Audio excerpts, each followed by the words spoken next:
racing right now. He's got traction, he's got everything outside of both of them! Maloney! Oh, he's taken Anderson! Anderson's up top! Oh my God! Oh. Big crash! Oh my goodness, half the field's gonna get rolled! Second very close. These guys are want to make their way through the field very quickly. This is it! This is over! I can't believe this! Oh my God! God, what?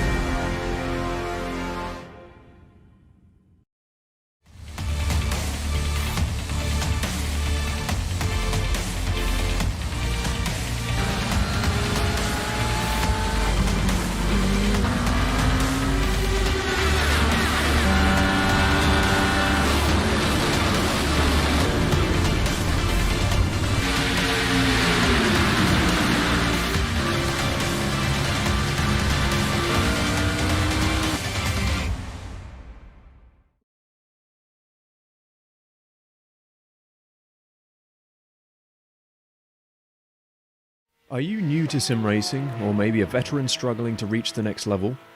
Have you ever wondered how the aliens reach impressive lap times that seem impossible to achieve? If so, you're not alone. Most drivers reach a certain level and get stuck. But getting faster on track is easier than you think. V8S coaches are some of the best sim racers in the world and offer one-on-one driver skills training at affordable rates to help new drivers learn the basics and help experienced drivers break through to the next level. Are you ready to get faster and get off the iRacing roller coaster? If so, V8S one-on-one personal training is for you. If you've invested in your equipment, it might be time to invest in yourself. Just go to virtualracingschool.com and sign up for a 30, 60 or 90-minute session with one of our world-class coaches, and you'll learn exactly what to do for faster lap times and more podiums.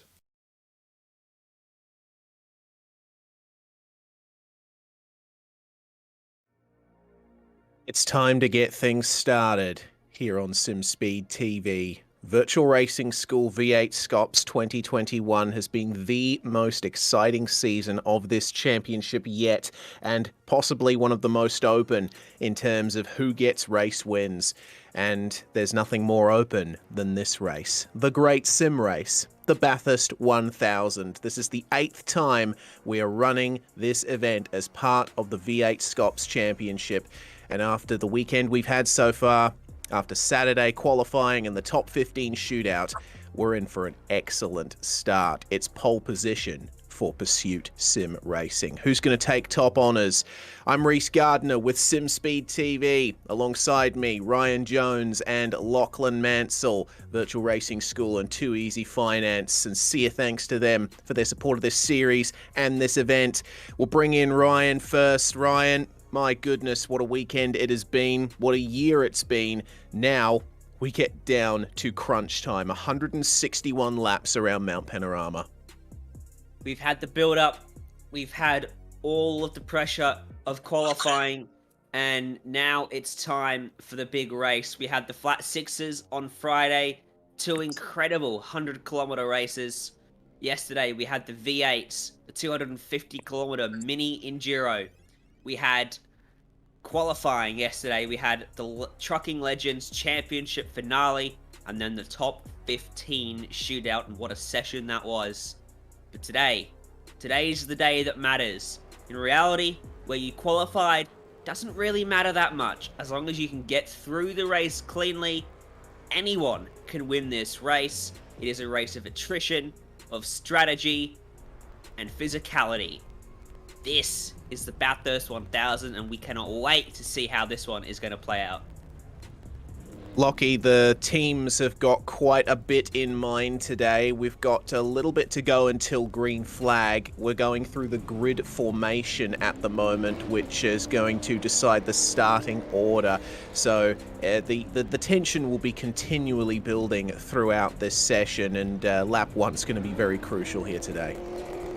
Indeed it is. Very good morning to you, Reese and Ryan. Great to be back on board for my second V8SCOPS Bathurst 1000 behind the microphone, and I'm really liking the format this year. The fact that we've made it a bit like the real-life Bathurst 1000 weekend, where we've had support categories on the Friday and the Saturday as well. But of course, for me, this is an event that holds extra special significance because it's the inaugural event that I've chosen for the Commentating for a Cause initiative, raising proceeds for charity, and for 2021 the chosen charity for Commentating for a Cause is the Burn Support Foundation, and a massive thank you to all of the people who've already submitted donations. We've already raised over $1,000 and plenty of opportunities for you to donate right throughout the coverage, including via our YouTube channel broadcast on the SimSpeed TV network. So again, big thank you to everybody who's donated, but looking forward to what should be an epic, enthralling race with the qualifying times from yesterday are anything to go by. There are lots of cars that are going to be right in contention. It's going to be an ultra competitive race, not just among the cars that qualified up the pointy end, but some of the fancy runners whose qualifying sessions didn't go according to plan yesterday and who are going to be starting a bit further back on the grid. Yes, and a note about the donations to Commentating for a Cause being open. If you submit a question through Super Chat in the YouTube chat, as long as it's PG, we will answer it on the broadcast. So get amongst it, get behind the cause, get behind Lockie's commentary for a cause. So, Ryan, it's time now for this grid formation session here, and this is a bit unique among sim racing events. The drivers going out in basically the reverse order that they qualified in, and beyond that point, once the cars are commanded to cross the line, they should set lap times that set them in the starting order that they are predicted to. It's a little bit of coordination required on the part of the drivers and race control, but this has been a part of the event for a while, and it also gives us a chance to check out every single livery. Yeah, I've joked that as a driver, this formation will take years off your life. It's a long wait, and if you're the driver starting the car, you've got to make that decision and head out there now, and you've got a long time to wait and to sit in the cockpit, await your instructions, and think about how you are going to start this race. If you're going to start from pit lane, I think you've got to make that call now. We could see a few drivers doing that. We know there's at least one team that are going to be starting at pit lane via a penalty due to qualifying. But with 53 cars taken to the start of this race, those opening laps are going to be treacherous, and picking your way through that is going to be almost half the battle of today's Bathurst 1000. And it's a lot to think about for these drivers tasked with starting their cars and already out there on the track, getting themselves set on the grid. And as you say, we do have the chance to go through that entire grid, row by row, and show where everyone starts for this one. But we'll get to that in just a little bit. We shall. Just before that point, Lockie, you and Ryan have both been with me for a lot of this V8SCOPS Endurance Cup, and the standings, well, they still have yet to be decided. It's Synergy Sim Racing 143 who leads the way. Podium in the first round of the Enduro Cup, certainly being given the win at Imola thanks to a penalty for the Logitech G Altus Esports 088. And Lockie, that 088 has been the star car in terms of pace, but they just haven't quite been able to get the results together, which shows there in the standings.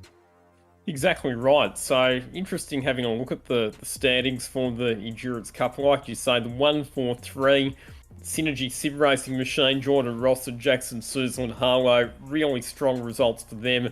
They were given the points for a race victory in the opening round at Imola after the number 088 Altus Esports car of James Scott and Sam Blacklock got penalised for a safety car restart infringement, and then they backed it up again as well. JSH and Jordan Ross with second place at the Phillip Island 500, so they lead the standings by 20 points ahead of the number 12 Altus Esports entry, Jordan Caruso and Cooper Webster, which was very much the class of the field at Phillip Island. The ever-present number 1 Trans-Tasman Racing Machine, Madison Down and Josh Anderson third in the standings. Madison Down and Dane Warren were the winners of the V8SCOPS Bathurst 1000 last year. a driver swap in that car. It's now Josh Anderson who's sharing co-driving duties with Down, but they're starting a bit further back on the grid today after a less than ideal qualifying performance. And also in the mix, the number 909 United Synergy sim racing machine of Kyle George and Jordan Sinney. They've been quiet achievers with really consistent performances in the opening 2 rounds of the Endurance Cup. Their Phillip Island performance was particularly impressive, where they just stayed out of trouble and ended up finishing in the top 5. They were in the top 10 at Imola as well, and that's the reason that they're now equal 3rd in the points. And the other one in the mix, the number 28 Trans-Tasman Racing Machine. We always know that Richard Hansted and Jake Maloney are very, very strong when it comes to endurance racing, and that strong form has continued in season 2021. Hampstead and Maloney, both previous winners of this event, but they have never won it driving together. They could potentially do that today. And it is very close there for that 3rd place in the drivers' standings. Let's go over to Ryan now to check out this track that we are racing at. Ryan, Mount Panorama is Mount Panorama. It really needs no introduction to Australian motorsport fans and many around the world. But every commentary cliche that you hear on real-life broadcasts is true. This place gives and takes. It bites hard, and you never quite know what's going to happen around here. So many challenging turns with super close walls and high speeds. There is a reason this is one of the most feared tracks in motorsport. You begin with Hell Corner, a 90-degree left that is so critical to your lap because you can throw it away right there because it leads onto a long mountain straight and you can leak so much time with the poor exit. Then Griffin's Bend. How much trouble have we seen at this corner? You move off the racing line and you run wide. There is no grip out there. And then the run up to the cutting. The cutting is so tricky. You pinch a left front, you lock up, and head straight into the concrete. Out of the cutting, you begin the rise up the mountain, past Reed Park, past Sulman, across McPhillamy, and then you dip back down, and it is an absolute roller coaster. Past Skyline, through the S's and the Dipper, carry that momentum, brake as little as you dare, try to keep the car settled, and then you reach Forest Elbow, another corner where the exit is absolutely paramount. Launch out of there and prepare yourself to reach speeds of about 300 kilometers an hour as you tip it into the chase at flat chat and then brake at about 150 meters from the apex. Try to get around there. You've just got a couple corners now to complete your lap.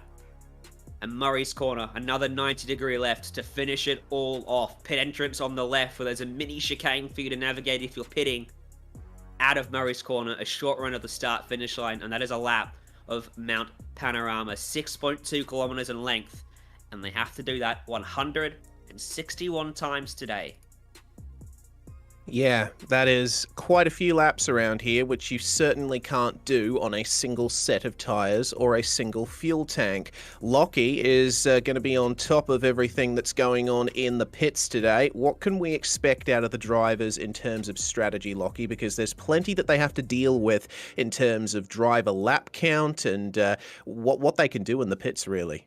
100%. One of the big changes for this year races, the fact that the compulsory pit stop regulations have been abolished. Last year, every car in the field had to make a minimum of 7 compulsory pit stops over the course of the race. That rule is no longer in existence, so it'll now come down to fuel range as to how the teams manage their number of pit stops. Based on the fuel range of 24 laps, you can complete the race in 6 pit stops, but depending on what happens with safety cars, we could see teams still choosing to make extra pit stops to make sure that they've got the shortest possible stop for their final pit stop. 4.75 litres per lap is the fuel burn. Fuel tank size is 111 litres. But a few other rules that the teams will have to keep in mind. The maximum distance that's allowed to be completed by any single driver is 107 laps, which means that working backwards, the minimum driver distance is 54 laps.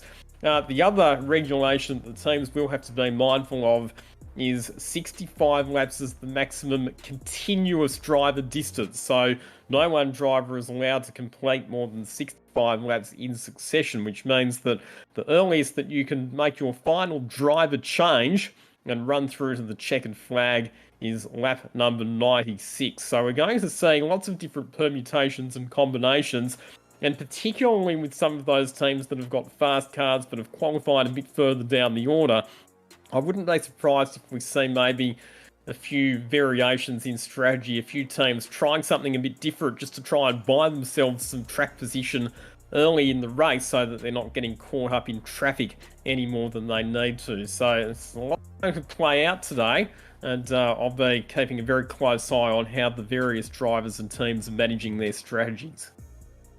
Indeed. Thank you very much for that, Lockie. It's always great to get an eye into what the teams are looking to do in terms of strategy around here, and strategy so incredibly important at Bathurst. The reason being, Ryan, this track is just so difficult. You went through the lap just before, but it doesn't tell the full story of how difficult this track is, and how very important it is to buy a ticket to the end. One of many cliched expressions I'm sure will be used Oh, throughout today, Reese. It's so difficult though, isn't it? Because as we say, once you get from the cutting all the way to Forest Elbow, there is no runoff, save for McPhillamy Park. And so when there is a crash, there is a high chance that it blocks the track. And of course, there is no escape rule in effect in V8SCOPS. And so when you crash, you can't just escape and tow back to pit lane. You've got to sit there, request permission to tow. You can get hit by another car. That track can get blocked very easily. And sometimes you can just be in the wrong place at the wrong time. And, as you say, buying that ticket to the end is so much harder than it seems. That box office sale stand is often closed, or it's got a long, long line. You've really got to work hard to get it. But it's why we love the mountain, isn't it? Because it's so tricky. It's so treacherous. Anything can happen. Anything will happen today. We're going to see so many twists, so many turns. And look, I'm just excited to see how this all plays out. We've got a great pole sitter. We've got an interesting top 15 and 53 cars as well, which means an incredible fleet of touring cars roaring up the mountain. Yeah, that over 50 car grid, certainly something that you don't see in real life anymore. We're going to go through the grid now for this race, and my goodness, what a grid it is. This is the front row, and Lockie, that shootout session that we saw last night was absolutely fantastic. Both Jackson Suslin-Harlow and Andrew Gilliam ran fantastic laps there in the 201 and the 43. They are the front row for the Bathurst 1000. They are, and you could see from the emotion from Andrew Gilliam when we interviewed him on our coverage after his shootout lap.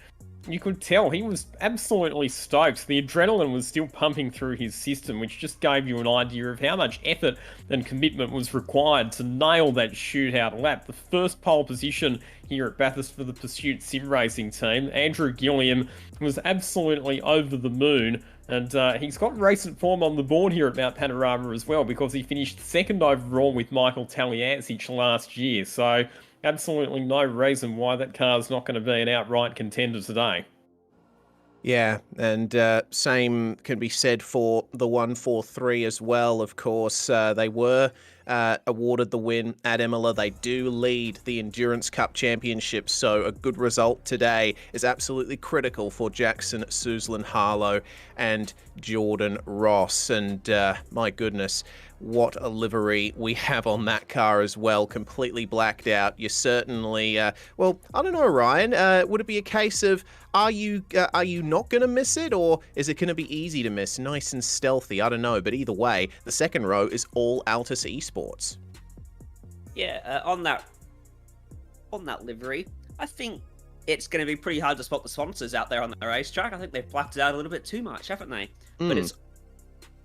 But it's going to be really interesting. That was your front row of the grid. And as you say there, it's row 2 is going to be or Altus Esports. But let's go to the back of the grid. Let's work our way backwards from this. And let's go back to the front at the end of this. So starting dead last from position 53, Richie Stanaway and Shane Van Gisbergen. Can you imagine that driver pairing is starting last in the V8SCOPS Bathurst 1000? They have a pit lane start, and we are going to see that number 10 car roaring its way through the field. What a wealth of talent those two have between them. Not just in real life, but on the sim as well. They are two hard chargers, Reese. Yeah, they are, and they're both iRacing veterans as well. Richie Stanaway and Shane Van Gisbergen have been around on the service since at least 2011, and they've done plenty of races in that time. That pit lane start is due to rejoin and impeding infringement in qualifying yesterday. Were it not for that, they would have started roughly in the midfield. Lockie, this is row 26, positions 51 and 52. We've got the ANZ Motorsports car of Gallagher and Thompson, and then Ryan Wood and Simon Feigl, who performed incredibly well at Phillip Island, getting onto the podium. Qualifying just didn't go their way yesterday. No, Ryan Wood's been a star, though, in both of the rounds that we've seen so far. In fact, Phillip Island, I should say, was his debut in terms of the V8SCOPS event, where he put in a mega closing stint to get that car onto the podium. But qualifying yesterday, an early crash and rollover, a tow back to the pit lane, and their session was done. And that's the reason that they're going to have to start out of grid position 52, but they've definitely got the pace to be right up the pointy end. So I reckon they're one of the teams that might try an alternative strategy to buy themselves some track position. Yeah, definitely expect that, and they'll want to try and get up there with the other three Altus Esports machines that are in this session today. Next up, we got row 25 starting ahead of them.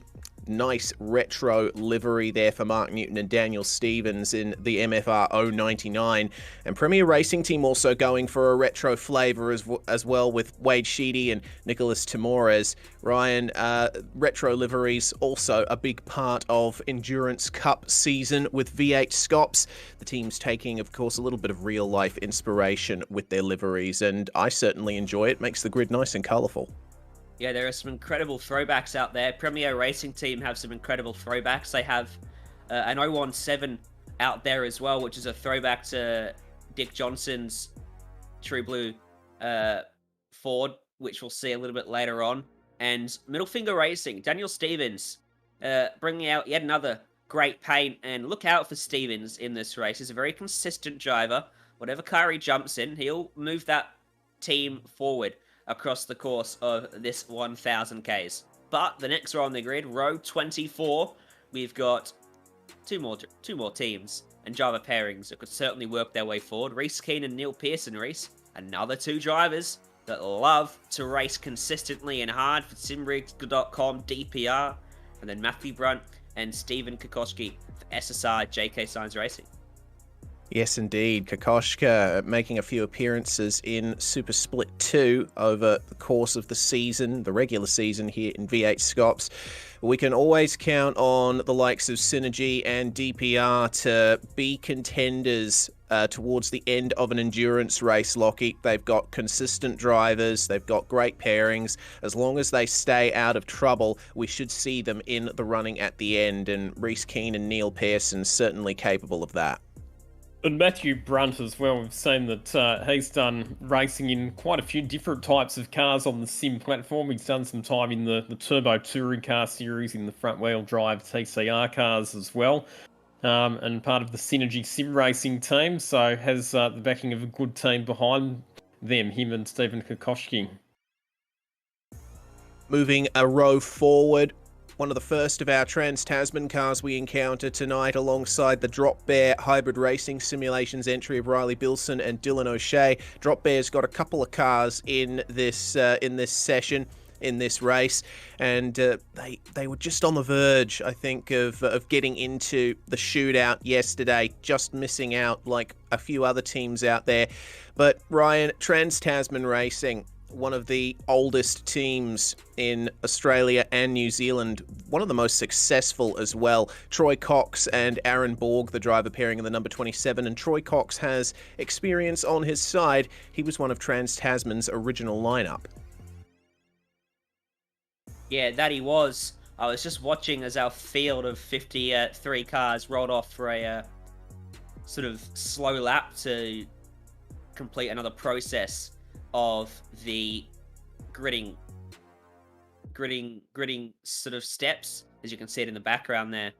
Yep, row 23, another row where every row of this 53 car field is full of talent and drivers that could win this race if things play out the way they want it to.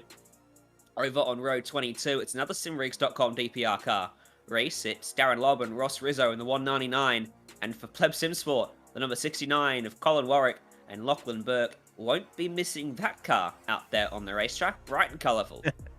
Yeah, certainly. I did say that the special liveries for Enduro season would make the grid more colourful, and that's one way of doing it. Pleb Sim Sport, a little side project of Trans-Tasman Racing's Kurt Stenberg, got Colin Warwick and Lachlan Burke in car 69. Nice, I guess you could say. We'll see how well they do from that 44th spot on the grid. Ross Rizzo jumping in with the DPR team, meanwhile, in the 199, can certainly expect great things out of Ross Rizzo, Lockie. He is a Bathurst 1000 winner as well. He won it with Forza El Nabi a couple of years ago.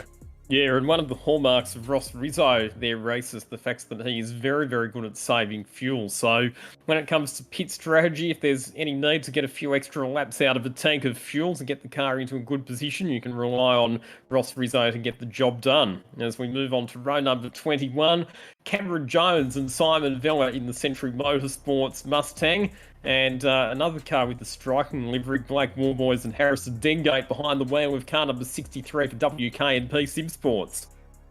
Indeed, both of these teams are looking for a bit of redemption for issues sustained over the course of the Endurance Cup so far. But like just about every driver pairing that has made it into this race, we know how capable they are. They've put the hard yards in, they've put the practice in. Interested to see what the likes of Warboys, Dengate, Jones and Vella will be able to do from here, just outside the top 40.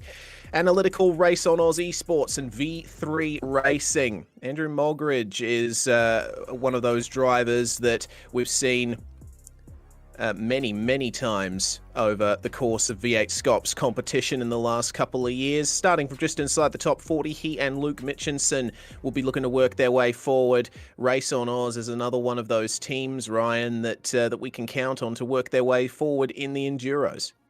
Yeah, Enduros seem to be their bread and butter, don't they? Every Enduro race, the Race on Oz cars work their way forward and find themselves a good finish. So certainly be keeping an eye on that 009. And alongside them, it's the V3 racing car of Blake Neck and Hussein Al, the 380. Definitely be keeping an eye on that car. Pretty striking black and gold livery. And then on row 19, a little bit further back than I'd expect both of these cars to be starting, actually. This is a really strong lineup for row 19. Logitech G Ultra C Sports number 30. Matt Danson and Christian Peterson, and check out that big number 30 on the door of that Ultra C Sports livery. That's a nice touch for Matt Danson, who is very much an oval racer. He's used to having a number on the side of his door, so he'll feel at home with that. And then for United Synergy Sim Racing, Jamie McKnight and Christian Smart. I mean, those two can win races. Yeah, absolutely. If they play their cards right, certainly be able to get up there at the end. They probably weren't too satisfied with how qualifying went yesterday for them. Jamie McKnight, of course, the head honcho of United Sim Sports, who's partnering up with Synergy Sim Racing for these V8SCOPS Enduros. We'll be watching their progress very closely. Taipan and Race on Oz taking up the 18th row here. Todd and Adam Hain in the 966, and then Lockie, Tyler Blackburn and Justin Wallace. That's another team that we need to really look out for. Ryan and I mentioned just before, Race on Oz very good at Enduros. The case is very much the same for these two.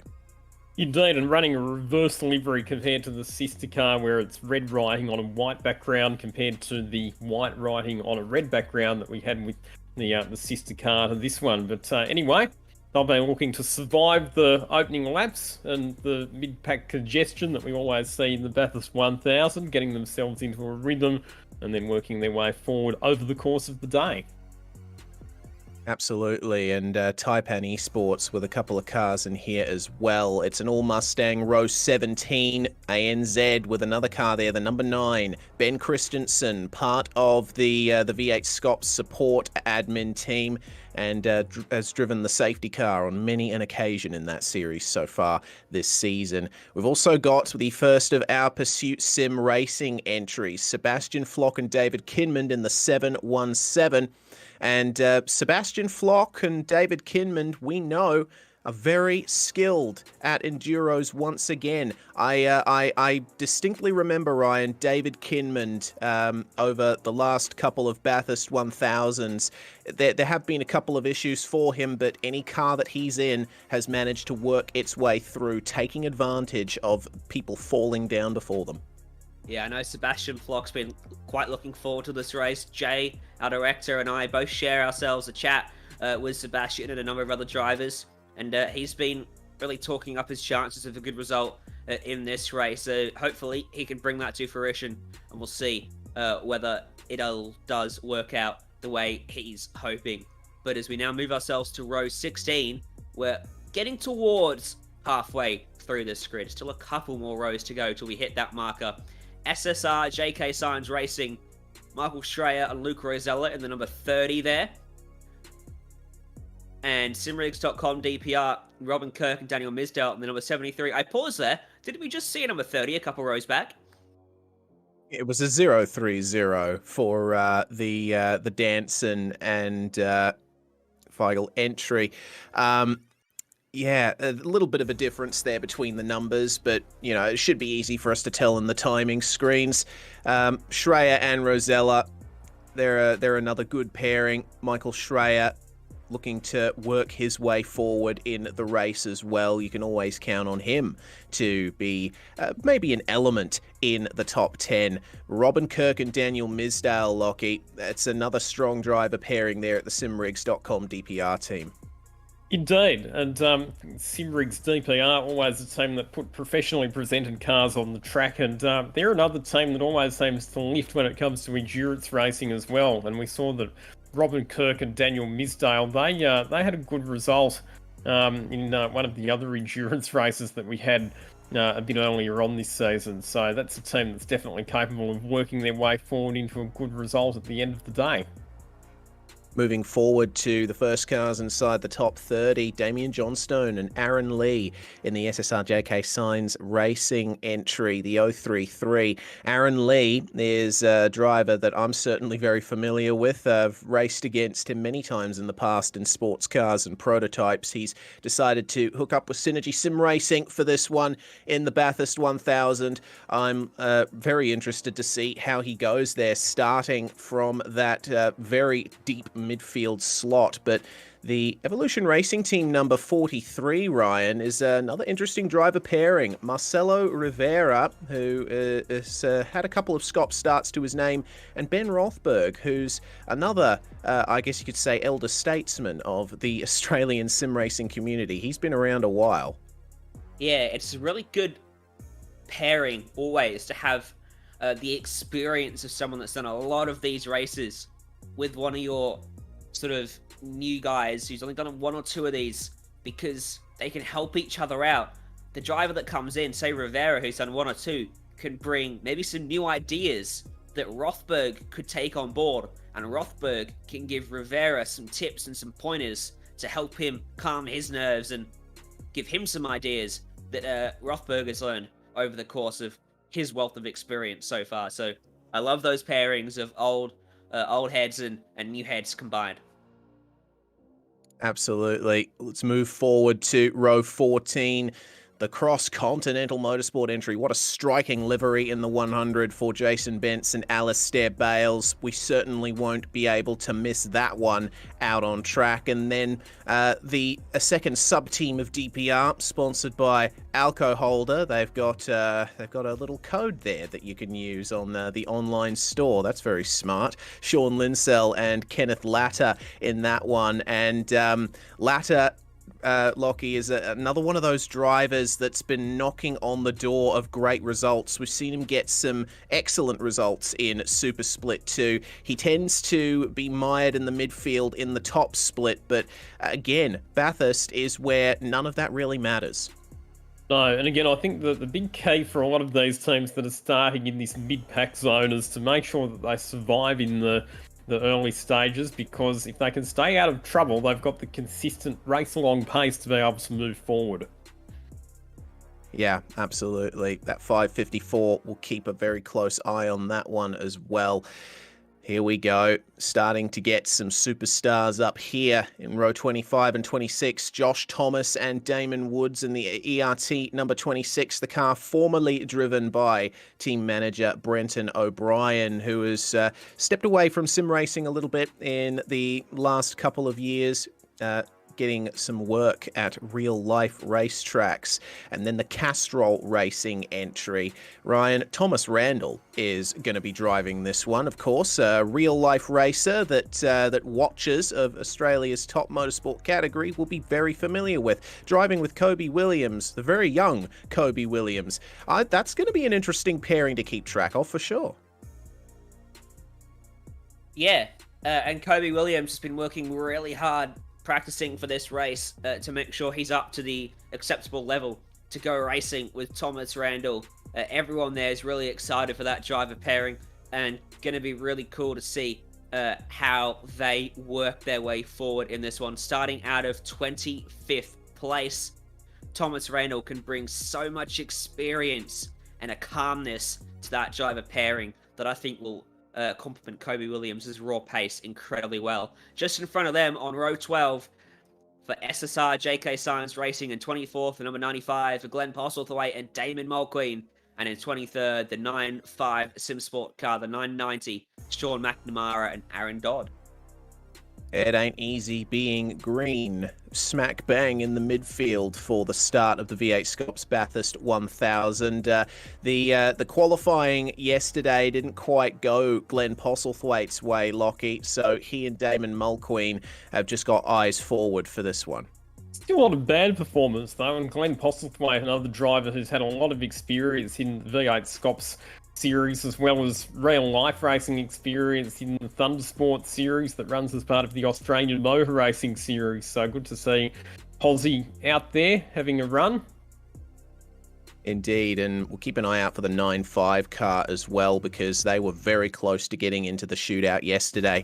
It's an all HJR 11th row here, the 208 and the 209 starting alongside each other, and these are two cars, Ryan, that have made an appearance at pretty much every V8SCOPS Enduro to date.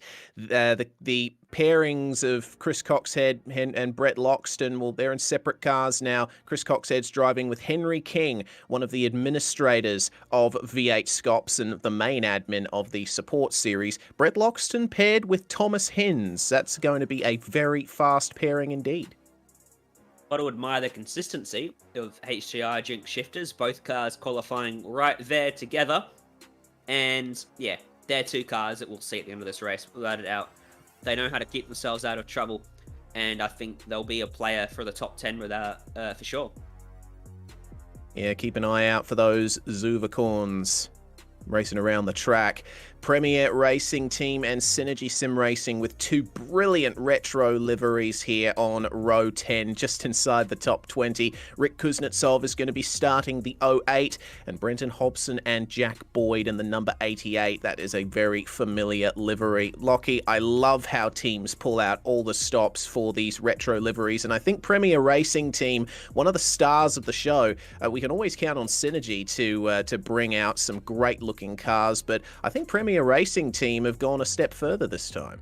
They certainly have. That's a flashback to a car that was driven to a Bathurst victory back in the 1960s, if you don't mind, in the hands of Fred Gibson and Harry Firth. But also we saw a bit more recently than that David Reynolds and Dean Canto ran a tribute livery to that car at Bathurst in 2012 as well. But Rick Kuznetsov and Sebastian Tixier certainly bringing out the retro livery, and it looks magnificent, as does the Holden Racing Team tribute livery of Brenton Hobson and Jack Boyd. Hobbo, one of the renowned Twitch streamers in the sim racing community, one of the great characters of the sim racing scene.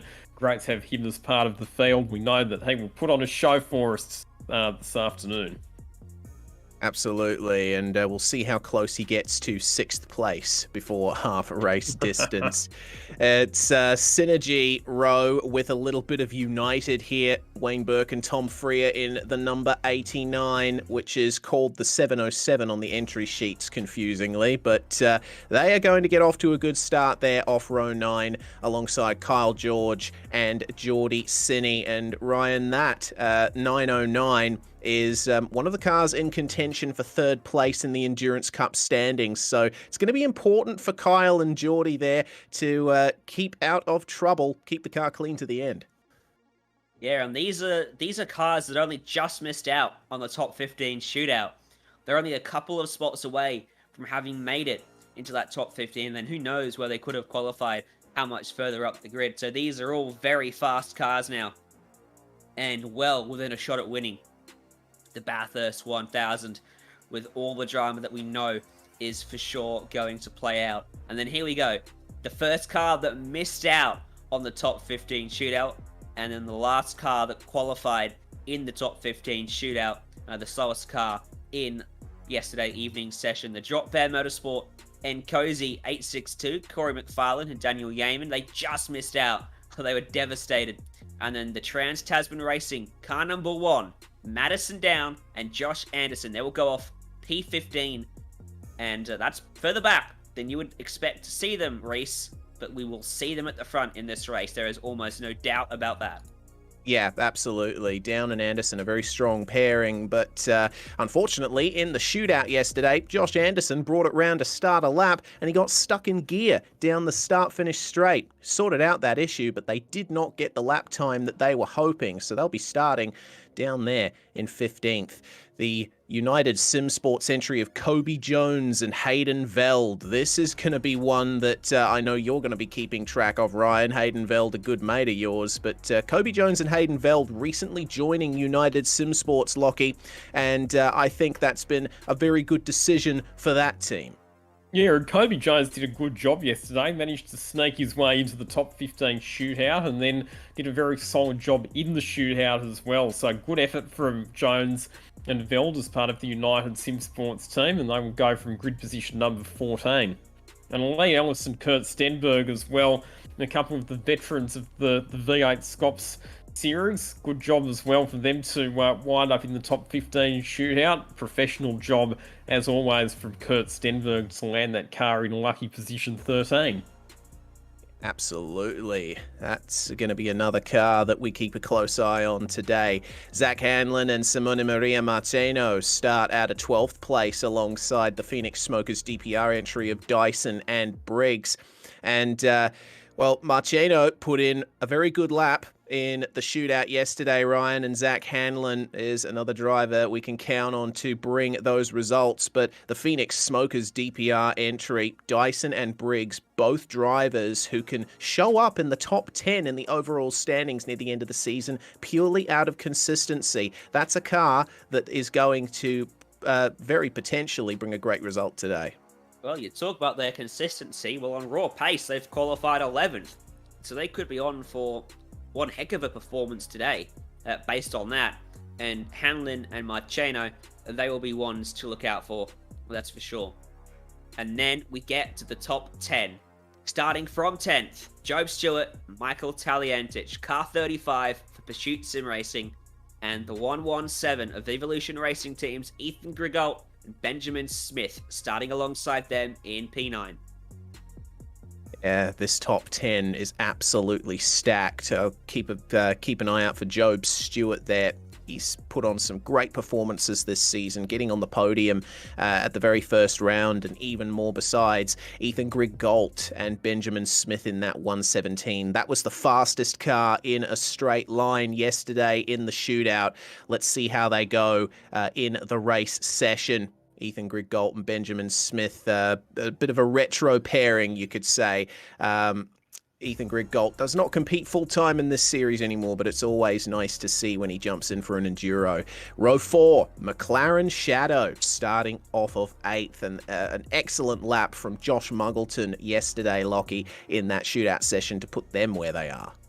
Yeah, and he and Emily Jones, they've been very strong performers so far in the V8SCOPS endurance races, particularly at Imola, where we saw that great drive from outside the top 40 on the grid up into 4th position. The Phillip Island 500 didn't go quite so well for them, but still this is a combination that is going to be an outright contender for victory today. There's no doubt about that. Emily Jones, of course, one of the, I suppose, the most prominent female drivers within the sim racing scene. We've seen that she's been quite a high-profile competitor in the Supercars A-Series as well, so a great ambassador for our sport. Indeed she is, and starting alongside them, that Premier Racing Team 017 that we were talking about earlier with the Dick Johnson Racing inspired livery. Brian Borg and Corey Shepherd.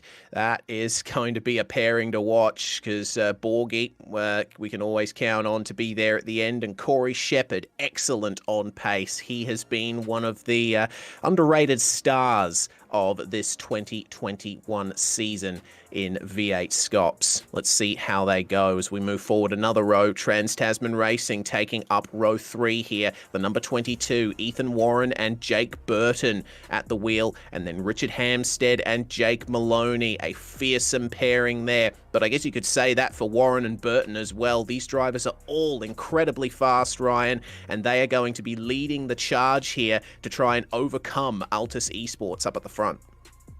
Richard Hamstead, one of just a handful of drivers to have started every Bathurst 1000. In fact, I think after today, there will only be 2 drivers to have started every Bathurst 1000, and it will be himself and Henry King.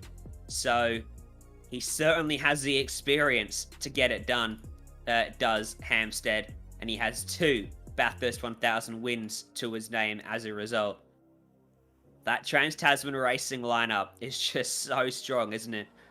Row 3 is so powerful. Lockie? Not only that, Ryan, but Richard Hamstead and Jake Maloney, that's the only car in the field that has 2 drivers on board who have both won the V8SCOPS Bathurst 1000. So both these drivers have got a habit of finishing there or thereabouts on race day. And we were sort of questioning, do they have the outright pace? But in the top 15 shootout yesterday, Richard Hamstead, I should say, emphatically answered that question. Yes, they do have the outright pace, and there's no doubt that they're going to be one of the very front-running contenders today. And Maloney, of course, taking his win of the Bathurst 1000 with Sam Sutton in 2015 for Dayco Motorsports.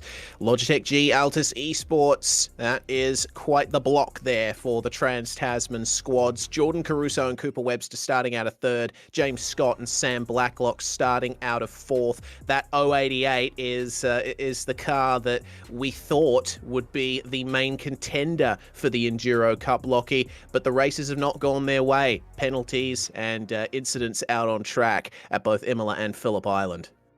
Indeed. In qualifying, they've had great form. James Scott was on pole position for both the previous endurance races, but the penalty that they got for the safety car restart infringement at Imola put them well down the order, and then Phillip Island, they were running very strongly, but they got turned around just after one of the safety car restarts and were not able to finish inside the top 10 after that.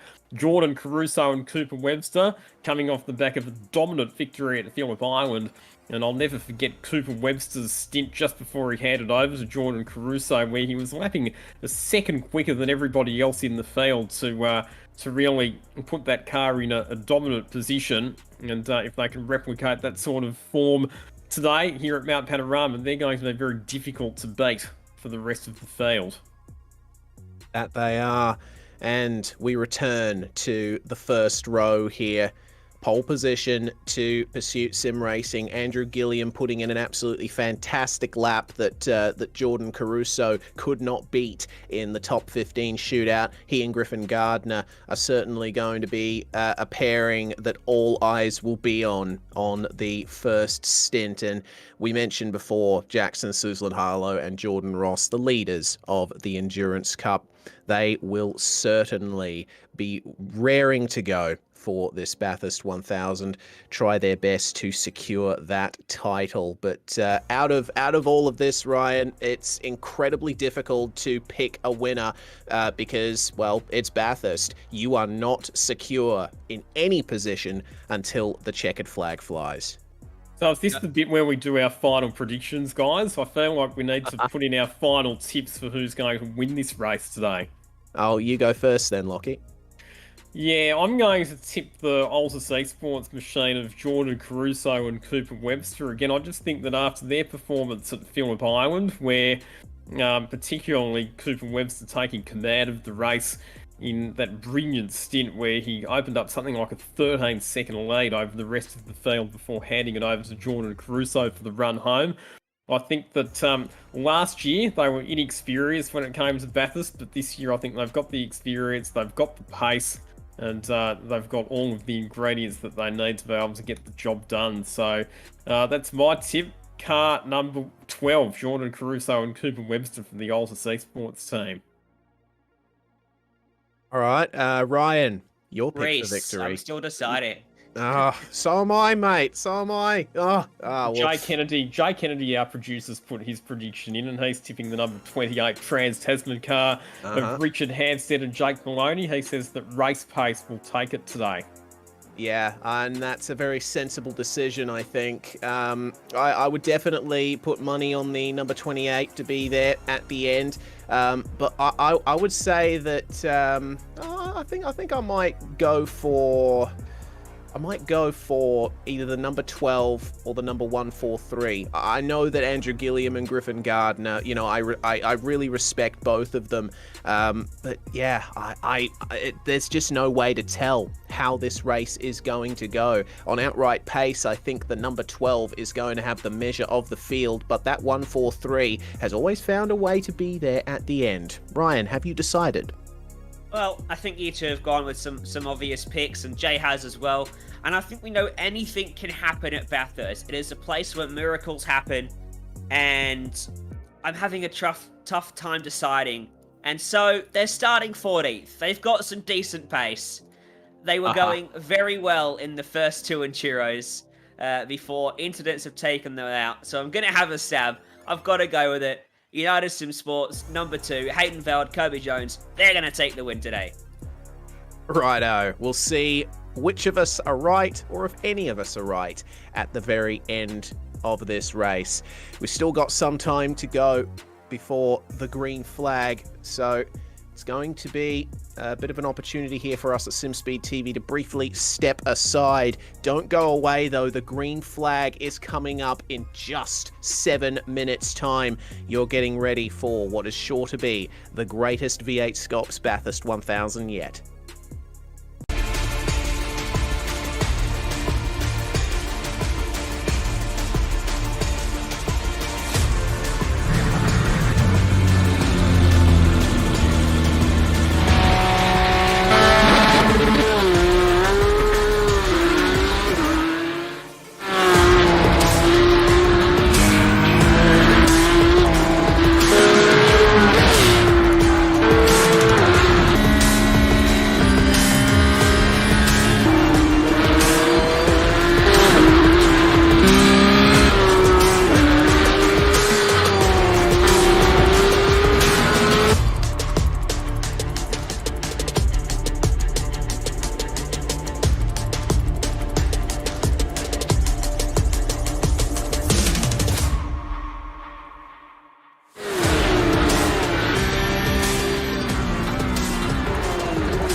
Yeah, so we're using the VRS Direct Force Pro this year.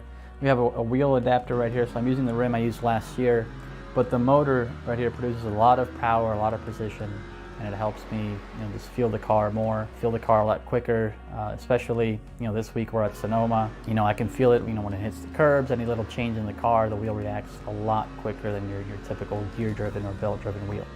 For example, if you're on oval and the rear tires break loose, force feedback on it corrects a lot quicker than your typical wheels. There's no resistance pretty much as far as being able to make quick corrections on the wheel. So all that, paired with how precise the wheel itself is, it makes it to where it helps you as a driver, to find that extra hundredth or thousandths of a second.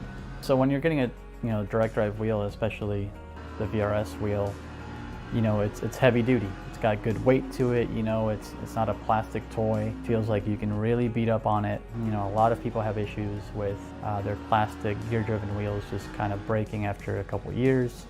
This thing just feels like it can go forever. The forces are really strong where if you might have to let go of the wheel if you get into the wall. You can adjust all that with the settings on it and stuff, but the wheel itself doesn't play around. It's got way more strength than you could ever need, and that's what makes it good, that you can adjust that down to whatever the car needs. So initially you'll be able to get the controller box and the motor together, and eventually you will be able to add a rim onto that option. They'll also be including a button plate on it to put on the rim to have all sorts of different buttons and functionality. Also, pedals are coming, so that's a pretty big deal as well. Hasn't been covered too much, but the goal is to also have pedals to go along with the Direct Force Pro. So that's pretty exciting.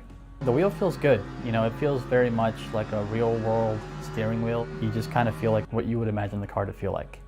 A real steering wheel in a car is very smooth, it's very direct, very quick, and that's what this wheel feels like.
Are you new to sim racing, or maybe a veteran struggling to reach the next level? Have you ever wondered how the aliens reach impressive lap times that seem impossible to achieve?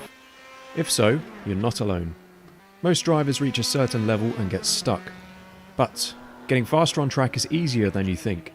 VRS coaches are some of the best sim racers in the world and offer one-on-one driver skills training at affordable rates to help new drivers learn the basics and help experienced drivers break through to the next level.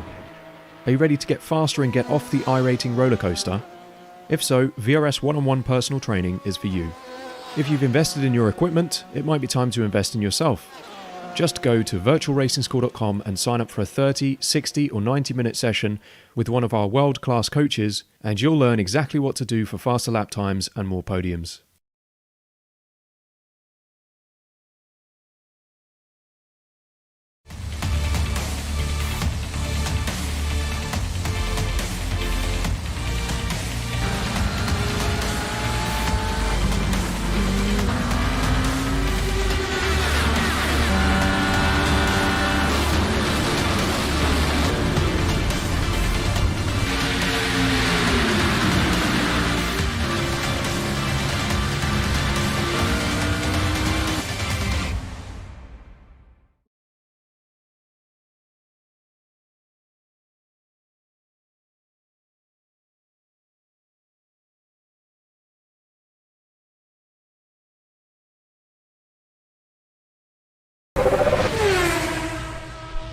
Hey everyone, the USF 2000 is a blast to drive now, and here's your chance to learn it quickly. From my tutorial, VRS created a free bonus track guide for the Laguna Seca circuit, where you can learn exactly what I do in every corner to improve your lap times and get faster on track.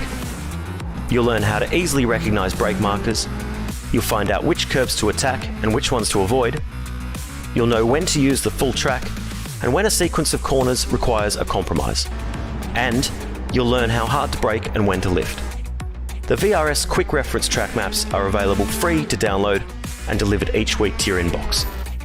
The entire global MX-5 series is available, as well as bonus maps like this one and many more. So if you're a new racer, or a veteran, or just anyone who wants to learn how to get faster sooner, the VRS track guides are for you. Just hit the link or button on screen and get yours today.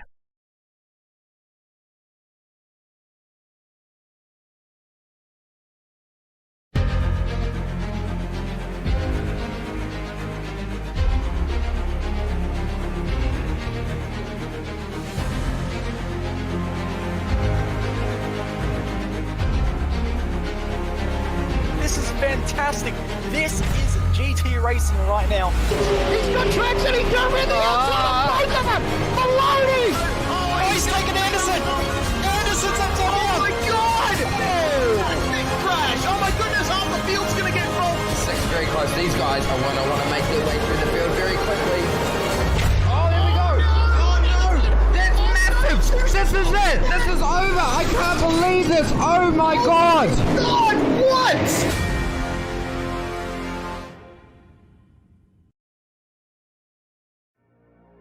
And then there were 161 laps, that is. Virtual Racing School, V8SCOPS. We've gone through the grid. We've profiled the drivers. Now it's time to put the pedal to the metal and see what they can actually do. Round 12 of Virtual Racing School V8SCOPS for 2021 and the final round of the Endurance Cup, the Bathurst 1000. The drivers just at the end of the qualifying session that sets the grid for the race now.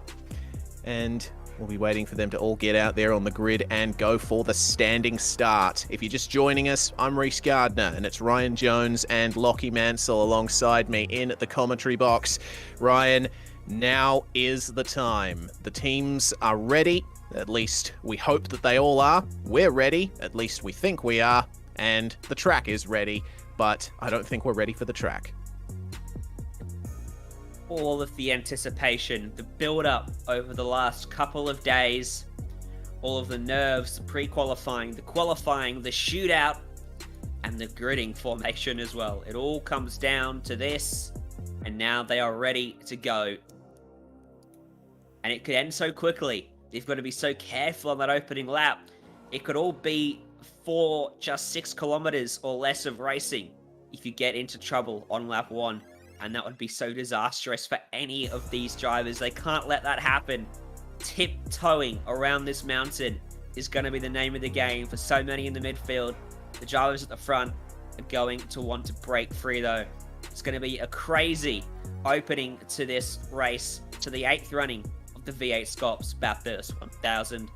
It's Griffin Gardner on pole position with Andrew Gilliam for the 201 Pursuit Sim Racing car. Will they still be in the lead after lap number 1?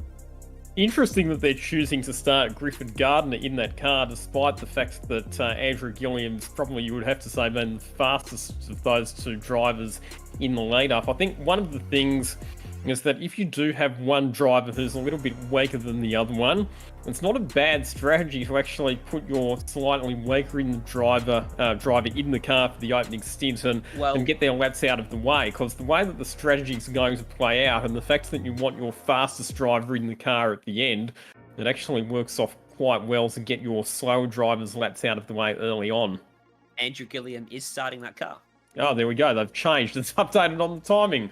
And that completely defeats the point that I just made. But anyway. I still think it's a good point. It's still a good point. We're going to see plenty of teams out there who are getting their slower drivers in the car for the first stint. But of course, we also have to consider that that requirement for the drivers, a maximum of 67 laps in succession for every driver out there.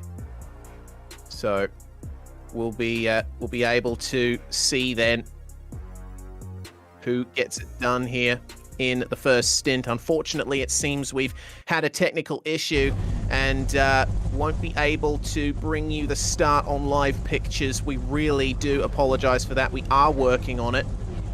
We're going to bring you the start as best we can. It's radio comms time here on SimSpeed TV. So Andrew Gilliam lining up. The 143 is now on the grid. There's 10 seconds to go on the gridding period. Hopefully every driver gets out there quick and sharp. They'll be starting all the way around Murray's Corner for this one. The timer hits 0 and the revs will begin to rise here at Mount Panorama. It is Pursuit Sim Racing on pole. The fire spits out of the exhaust pipes as the green flag flies, and we are away racing at Bathurst, and it's a beautiful, clean start from everyone in the top 10. A bit of jostling further back in the field, but it is the Pursuit 201 that leads the way out of turn 1, followed by the 143, Jackson Suzlin-Harlow at the wheel. The two Altus Esports entries, Cooper Webster and Sam Blacklock in the 12 and the 088, flying in formation. You can say the same for Jake Maloney and Ethan Warren in the Trans-Tasman cars. Side by side between Ethan Griggolt and Josh Muggleton into Griffin's Bend turn 2. Ethan Griggolt gets the position there over Muggleton, just behind our lead pack. And everyone just getting off to a nice clean start here, Ryan, which is what you want to see at Bathurst. They've made it through the first couple of corners without a drama, and they're running their way up the mountain now for the first time. This is where things get treacherous, through the concrete canyon, a street circuit vibe as you head up, across, and then back down the mountain. The order at the moment, it's Andrew Gilliam to Pursuit Sim Racing, leading from Jackson Harlow, SSI JK Signs Racing, then come the two Altus Esports cars, still in the order in which they qualified. It's Cooper Webster leading Sam Blacklock. Then the two Trans-Tasman Racing cars of Maloney and Warren. Brian Borg, Premier Racing Team. Grigol, the Evolution Racing Team car. Muggleton and the McLaren Shadow. Joe Stewart, Pursuit Sim Racing number 3. The top 10 as they head onto Conrod Straight for the first time. And they are weaving their way down the straight because Andrew Gilliam is under pressure from Jackson Suzlin-Harlow. And Harlow's going to pull out and go for a move at the chase. They'll go wheel to wheel through the chase. There was nothing between those two as they tipped it in, and Harlow goes around the outside and takes himself the lead of the race. So at the end of lap 1, it will be SSR JK Science Racing 143 that will lead this race. Yep, out of the final corner they come, and demoted to second place then. The Pursuit Sim Racing 201 now coming under pressure from the Altus Esports number 12. We do still have timing on the screen here, and with lap 1 completed, seems that there's been a few movers and shakers in this field, but we haven't seen any big incidents as yet. Making their way up as we have live pictures back here now towards Griffin's Bend. The 143 now in the lead. The 201 still trying to regain that lead, but the two Altus Esports cars behind Lockie, they are pulling out all the stops. Yeah, good work from our producer, Jay Kennedy, back of shop, getting all of those technical issues resolved, but aggressive start from Jackson Suzlin-Harlow. Track position not all that important, you wouldn't think, in the early stages of this race, but Jackson Suzlin-Harlow wanted to get to the lead on lap 1, and the lead is where he finds himself right now, and he's already been able to open up a few car lengths over Andrew Gilliam in this opening couple of laps as they crest the top of the mountain. Once again, Gilliam under attack from not just one, but two Altus Esports cars, Cooper Webster and Sam Blacklock right behind him. Then we go back to a couple of the Trans-Tasman cars, Ethan Warren ahead of Jake Maloney. Just having a look to see if any of those fast cars starting a bit further back have made any progress. We know that Richie Stanaway started from pit lane. He's made up a couple of spots to move up into position number 50. Simon Feigl up 5 spots to position number 45 at this stage aboard the number 83 car, but everybody being fairly well behaved despite the massive field of cars that we've got for this V8SCOPS Bathurst 1000. It's been so far, touch wood, a fairly damage-free opening couple of laps, but will that remain the case as we get into this first stint. The thing here at Mount Panorama, of course, is we know that it's blind corners, so it just takes one car to have an incident on the top of the mountain, and the cars following closely behind often don't get a chance to be able to avoid it because you don't actually see the incident until you're already right on top of it. It was the number 89 making a move. It looks like we got two cars stopped in the gravel trap at the chase. Something has gone on between the simrigs.com DPR 73 and the ANZ Motorsports number 9. They both managed to get going. They were just waiting for the rest of the field to run on by them. But that is a huge shame there for those two. And I've just gone and checked it on the replay. Ben Christensen in the number 9 going for a move on Daniel Misdale in the 73. And on the exit of the chase, they just came into each other and were both sent off into the gravel. I'm not too sure that either of them were entirely at fault for that. Either way, we've got a couple of cars with some big damage now. That ANZ Motorsports number 9 is missing its bonnet. But across the top, Jackson Suslan-Harlow leads the way. And the top three have broken away now from the rest of the field. Harlow holding on to a very nice gap, Ryan, but Gilliam's still under pressure from Cooper Webster in the number 12. And it is definitely Altus versus TTR behind, Blacklock versus Warren. Yeah, it's pretty tight at the front. No one's streaked away as of yet. Top three have broken into their own little gap, and then Blacklock is under a bit of pressure from Warren, falling away from the top three just a little bit at the moment as they head back onto Conrod Straight for the third time. We're riding on board with Trans-Tasman Racing car number 22. It's Ethan Warren at the wheel right now. He's driving with Jake Burton. We'll see him a little bit later on, trying to chase down that Altus Esports car in front. And look in the distance, Cooper Webster thought about a move on Andrew Gilliam. It just wasn't quite close enough to get it done.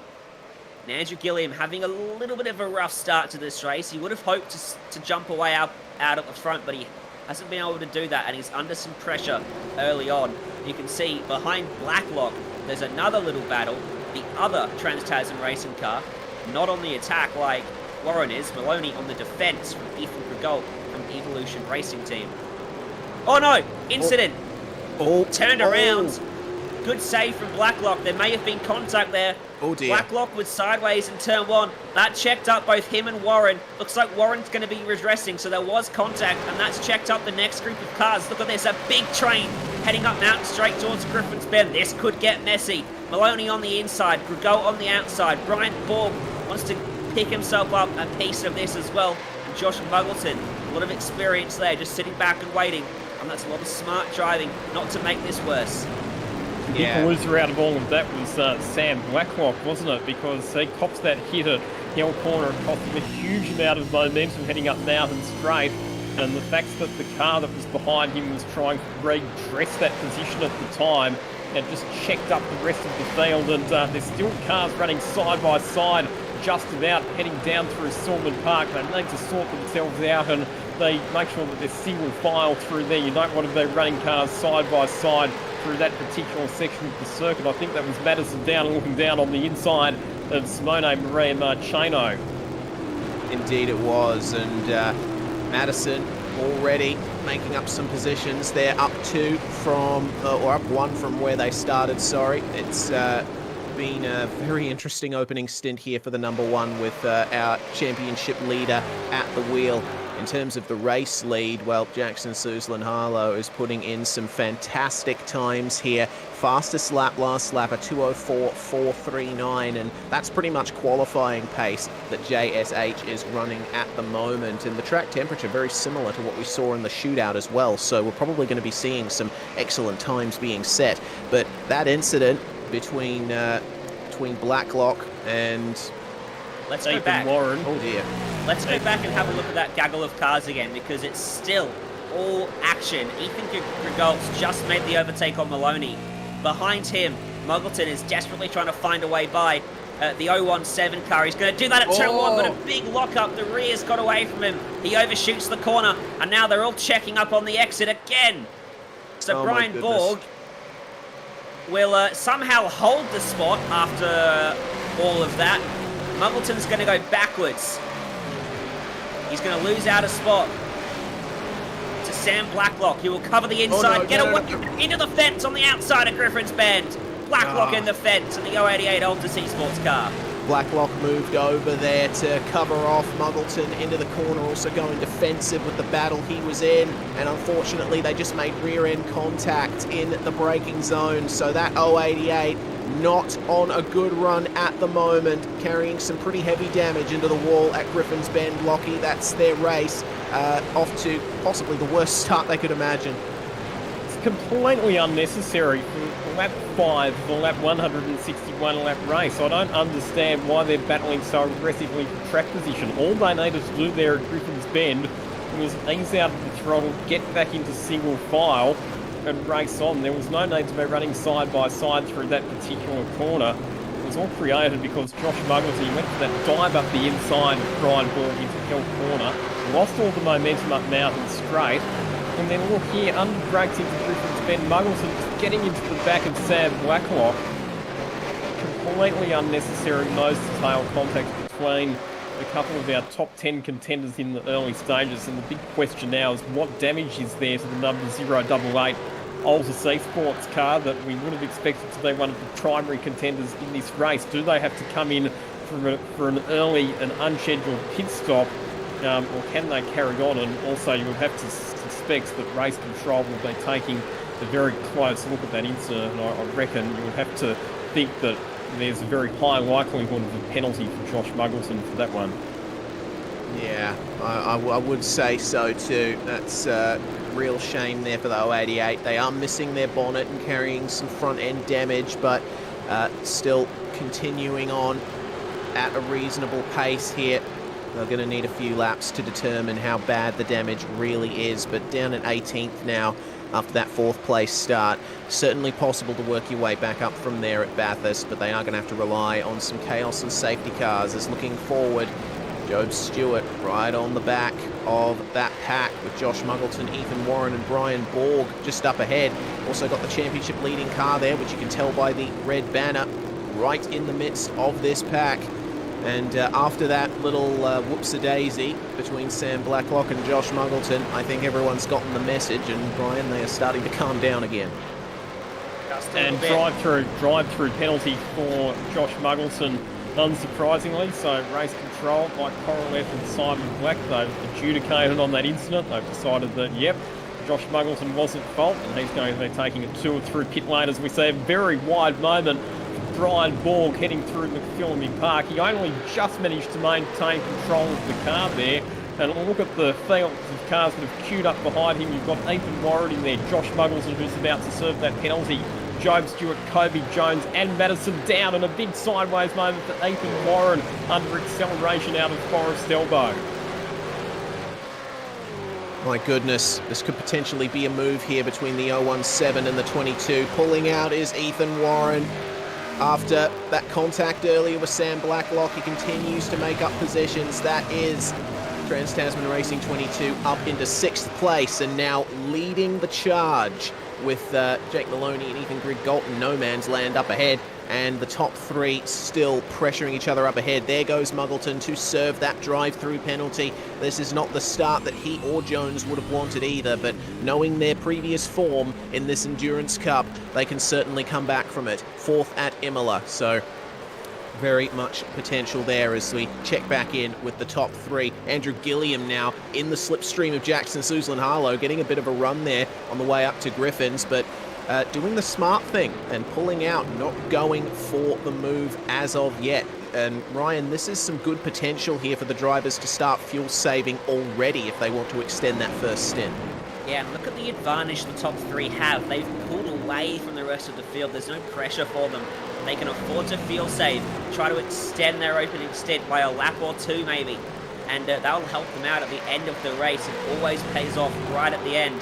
So they're all looking like they're in a really good spot at the moment, and they're working together quite nicely. But while the top 3 may be racing pretty conservatively at the moment, the racing elsewhere in the pack has been pretty aggressive, hasn't it? And we've seen plenty of drama already. Some big movers early on. That Castrol Racing car is up 5 spots. This car, the Falcon Racing Machine, Richie Stanaway is elected to start this one. started from dead last, as we saw, due to that pit lane penalty. 53rd. They're up to 41st, so that's 12 spots gained across the opening 7 laps. Good stuff there from the Vulcan Racing duo of SVG and Richie Stanaway. Meanwhile, these battles in the mid-pack up towards the front of the field. Trans-Tasman Racing number 1 has continued to work its way forward, now in the top 10. Simone Maria Marcheno trying to chase down the Phoenix Smokers DPR entry of Briggs and Dyson. Look at the curb usage through the chase. It's a bit of an interesting dichotomy between drivers who like to use that curb and drivers who like to stay off it. Some drivers go for a bit more stability when the car is flat, but it seems that everyone being majorly aggressive here in the opening stanza of this race. And Marcheno, he might want to get by pretty soon. There's still a big chain of cars up ahead of them. He can fuel save, but that's the issue that the drivers have here, Lockie. Do they attack at this stage with a lot of cars in front of them, like this Century Motorsports car is doing here, or do they stay behind and elect to play the long game? Yeah, and I reckon in this early stage, probably staying in the slipstream and fuel saving is the smart way to approach it. Number one, it's less risky than making overtaking manoeuvres, but number two, if you can save some fuel and extend this opening stint by a lap or two, it could set you up a lot more strongly later on in the race if you can make shorter pit stops. So I reckon if you're in the pack, just sit there, use the slipstream, save fuel, make up the time in the pits later on. Also, just having a bit of a look at the lap times that are being recorded by Sam Blacklock in the 088 Ultra Sports car that we saw involved in that tangle with Josh Buggles and at Griffin's Bend. His lap time still seems to be okay at the moment, 2 minutes 5.9. The last lap time for Sam Blacklock. So despite that contact with the wall, there doesn't seem to be much in the way of mechanical damage to that car, and he's still able to punch out competitive lap times. I think the saving grace there for Blacklock was that it was contact with tyres rather than with concrete at Griffin's Bend, and we've got a change here for second position. Cooper Webster swings through past Andrew Gilliam into the chase and moves the number 12 Ultra Sports car up into second position. So Cooper Webster on the attack. He's up to P2. Good stuff there from Cooper Webster. Looked like a pretty textbook move at the chase. And Madison Down and Corey Shepherd. Also, Brian Borg also working their way forward. It was actually a change for position between these two as well. Madison Down making the move at the chase on Brian Borg, and this is such a difficult corner to get right even on your own, Ryan. Imagine trying to fit 2 cars side by side through there. Yeah, and I went back and had a look at how the move happened for the Ultra Sports car on the Shoot Sim Racing car, and it was a poor exit from Andrew Gilliam. He just had a little bobble on the exit of Forest Elbow, and you can't afford to do that when you're running that close together, and it just enabled Cooper Webster to get a big run, and by he went at the end of Conrod Straight and into the chase. So that's all it takes, is that one little bobble at the wrong place, and you will lose a spot. Job Stewart right now is holding back an absolute freight train of cars. Madison Down all over him, and Madison Down is moving quickly. He's just got by Brian Ball. He passed Kobe Jones a lap or so ago. He's moving forward pretty quickly now. He's starting to get the eyes on in that number 1 Trans-Tasman Racing car and wants to put himself up towards the top 5 in the not too distant future. He started this race from 15th, already up to 8th, so making quick progress of those drivers and teams around him. And it'll be a good sight for his teammate Joshua Anderson, who'll be watching on from the pits at the moment. Yeah, Madison's going to be one of those drivers who's not thinking about fuel saving at the moment, certainly thinking about the long game though, and with the pace that car has, they will be more than justified in making moves. So once Madison gets by Job, which it looks like is happening right now at the chase, he's going to be released, and he's going to be looking to charge on further forward. Madison Down now up into 7th place. His next target, fellow team car Ethan Warren at the wheel, and then Jake Maloney just up ahead of them. So Madison down with some very crucial clear air, which should help him across the top. See how far up he gets. That pit lane penalty for the McLaren Shadow team. It's dropped them back to 35th position. So Muggleton, he's still got a lot of cars in front of him. It's not put him in clean air or given him any sort of that benefit. He's still going to have to do a lot of overtaking in this stint. There he is, running in P35. You just saw him for a second there. We go back to the front because Dickel Webster, now that he's got into second place, is still not letting Jackson, Susan, Harlow pull away. And there is a lapped car just off in front of them there. That's a car with some big front-end damage. That's the number 9, I think it was, of Ben Christensen. And so he is about to be the first car to go a lap down in this Bathurst 1000, and depending on where Jackson, Susan, Harlow catches him, it could affect who leads this race.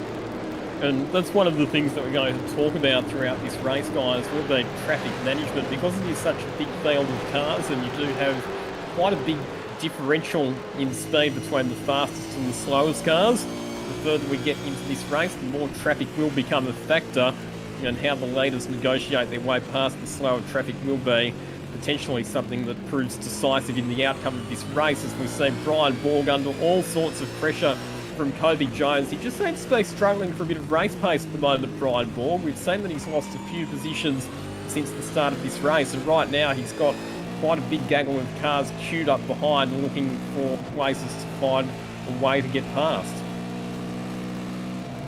Yeah, this is it's been a tough run for the Premier Racing Team 017 so far.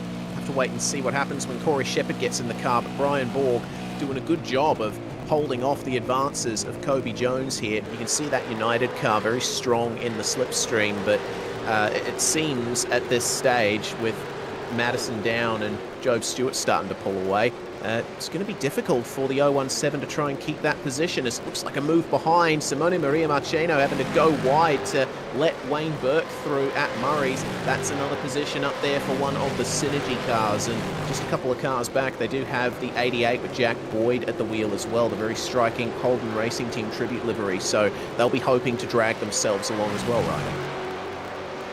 See that big wobble from Kobe Jones on the exit of the chase. He clipped the grass and it almost spat him straight into the fence on the right. That was almost a huge moment for the United Sim Sports car. They were lucky to get away with that. It's a textbook move from Wayne Burke, as you called. Now he will look to bridge that small gap to the cars in front of him. Andrew Dyson at the back of Kobe Jones, and see if he can't make some progress there. We look a little bit behind them. Out this group of cars, Kobe Williams just on the back of this. Kobe is making some great progress, so they've elected to start him instead of Thomas Randall. Kobe with more experience in iRacing, of course, with the manic, frenetic stars we have on iRacing, and he's up 6 spots. Rick Kuznetsov is right in front of them there for Premier Racing Team 08. We're riding on board with the Castro Racing car now, as we head down the mountain, and just ahead of Kuznetsov is Sam Blacklock after his mistake earlier on. Or not mistake, but accident. Coming together, probably Yes. probably a way to put it, to be diplomatic about it at least, but this fight is looking pretty good. Kobe Williams' times looking very quick right now. Blacklock and Kuznetsov running mid-206s, but Kobe Williams a 205.7 on the last lap. So we'll keep an eye out for that number 55, but there's battle packs forming here all throughout the field, and this is where the major players are going to put their chips, as Josh Thomas making up a position there. They're 4 positions up from where they started in the number 26. It's been a very good run from that car, but have a look at this. It's getting a little bit frenetic down the start-finish straight. One of the Trans-Tasman cars having to go defensive there against Jack Boyd, and looks like that is the number 18 that we ride on board with. Yeah, Lee Ellis, he's in the car for the start, and certainly that's a difficult duty to perform, but Ellis, just like his teammate Kurt Stenberg, has plenty of experience in SCOPS. They're just about the most experienced driver pairing in the field. Trying to maintain track position. Is lap 12 of 161 a time to be defending in positions? Probably not. Once you start defending, you start making the guy behind a little bit impatient. He starts thinking, why are you defending and blocking, costing us both time this early in a race? That's when incidents could start to occur. But right now, Lee Ellis wants to hold that track position, keep Jack Boyd behind him. Maybe he just made that move actually and was trying to prevent Jack Boyd from coming back by. But Jack Boyd is up 5 spots in this race. SSI JK Signs. We're going a couple spots further back again because now starting to form a mega train is a couple of groups all forming together. Because next up, that little group I talked about behind Blacklock and ahead of Kobe Williams, well, they're now behind McFarlane and Boyd and Ellis, and they're on the back of Marcheno and Dyson and Burke and Jones and Borg. They're all together, and I reckon Kobe Jones here is going to have a move on Brian Borg into the chase. He's got a great run. Let's go back and have a look at it on live pictures. There they are, side by side as they come over the crest. Kobe Jones on the inside. The true blue Falcon on the outside backs out of it. And that will be Kobe Jones up into P9 in this race. Hayden Veld will be celebrating that in the garage, I'm sure, but I think it really goes to show how much of a cork in the bottle Brian Borg is, as Wayne Burke thinks, you know what, I'm going to take this opportunity. Oh, almost shoves Borg wide off the racetrack, but there we go. Wayne Burke through for Synergy Sim Racing, and the 72 is going to have a try at this as well. Andrew Dyson, oh, he had to back out of it slightly with Borg a little bit compromised in the mid-corner. Simone Maria Marcheno also compromised. That's going to leave the door open to Lee Ellis. You see him poke his nose out there in the Trans-Tasman 18. That's going to be a change for position between Trans-Tasman and Altus Esports. Not at the very front of the field, but certainly going to help the teams battle there. But I think it just goes to show how much of a cork in the bottle Brian Borg is at the moment, and that's not to insult him. It just seems to be the way things are playing out at the moment, because you see the huge gap ahead of this pack to the rest of the field. Job Stewart and Madison Down are I'd say maybe 3-4 seconds ahead at this point. It just goes to show, doesn't it? If you get held one out, one wide, like Brian Borg did there, then particularly when you've got such a tightly bunched pack of cars behind you, you can very easily lose more than one position in quick succession, and that's what we saw Brian Borg now getting shuffled back outside the top 10. And see what I mean about the blind corners? All it would take would be one incident, one of the cars in this freight train, and you're going to have a multi-car collision that's potentially going to compromise the race of multiple cars. And that's what I talk about with wanting to try and find a bit of clear track in this opening stint, and just make sure that you're in a position where it's risk minimisation, where you're limiting the possibility of being caught up in other people's incidents. As we see Simone Marie Marcheno wanting to try and get that spot back from Lee Ellis, gets pinched up on the curb on the inside through the kick heading into the chase. Thinks better of it and backs out of it. It's a low percentage move in the early stages of this race to think about going for overtaking manoeuvres there. And Simone Marie Marcheno very, very intelligently decided just to get his nose out of that one, because there is absolutely nothing to be gained by car-to-car contact in the chase on lap number 13 of a 161 lap endurance race. Up at the front, Reese, Cooper Webster and Jackson Susan Harlow are starting to pull away from Andrew Gilliam. Oh, they are. So that Pursuit Sim Racing car is just fading ever so slightly. And I had a look at his lap times. There's no obvious errors in them, so he's not made an error. He's just slowly, bit by bit, fading backwards. So maybe just not quite holding onto his tyres as good as those in front of him. But right now, it is the top two starting to look to pull away, as there's no pulling away happening right here. Yeah, well, that's Wayne Burke just making a move there on Kobe Jones, it seems. That's a pretty fantastic run there that this SSR number 89 is having at the moment. And it seems that they're working their way forward very nicely. Which car is going to be the one to lead the charge? Up to Job Stewart, who still holds on to 8th place up ahead of this pack. Wayne Burke on a bit of a charge right now, and I go back to Lockie's point about the blind corners here across the top of the mountain. Ryan, we saw just how treacherous that part of the circuit can be on Friday when we had the flat sixes, and Kobe Jones was driving in that race, and he ended up getting taken out by a car stopped in the middle of the S's. He'll be having flashbacks to that, I'm sure. Sorry, I thought you threw to Lockie there. No, I threw to you. Oh. Yeah, they're having plenty of flashbacks in that car, but when you're in a pack like this, you've got to sort of, a lot of the times, you don't really have enough time to think about anything else. You get engrossed in the battle, don't you? And that's when a bit of the red mist can come over, actually, can't it? Because you get so engrossed in this battle, sometimes you forget it's a 161 lap race, and that's when having that driver in your ear, your co-driver, just telling you, settle down, it's 161 laps, it's 1,000 kilometers, there's still plenty of time, it can be beneficial. And I think someone like Brian Ford will benefit from that at the moment as well, because that he might be finding himself panicking a bit, fading backwards, but maybe he's been given that don't panic message because he's starting to look strong again, isn't he?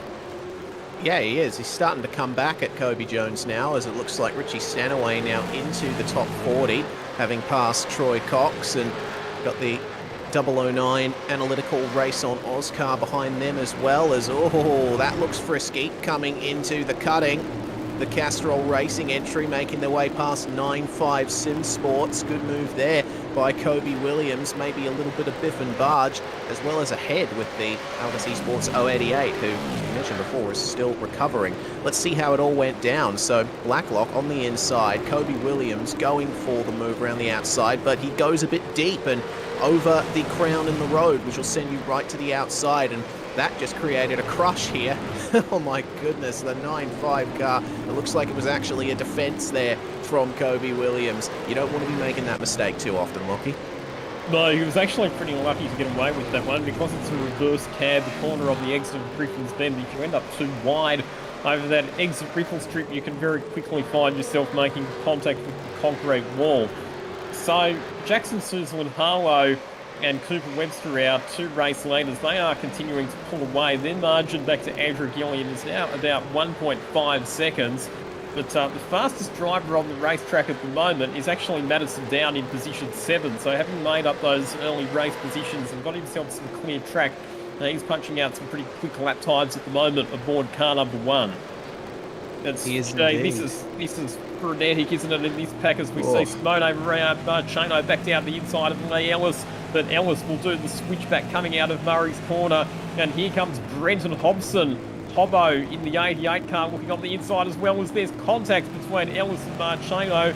Marcheno gets forced wide out over the exit curve at Hell Corner, and Brenton Hobson says, thank you very much, I will take that spot as well.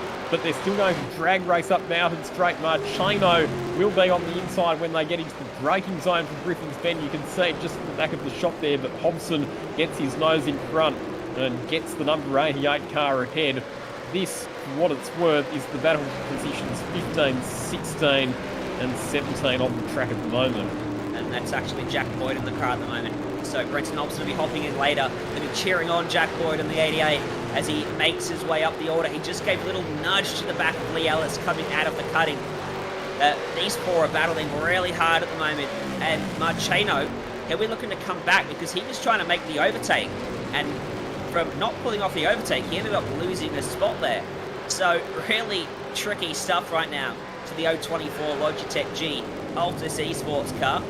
And Marcheno's going to have to think again about how he wants to make this move. And he'll have Hanlon in his ears telling him maybe not to try that again at Murray's corner when there's another driver ready to pounce with the momentum. As you can see, Marcheno having a bit of a look at Forrest's elbow, but he wasn't quite close enough to throw it down the inside. And now all that's done is hurt his momentum out of the corner.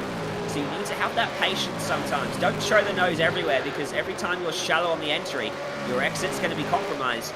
The guy in front's going to just drive away from you. Exactly right, and we saw just a moment ago as well, Trans-Tasman Racing 1 passing the number 28 and now up into 6th place, but Simone Maria Marcheno, those rear brake discs glowing on the way into the chase. He'll, yeah, very good point, Ryan. He'll certainly be thinking about backing off here, I reckon. Now that the 88 is by, we'll have to wait and see what the lap times are like, and Altus will be determining whether or not it's worth it making the move again, as just behind Adam Murray's corner, the 990 of Aaron Dodd, almost getting past Kobe Williams after his mistake a lap ago, still massively pressuring the number 55, but they've got an ERT car behind that they're going to have to watch out for. Side by side on the exit of Hell Corner, drag race between Kyle George and Brett Loxton. It's HJR versus United Synergy, and oh my goodness, they are dragging two cars with them, Kenneth Ladder and Josh Muggleton. Who's going to come out on top here? Muggleton lifts off early into the braking zone, learning from that earlier incident with Sam Blacklock, as Kyle George goes wide in Griffin's Bend and loses just about all three positions. Don't make it 3 wide into the cutting, guys. Take it easy. Josh Muggleton is now by. So again, that's what happens when you run wide at Griffin's, Ryan. Remember when he was 35th after his pit lane penalty? Well, he's now up to, well, he should be 26 after that little move. So Muggleton's making progress back up the order after starting 8th, tumbling to 35th, and now back up to P26. It's been a roller coaster so far for Muggleton, the McLaren Shadow team, and we're just over 10% of the way into this race as we look back forward again, and still Blaine Burke, after making his way by that United Sim Sports car of Kobe Jones, Brian Hall kicks the rear end out, coming out of Forest Elbow. He hasn't been able to pull away, and Kobe Jones is still lurking in his slipstream. I did notice a bit of damage to the right-hand door of the number 2 car there. Oh, bump draft. And now he ups to bump draft Wayne Burke.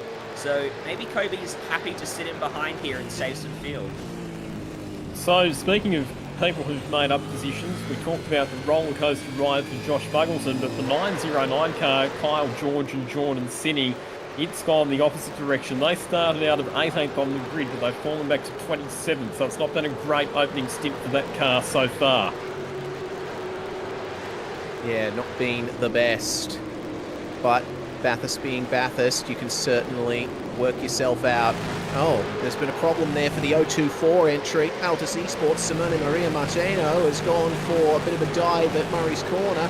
Gets back on the track, and other drivers have to take avoiding action. What on earth went on down there? Thanks to Virtual Racing School, we're going to find out on the replay. So, Martino was behind Boyd at this point. Let's see what happened down here. Was there contact? Was it simply a mistake? Oh dear, he might have just straight up missed the braking point there. Yeah, and he did a great job not to clatter into the back on the side of Jack Boyd. I think you're right. I think he just missed his brake point there because he was nowhere near pulling that car up in time. Yeah, nowhere near. So we'll see what they can do to recover from that. That car's obviously got a bit of damage to the front now.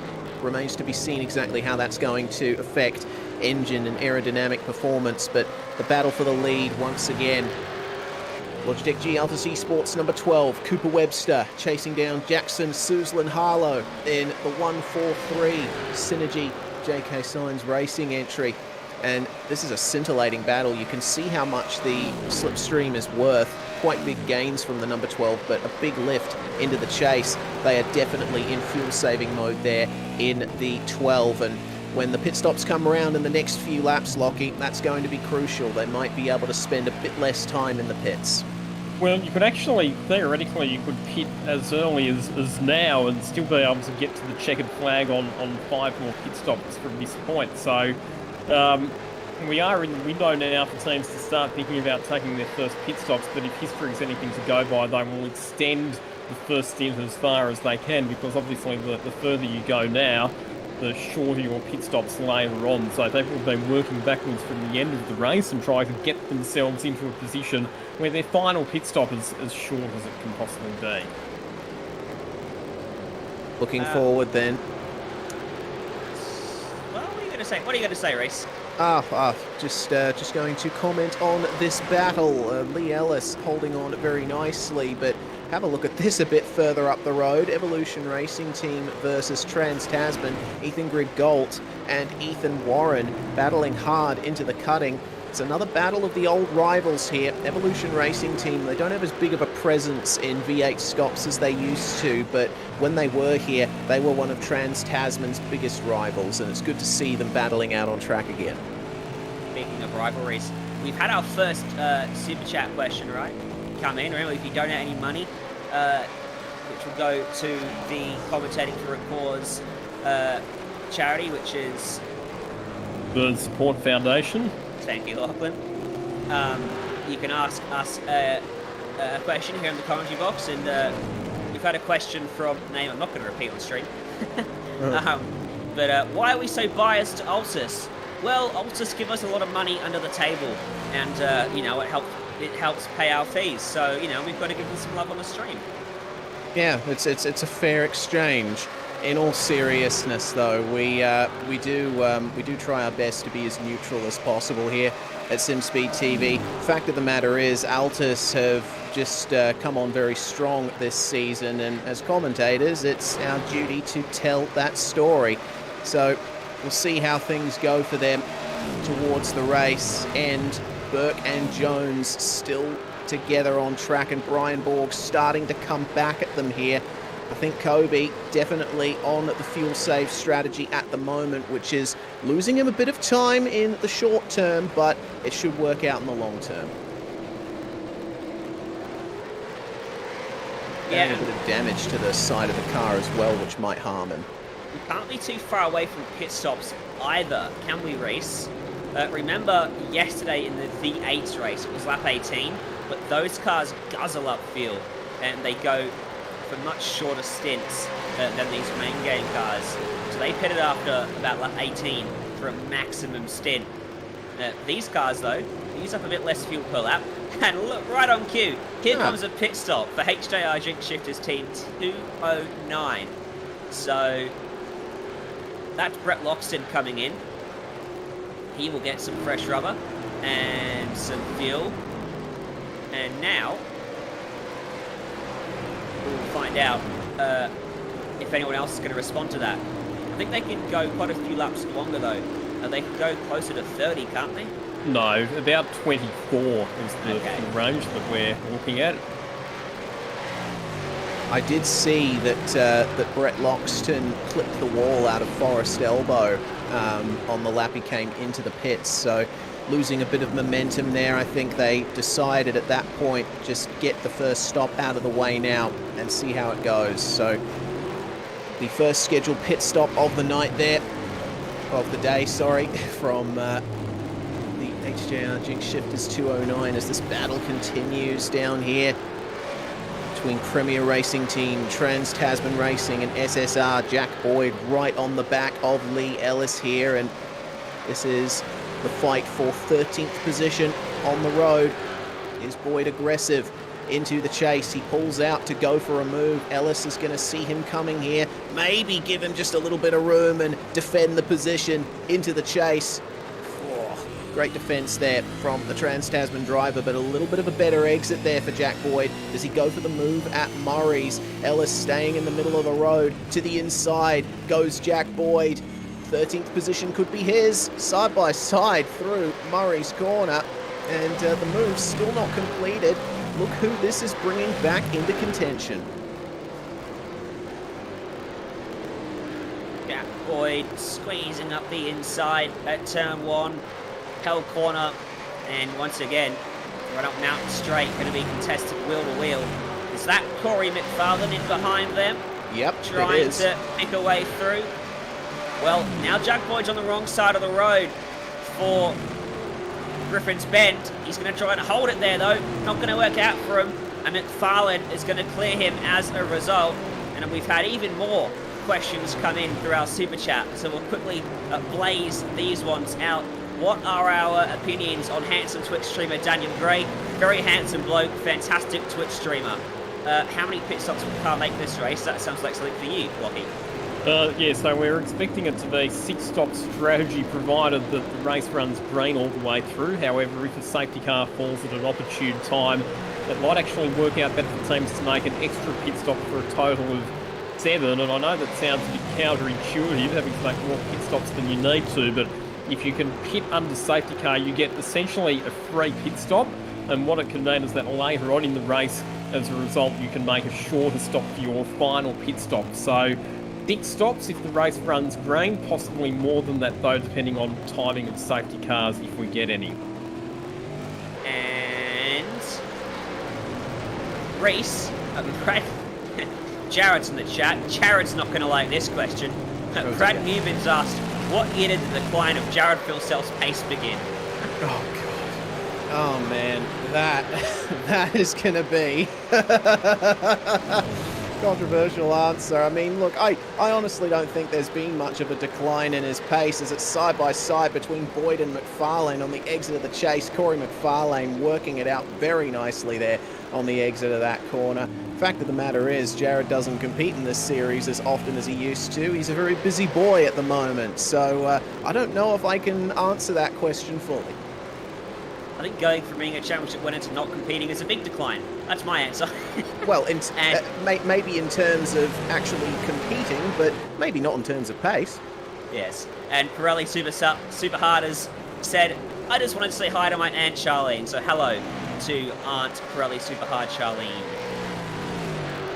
So there's more takers in the pits. Jack Boyd has gotten back by Corey McFarlane at Griffin's Bend, just seeing them there in the background.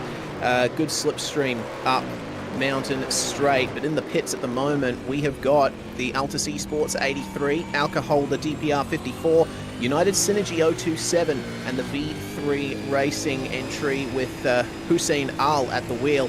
So 4 more cars now in here on lap 22 of 161, and this battle's going to continue for the time being, I'd imagine, between Drop Bear and Synergy. We did see some big shuffling in the pack as well in the vicinity of Sebastian Flock. They have worked themselves out there at the end of the top 30. Good amount of space between all of those cars. It could all be changed with a bad pit stop for one of those teams. So one of the things that's happened here is the track temperature is already considerably hotter than it was at the start of the race. It was only about 33.5 degrees when the race kicked off. It's now up to 40.6 degrees. So it'll be interesting to see if there's some cars where their setup suits the hotter conditions better than others. And that's one of the other things that might see the positions being shuffled around a bit. Very good point, as that is a big call there. Pursuit Sim Racing 1 into the lane on lap 23, and with a bit of fuel saving, Lockie, they can make it 24 laps on a tank, we are told. The battle for the lead will continue out here. Cooper Webster continuing to pressure Jackson Suzlin Harlow out there, and it looks like both of our leaders are pretty much locked into the same lap to pit on at this point, Lockie. It's been a great battle so far, hasn't it? Really, really clean. They haven't been separated by much, pretty much right throughout this opening stint. 2 of the young stars of the Aussie sim racing scene in Jackson Suzlin Harlow and Cooper Webster, but we are now in the window, so not surprising that we're starting to see pit stops take place. And in that 201 car, Griffin Gardner has taken over from Andrew Gilliam, so we will start to see some driver changes taking place in these pit stops as well. There might be some drivers who will choose to stay in their cars for a double stint, but I think in a lot of cases we will see driver changes start to take place. All of the teams, again, they're working backwards from the end of the race. They're wanting to make sure that they put themselves in a position where it's their fastest driver on board for a double or even a triple stint for the run home. But at the same time as that, you can't spend any more than 65 laps in a row in a car, which means that the earliest that you can do your final driver change is lap number 96, as we see Cooper Webster right in the slipstream of Jackson Suzlin Harlow heading down Conrod Straight. They will complete lap number 23 this time around, so we're right in the window for this opening round of pit stops to take place. Can you believe, and I am fully aware of what I'm doing by saying this, this is a curse if ever I've done one. We've made it to the first round of pit stops without a safety car. And let's wait with bated breath to see when that inevitable safety car comes out, as We see the number 83 in the lane, still there, 36.3 seconds stopped. It's been a challenging race from the back of the field for the number 83, side by side into the chase. Century Motorsports, Cameron Jones and Tyler Blackburn battling hard out of the chase there. It looks like Cameron Jones winning that battle, as it looks like the Evolution Racing team number 43 is coming into the pits as well. Marcelo Rivera going off track in the pit entry. Another taker for the pit lane. Rick Kuznetsov in Premier Racing Team 08. It's been a pretty good stint for them so far. And let's see how that goes for them in the next stint or so. The order may be shuffled a little bit, but the main thing that a lot of these drivers will be thinking about, Lockie, is the opportunity to get some clear air and set some proper lap times. Interesting that that number 83 car was back in, because that's that car's second pit stop in 2 laps. So yeah, it had come in the lap prior for Simon Feigel's handover to Ryan Wood, and they've come straight back in again for another pit stop. That means that they're now a lap down and in position number 51. So whatever's gone wrong for that team, that's a massive blow to their chances. They had been making steady progress up the order from their rear of grid start, but all of that hard work's now been undone, and it's going to take a pretty big miracle, you would have to say, for that car to get back into contention. Here we go for the lead of the race. Cooper Webster round the outside of Jackson Suzlin Harlow, and the Altus Esports car number 12 goes to the front for the first time today.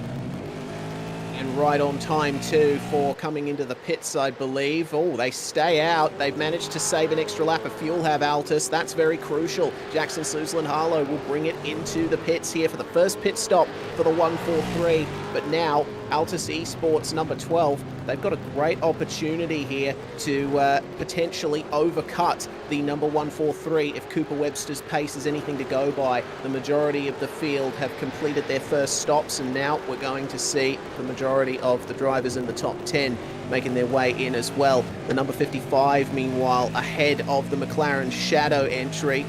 These drivers have been making up positions. It's going to be a battle of the brakes into the pit lane. This is a very difficult pit entry here at Mount Panorama. It's essentially another chicane you have to navigate on your way into the pits, but it looks like all of them have managed to get in there all right, Lockie. Well, only just. Wow, it is absolute pandemonium down in pit lane at the moment, with the bulk of the field coming in right on cue after 24 laps. But Cooper Webster, by sitting in the slipstream of Jackson Suzlin Harlow for so long, that gives you an indication of just how much fuel he was able to save. And he's been able to go an extra lap for what will be a 25 lap stint for car number 12. And that extra lap of fuel, you do that a few times in multiple stints, it will give you an advantage in the pits later on in the race. So strategically, that's very good news for the number 12 Altus Esports crew. And you just saw Mr. Fuel saving himself, Ross Rizzo, go an extra lap too. While everyone filters out of pit lane, I'll put a question to you, Reese. Another one coming in from Daniel Gray. What driver would you want to babysit whilst drunk?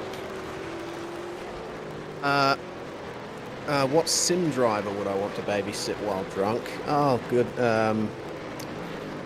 God, I have no idea. The only drivers that I've spent time with in real life in this field, I've met Jake Burton and Kurt Stenberg, Madison Down, Lee Ellis, many more besides. I think I'd probably say Stenny, because it's always a fun time hanging out with him. Yeah, Kurt Stenberg, line yourself up a babysitting session with Reese Gardner coming your way soon. I've got a rig at home. We can do some laps. Here we go, though. On the racetrack, Joshua Thomas. And is that Thomas Randall and Kobe Williams in the car trying to fight back at the cutting? He did the switchback at the cutting. That was outstanding. And the Castrol racer saw him coming and gave him the room. It's Thomas Randall now at the wheel, taking over from Kobe Williams. And that is cold tyres, straight out of pit lane. Good stuff from those two. Pit stop, meanwhile, for the Altus Esports number 12, the 947 coming in as well. Jordan Caruso has taken over from Cooper Webster in the leading car. They're still getting their tyres on and bringing up the tank. And the 199 Simrigs DPR machine into the pits as well. I don't think anyone's going to be able to make it more than 25 laps at this stage. James Scott, meanwhile, has taken over the 088 from Sam Blacklock. They're back out on track too. Here is Jordan Ross. Let's see if this works out for them. The number 12 is going to come out ahead. You'll see them just up the road there. The overcut has worked for Altus Esports, and now they've got Jordan Caruso in the car. Battle of the Jordans up at the front, Lockie. Indeed it is. So great stop from the Altus Esports team, and we know how fast Jordan Caruso is, so he's come out with track position and a bit of margin as well. It's going to be a couple of seconds back to Jordan Ross. Just having a look to see how the rest of the pit stop cycle is going to play out. Griffin Gardner, who has taken over from Andrew Gilliam, will be in effectively third position, and then it'll be Jake Burton and Josh Anderson the next couple of cars through back to Richard Hampstead and Michael Talliancich. So a lot of driver changes have taken place. In fact, you would have to say pretty much all of the teams in the top 10 have done a driver swap. The only car that I can see in the top 15, in fact, that hasn't swapped drivers is Simone Marie Marcheno, has stayed in car 024 for a double stint.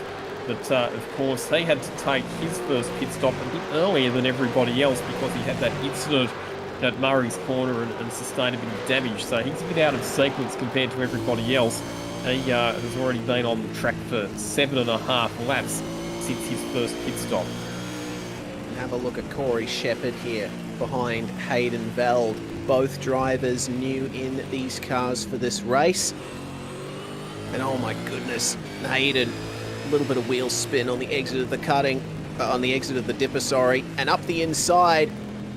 Big go, big lob there from Corey Shepherd, side by side on the exit of Forest Elbow, but he's not going to quite get the run out of the corner he wanted.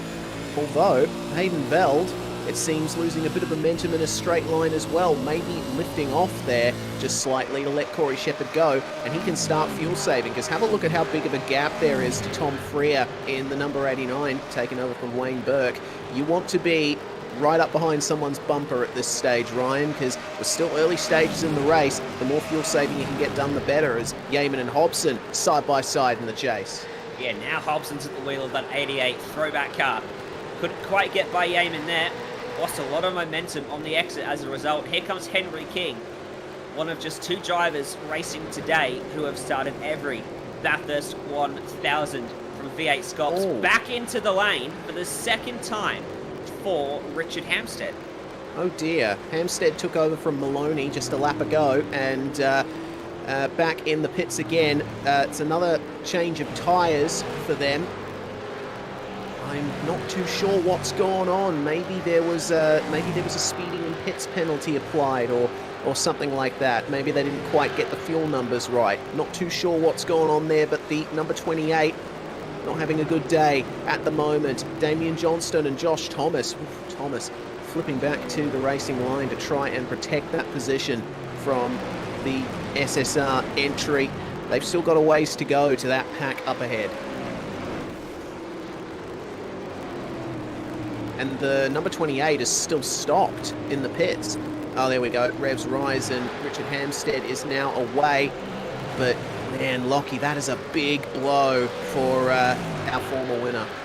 I don't understand what the story is there. It's not like they had contact or damage, so unless it's been a hardware problem for Richard Hampstead, or yeah, we're hearing that it could actually be a pit lane speeding penalty for that car on pit exit. So in any case, it's dropped them back to 42nd. We're hearing that Jake Burton, who is currently running in 4th position, the car that he's sharing with Ethan Warren, he's got a pit lane speeding penalty as well. So a few experienced drivers and teams in this opening round of pit stops falling foul of the regulations, not adhering to the pit lane speed limit and copping penalties as a result of it, as the number 22 car now pits out of 4th position. Costly setbacks for a couple of our outright race contenders in the early stages. I suppose if you are going to get a penalty, better for it to happen early than late, because at least you've got time to come back from it.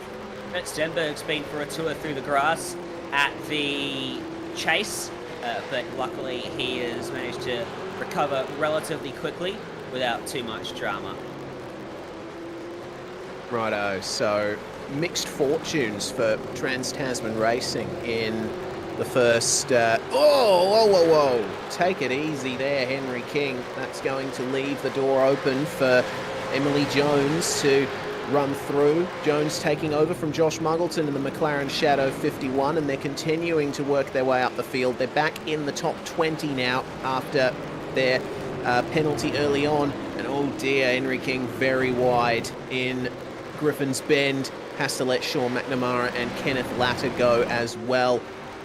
Hopefully they'll be able to recover from that, but Jake Burton now out of the pits and down in 37th place. He and Ethan Warren have got an awful lot of work to do here. Did you see behind him that little battle that was going on the racetrack? That was Reece Keane, Darren Lobb, Andrew Mogridge, all scrapping it out for, I think, 38th place. Here we go. Mogridge on the outside. Darren Lobb has lobbed it up the inside. He just picked up both Mogridge and Keane in the space of one straight. Great stuff for him. And we caught a glimpse of Shane Van Gisbergen there. He's back at the wheel. He's at the wheel for the first time today of the Falcon Racing number 10. They're up almost 20 spots now in this race, and they are still charging. Couple more super chat questions. An update on the Taipan Esports car requested by SimSpec Racer. Well, car number 966 is running in 30th right now after starting 35th. Adam Hayne at the wheel. And I don't see a mark on that car. They've kept their nose clean so far, and they're looking pretty good. And modified 666, also cheering for Taipan Esports. Shout out to Reese's sultry tones. It's always Reese. Of course, modified 666 is Sebastian Murray Westberg, former director here at SimSpeed TV. It's largely thanks to him and his efforts, along with Jay Kennedy and Scott Fountain, that we're at the level we are today with SimSpeed TV. Seb was in the director's chair for quite a few seasons of V8SCOPS early on, and it's always good to see him pop up in the chat, and I'm glad that my sultry tones are entertaining you, Seb. Meanwhile, Sean McNamara in the 9.5 SimSport entry, chasing down for 17th place here. Will he be able to get it done at Griffins? No. It's very difficult to make a pass there, especially in the early stages of this race, but you can see that number 51 ahead starting to streak away, and the 990 here will be looking to make his way by pretty shortly. Try and get themselves some good track position for the next round of pit stops, because once you come out of the pits, Lockie, it's all about getting back into that rhythm and trying to put yourself in the best position for the start of the next stint. And even though it's been a fairly clean race so far and we haven't had any safety cars, it's still such a congested racetrack, isn't it? It's still very busy. There's not a lot of clear track to be had by anyone at this stage. It seems pretty much wherever you are on the racetrack, you're going to be in a battle with somebody else, and a lot of that's because we haven't really had many retirements, have we, so far? Pretty much all of the cars that have started, in fact, I think we've only had one retirement, which is the number 9 car, so 52 of our 53 stars are all still in the race at this stage. It's been a very low attrition rate so far. For those of you tuning into our coverage on YouTube on the SimSpeed TV network, thank you for your super chat questions. A reminder that all proceeds from your super chat questions are being donated to the Burn Support Foundation, so keep your comments and questions coming in. Yes, please. That 9.5 SimSports car has indeed made up the position there, making their way past the Drop Bear Motorsport car that just missed out on the top 15 shootout yesterday. And oh no, there's been a big problem for the Pursuit Sim Racing 201. Griffin Gardner, you see there, dropping down the order up the top of the screen. He's just disappeared off the track. That is an absolute disaster for the pole-sitting team. Oh wow, so just when I was talking about how low the attrition rate was, a technical problem, it would seem. Maybe an internet connectivity problem or some other hardware issue. I was going to see the Pursuit Sim Racing car retire from the race. What an unfortunate setback for a car that was looking so strong. Yeah, indeed. We do have to remember, though, that they can get back into the session and get back out there. The ANZ Motorsports number 9 is still in the pits, and if they can get that damage repaired, there's every chance that Christensen and co can make their way back out there. Same goes for Andrew Gilliam and Griffin Gardner, but they are basically barred from getting maximum points at this stage unless something incredibly drastic happens, which is entirely possible at Bathurst. But, man, one of our contenders for the win being taken out like that, it's always disappointing to see, Ryan. Yeah, well, let's go on board for a second and go for a lap of Mount Panorama. Let's go on board with this car right here, the number 030. Matt Danson and Christian Peterson. Peterson's at the wheel at the moment, and he is the only American in the 2021 V8SCOPS Bathurst 1000 field.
So Christian Peterson doing very well there at the moment in the 030. He and Matt Danson got a bit to live up to here. Matt Danson has shown that despite his extensive oval experience and the expectations that come with that, he's turned out to be a fantastic racer in V8SCOPS, and it's really good to see that team going where they are. Meanwhile, number 72 having to hold off against the 017 here. Positions in the top 10 for both of them that they've managed to hold on to. And the Phoenix Smokers DPR starting in 11th place up into 6th place. It's been a really good run here for Adam Briggs, Lockie. And it has, and we're starting to say Corey Shepherd now that he's behind the wheel of the 017 car, moved that car forward as well. We saw that earlier on in the race when Brian Borg was on board, it was slipping backwards for a while, but Corey Shepherd on a bit of a charge, really, really loving that retro livery on that car as well. The number 17 tribute livery to the True Blue Falcon that was so successful at Mount Panorama in the hands of Dick Johnson, winning the race outright in 1981. And Corey Shepherd, he's been one of the rising stars of the sim racing scene this year. We've seen that he's had some great results in V8SCOPS competition, and as it is right now, he's on the tail of that number 72 DPR machine, which has got Adam Briggs behind the wheel. update on the pole sitting 201 Pursuit Sim Racing entry. They're back out on track. Andrew Gilliam is back behind the wheel of that car as Griffin Gardner is reconnected to the session. So they're going to have to do a bit of shuffling here in the next couple of pit stop cycles in order to get their figures, their lap counts down to regulation. But Ryan, this is a really good charge here from Corey Shepherd. He actually pulls out and tries to psych out Briggs into the braking zone for Hell Corner, but Adam is as experienced as anyone in this series. He knows what to expect there, but we might see a move here at Griffin's Bend. Might, or Brian, or in that 017 team, Corey Shepherd, at the wheel at the moment, might decide the outside's not the way to go. The inside, though, he wants that spot. And he will get it. That was a great move. He sort of faked out that DPR car, and in the end managed to switch himself to the inside. Adam Briggs went to cover the outside, and Corey Shepherd saw that door ajar and just swept on through, which was fantastic. Yeah, certainly was. That puts him up into P6 now.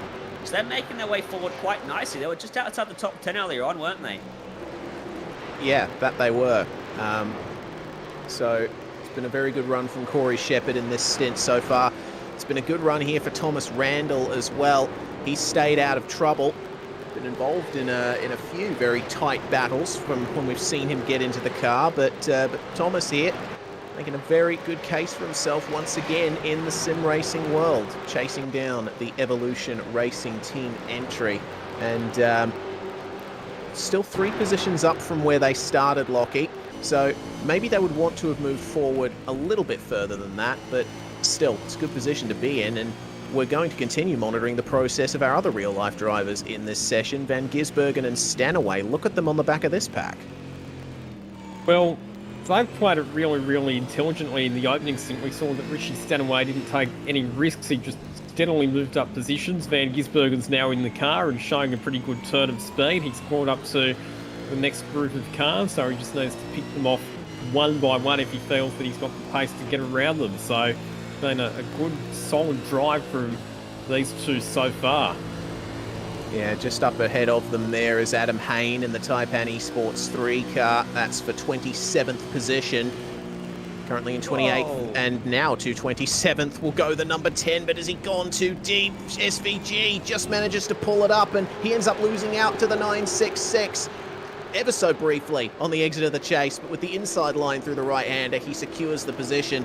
I think Shane would have hoped that that was a little bit easier. They have lost a bit of time to the pack ahead, but hey, with the pace they're displaying, they should be right back in it at this point next lap. So next target for SVG is Justin Wallace in the Analytical Race on Oz Esports 947. Then you got Christian Smart and Kyle George in the 2 United Synergy cars. Tell you what, Adam Hayne is sticking with Shane Van Gisbergen here down the straight coming up to Griffin's Bend. I don't think he's close enough to try and move, but he is going to have a look and potentially psych out Van Gisbergen. But I think Shane's seen all of that before, multiple times over.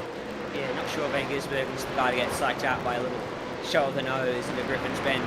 Up at the chase, while Van Gisbergen was doing that, the 2 United Synergy sim racing cars switched around their positions. Kyle George went by Christian Smart with a bold and brazen move up the inside of the chase. I'm sure Christian Smart lifted off, but it did look a little bit wild for Kyle George at the same time.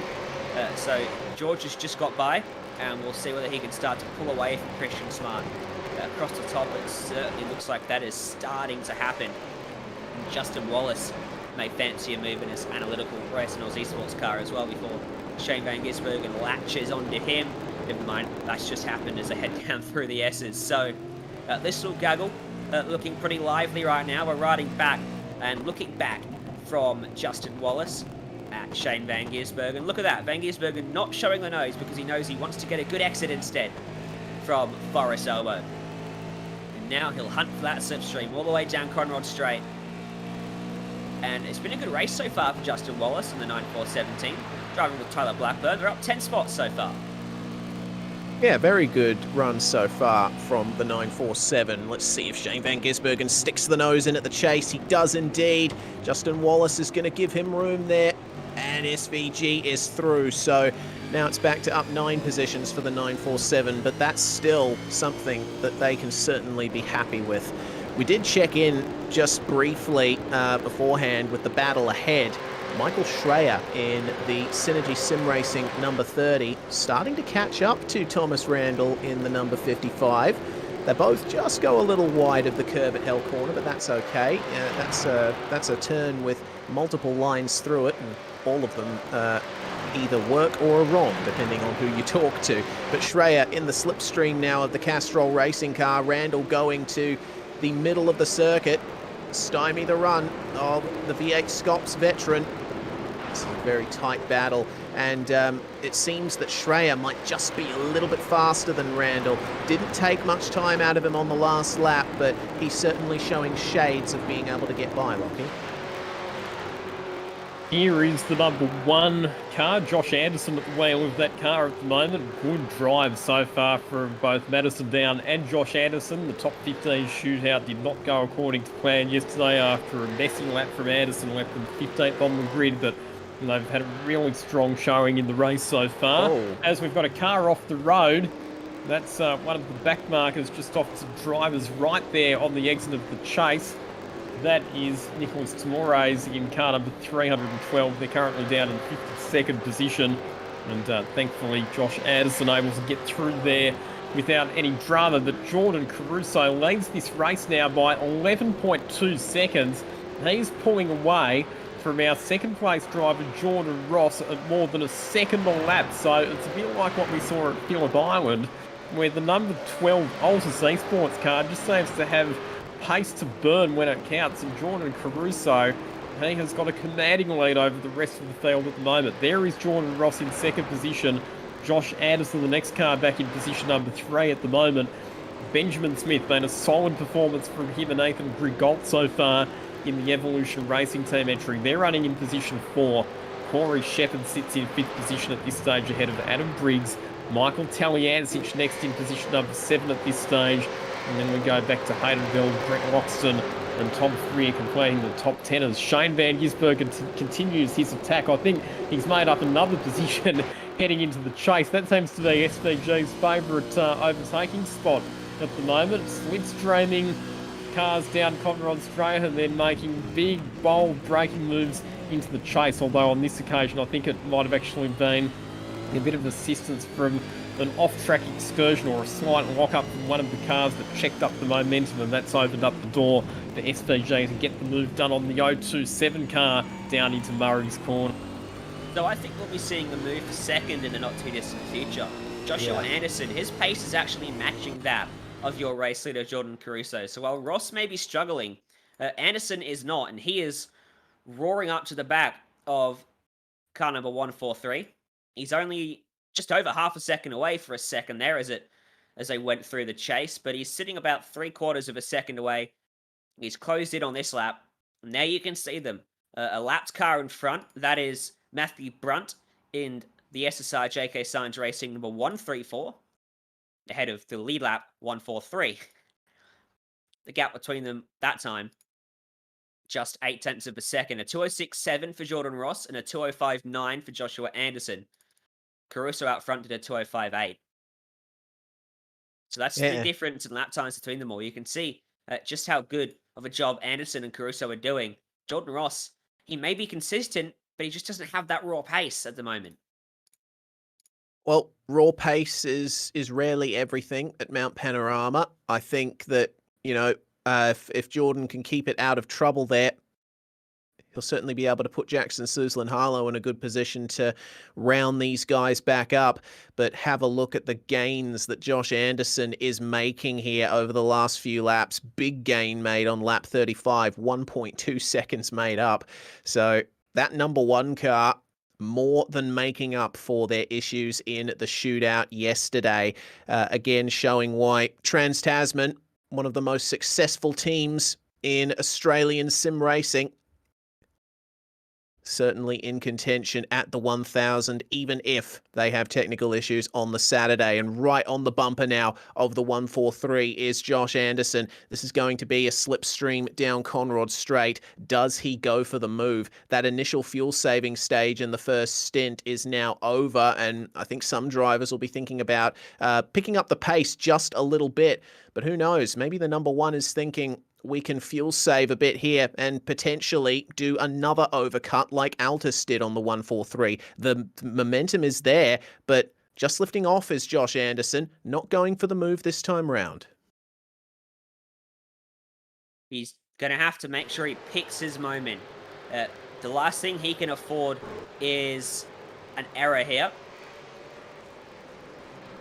And yes, we're now troubleshooting more issues.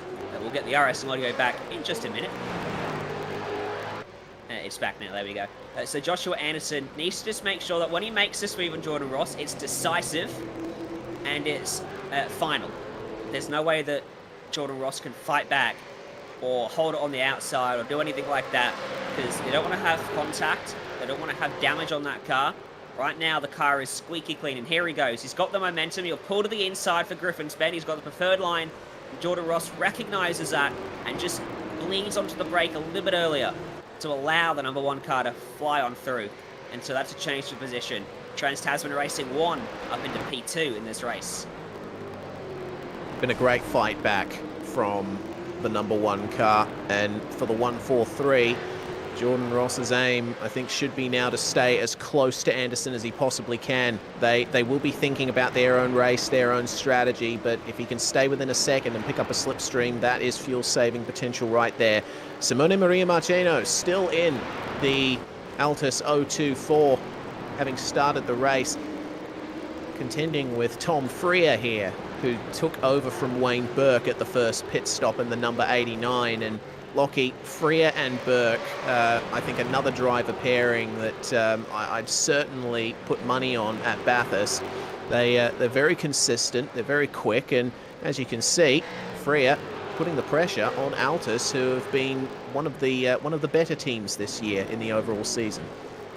And another team that's pretty good when it comes to fuel saving as well. Remember, in the Imola 500, they saved enough fuel that for a while there, it looks like they were going to get through the race on one less pit stop than everybody else, and were potentially going to put themselves in a position to grab a podium out of nowhere. So, had a good consistent run for them so far. And keep in mind that Simone Maria Marcheno is a bit out of sequence compared to everybody else. Number one, he's doing a double stint at the moment, so he's been in the car since the start of the race. But number two, his first pit stop was quite a bit earlier than everybody else, so it was a shorter pit stop. He put less fuel in, he was stationary for less time, but he will have to now pit earlier for his second pit stop compared to everybody else in the field. There's going to be some work required to get that 024 back on strategy after that incident for Simone just before, and the amount of clean-looking cars out there is gradually going down lap by lap. You see a big scrape on the side of the number 89. These drivers are pushing it incredibly hard around Bathurst. Sometimes a little tap of the wall is needed to gain that extra advantage, but you don't want to play with fire because you will certainly get burned. So in terms of battles out on track, this is the closest one in the top 10, just outside the top 10. Trans-Tasman Racing, number 18, is holding off the advances of Brett Loxton and Emily Jones, with Kurt Stenberg now at the wheel of the number 18. Tom Freer continuing to pressure Simone Maria Marcheno for 8th, but I'm monitoring the progress of that number 51, Ryan, and Emily Jones right on the back of this battle for 11th place. Let's see how long it takes to pull a move here on Brett Loxton. Yeah, handed the car after Josh Muggleton had a really up and down opening stint. Started 8th, went back to 35th. They're now back to 13th. So this McLaren Shadow team has had a really, really important sort of opening stand where they've had their drama, but they've fought back and they're still in a really good spot. And if we get a safety car, they'll be right back there with the leaders. in the leading group. So all is still to play for this McLaren Shadow team and everyone they're fighting with. And let's see if Emily Jones has got a good enough run to try and get by Brett Loxton. Ahead of Loxton is Kurt Stenberg. He'll be giving Loxton a little tow. And just ahead of Stenberg is Hayden Veld. And that is the final spot inside the top 10 at the moment. But there are no moves going into the chase on this lap. I think Kurt Stenberg went just a little bit deep in the chase that time. His exit was slightly compromised and he had a little wiggle coming out of the right-hander as well. Jones is right on the back now of Brett Loxton, and looks like Kurt Stenberg making up for that slight mistake he made at the chase and gaining it again on the exit of Murray's. Have a look at the lap times for these drivers. Hayden Veld, a 2:07.6 on the last lap, but Stenberg, Loxton and Jones all ran 2:06.8 or thereabouts. So could potentially be a titanic battle for the top 10 here before the second pit stop comes around. Can I make an observation, guys? You may. I just want to comment on how good the driving standards have been so far. We saw a multitude of incidents at both Imola and Phillip Island, and a lot of incidents having to be investigated by race control. But just having a look at the live feed of updates that we do get from race control, Mike Korolev and Simon Black, they haven't investigated any incidents for 20 laps. And in fact, the last incident they investigated, which was on lap 20, was declared a racing incident. So everybody's doing a really good job of keeping it clean. Hopefully I haven't put the mockers on it. Hopefully, but yeah, that's a good point that you make.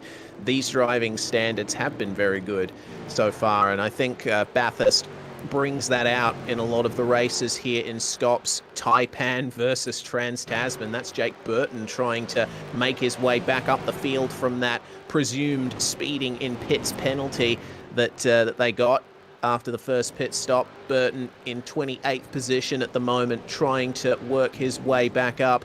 And yeah, you're right. This series, I do love this series, but there are some good points made that a lot of the drivers can be overly aggressive in regular rounds. It's rarely the case at Bathurst, as Adam Hayne dials up the aggression just a little bit, attempted a move on Justin Wallace, but it did not work out for him. He backed out of it just right, and that allows Jake Burton alongside on Conrod Straight. This is going to be side by side through the chase unless Adam Hayne decides to lift off and let Burton go. Well, Burton is ahead as they come across the crest, so Hayne lifts off as expected, and Burton is now through, and all the drivers will be aware of the pace that car has.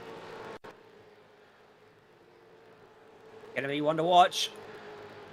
And we are potentially going to see the move down at Forest Elbow here, are we? No, not quite.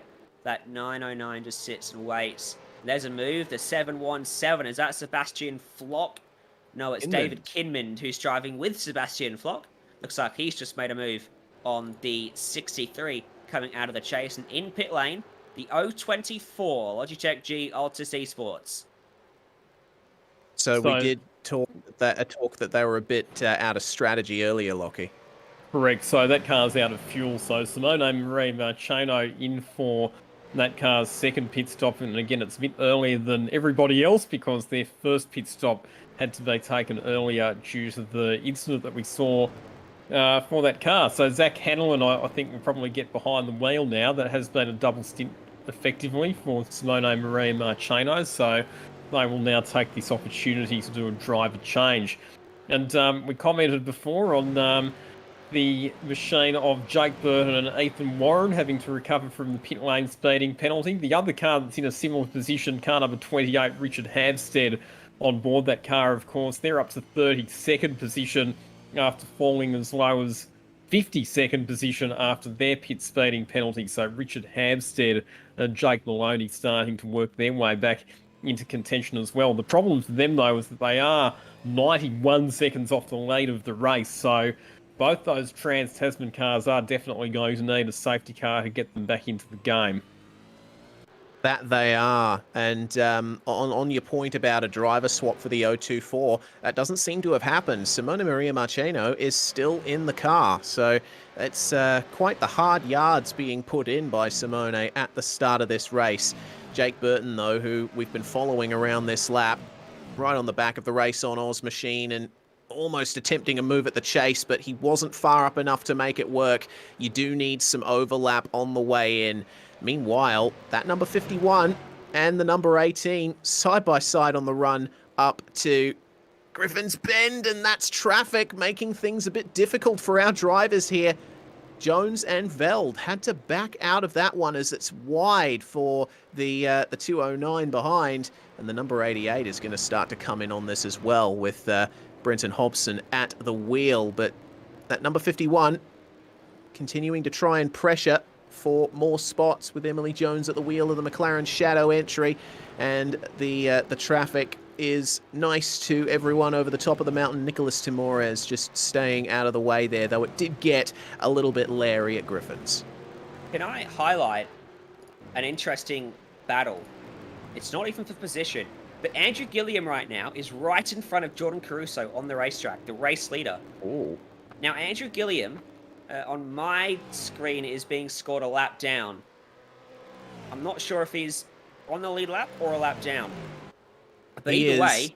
He's almost 2 laps down, so right, he needs to make sure that he stays ahead of Jordan Caruso, or he will be 2 laps down, and he's in a bit of an Oldham Export sandwich at the moment, isn't he, with the number 83 car just ahead, so...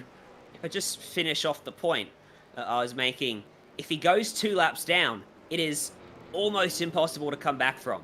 But if he's 1 lap down, if he gets a safety car, he can probably get his lap back. So this is really critical for him. The difference between being 1 lap and 2 laps down is massive. And the thing that's interesting here is he's doing the same lap times as Jordan Caruso. So he is desperately praying for a safety car, and we just got one! The safety car just got called.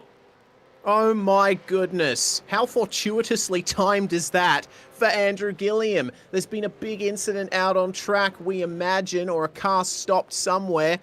Or it's... Oh no, it's a random safety car. So remember, we get between 1 to 5 random safety car interventions on the Bathurst 1000. No one knows when they come out. But that was the lap for random safety car number 1.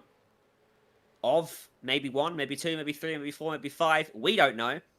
But that is massive. Andrew Gilliam and Pursuit Sim Racing 1. Absolutely. Well, the safety car is ready to go. Of course, got the commentating for a cause logo emblazoned all over it. Make sure once again that that you donate to commentating for a cause. Remember, it all goes to the Burns Support Foundation. And a request to introduce ourselves again as the field comes in now for a very critical turn of pit stops. My name is Reese Gardner. The slightly British-sounding bloke you hear with the higher-pitched voice is Ryan Jones, and the third voice in the commentary box is Lockie Mansell, who you might remember from reality TV this year.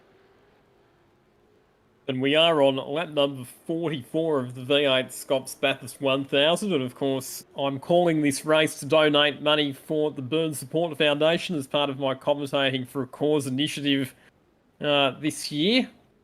And interesting that the safety car is not actually on track yet because it's waiting to pick up the leader. So as these pit stops happen, the safety car now moves out and cars will be waved through until the leader of the race is picked up by the safety car. But it has come at a bit of an interesting time because it's probably about 4 or 5 laps sooner teams would have wanted in terms of their pit strategy, but it has still come at a point within the window for the teams to still get through with a 6-stop strategy. So teams shouldn't have to make any extra pit stops having taken their pit stop within this particular window. So the strategy game continues to be played after this. a nice reset. And you know what? This really helps out the likes of McLaren Shadow, of the SSR JK Signs 143 as well. They're going to be right back onto the pack here in the top 10.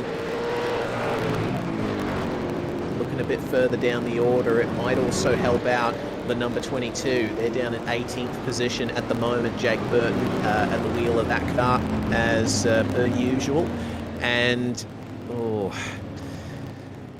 what is going to happen here on the restart? It might be messy. Yeah, it's going to be pretty messy, I think. We're going to have a flood of laps cars in amongst it all because we've gone so long green at the start of this race. A lot of cars have fallen a lap down or ended up out of position. Just having a look at the queue behind the safety car now. Cars being allowed past the safety car. The safety car being driven by Simon Black, driving a Porsche 911 GT3 Cup Type 991, the older generation Porsche. And now, all the cars that were between him and the race leader have been waved by. That includes the Pursuit Sim Racing car. And Jordan Caruso heads the safety car train. He does indeed, and there are 5, I think, lapped cars in between our top 2 on the road at the moment. Behind Caruso is Jordan Goliker in the ANZ number 7, 44th. Riley Bilson in the Drop Bear 268 behind him as well. Thomas Randall, and then Damien Johnstone. Before you have to go back to Joshua Anderson in the number 1 car at the moment, and all of those cars slightly out of position relative to each other as well. So this is going to be a tough restart. The lights are not flashing on the safety car, so I imagine we'll be going green at the end of this lap with the field forming up behind. We have had a few more takers in the pits as well. It looks like Matt Stevens is in the ANZ Motorsports number 9. They're up on the jacks. Daniel Misdale also getting some damage repaired in the DPR number 73 entry, with Ryan Wood, the last running car in the order, out on track, just making his way out of Hell Corner. But we're probably going to get a restart before he has an opportunity to catch back up to the rest of the field. The end of the train, currently located just on the exit of Forest Elbow. Yeah, I don't know. I don't think the safety car is coming in this lap because they would have called it by now. So we'll have another lap behind the safety car here. And we'll allow everyone to catch back up to the safety car queue. There's a laps car behind Jordan Caruso. That'll be good news for him. So there's already... In fact, there's 4 laps cars between himself and Joshua Anderson for this restart. That will allow him to... Oh, they're peeling in. There's less cars now. There's now 2 cars that will allow him to form some form of gap on this restart to Josh Anderson, his nearest competitor. And we'll get a good look at what the top 10 is here as they cross the line, and how this safety car has affected the running order with pit stops and the like. So it is still Jordan Caruso that leads the field in the Logitech G Altus Esports number 12 car. Joshua Anderson in the Trans-Tasman Racing number 1. Jordan Ross in the number 143. Benjamin Smith in the number 117. Corey Shepherd in the 017 Premier Racing Team. Andrew Dyson for Phoenix Smokers DPR number 72. Joe Stewart in the Pursuit Sim Racing 3 car. Tom Freer in the SSI JK Science Racing number 89. And then Simone Maria Machino in the Logitech G number 024 car. And then things are getting confusing on my timing screen.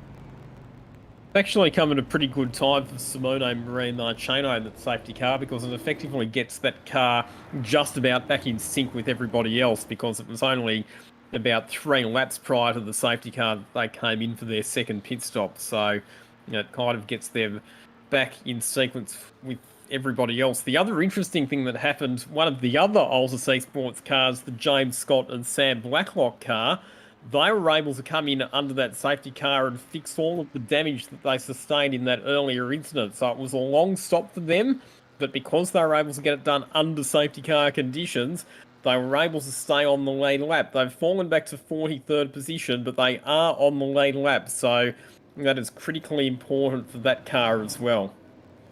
And in terms of the 201 as well, who's been massively compromised this race, they've also come in for a pit stop under the safety car. Griffin Gardner has taken over from James Scott, and very fortuitous, as I said before, the timing of that safety car for them. They were running the risk of getting lapped and being put 2 laps down, but they should still be only 1 lap down now after this. So 1 more safety car, and there's potential for them to get back onto the lead lap. This is a race with a lot of developing stories here.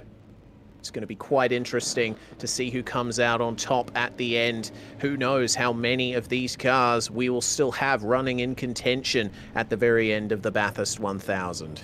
Thomas Randall went down a lap as well. It was a very long pit stop for car number 55. Not sure why exactly, but whatever the case, that car's fallen off the lead lap back to 45th position. So whether it was because they pitted at the wrong time and they went a lap down because the leaders got past them during the pit stop cycle, I'm not quite sure, but it hasn't really worked out for car number 55. He might be able to get back on the lead lap. He's restarting 2 cars behind the leader. You can see him there, 3rd car in line, Castrol Racer. 2 cars separate 1st and 2nd in this race for the restart. It's going to be pretty messy with a lot of laps cars in the order. That it What's is. the old saying? Safety cars breed safety cars, and this will be a pretty nervous time at this restart with so many backmarkers mixed in among the leading contenders. They're going to have to be very, very careful at this restart. They are indeed. This is going to be critical here for Joshua Anderson, with Thomas Randall and Jordan Goliker in between himself and Jordan Caruso. Going to have to nail this restart, but the clear air for the Altus Esports number 12, they will be able to control the field at least for the first part of the first lap on this restart. When does Jordan Caruso decide to go is the big question. He can start any time from now. Usually we've seen drivers go at the apex of Murray's Corner. A car pitting behind, but we'll keep our attention to the front. Jordan Caruso puts the power down out of Murray's, and we are green again at the Bathurst 1000.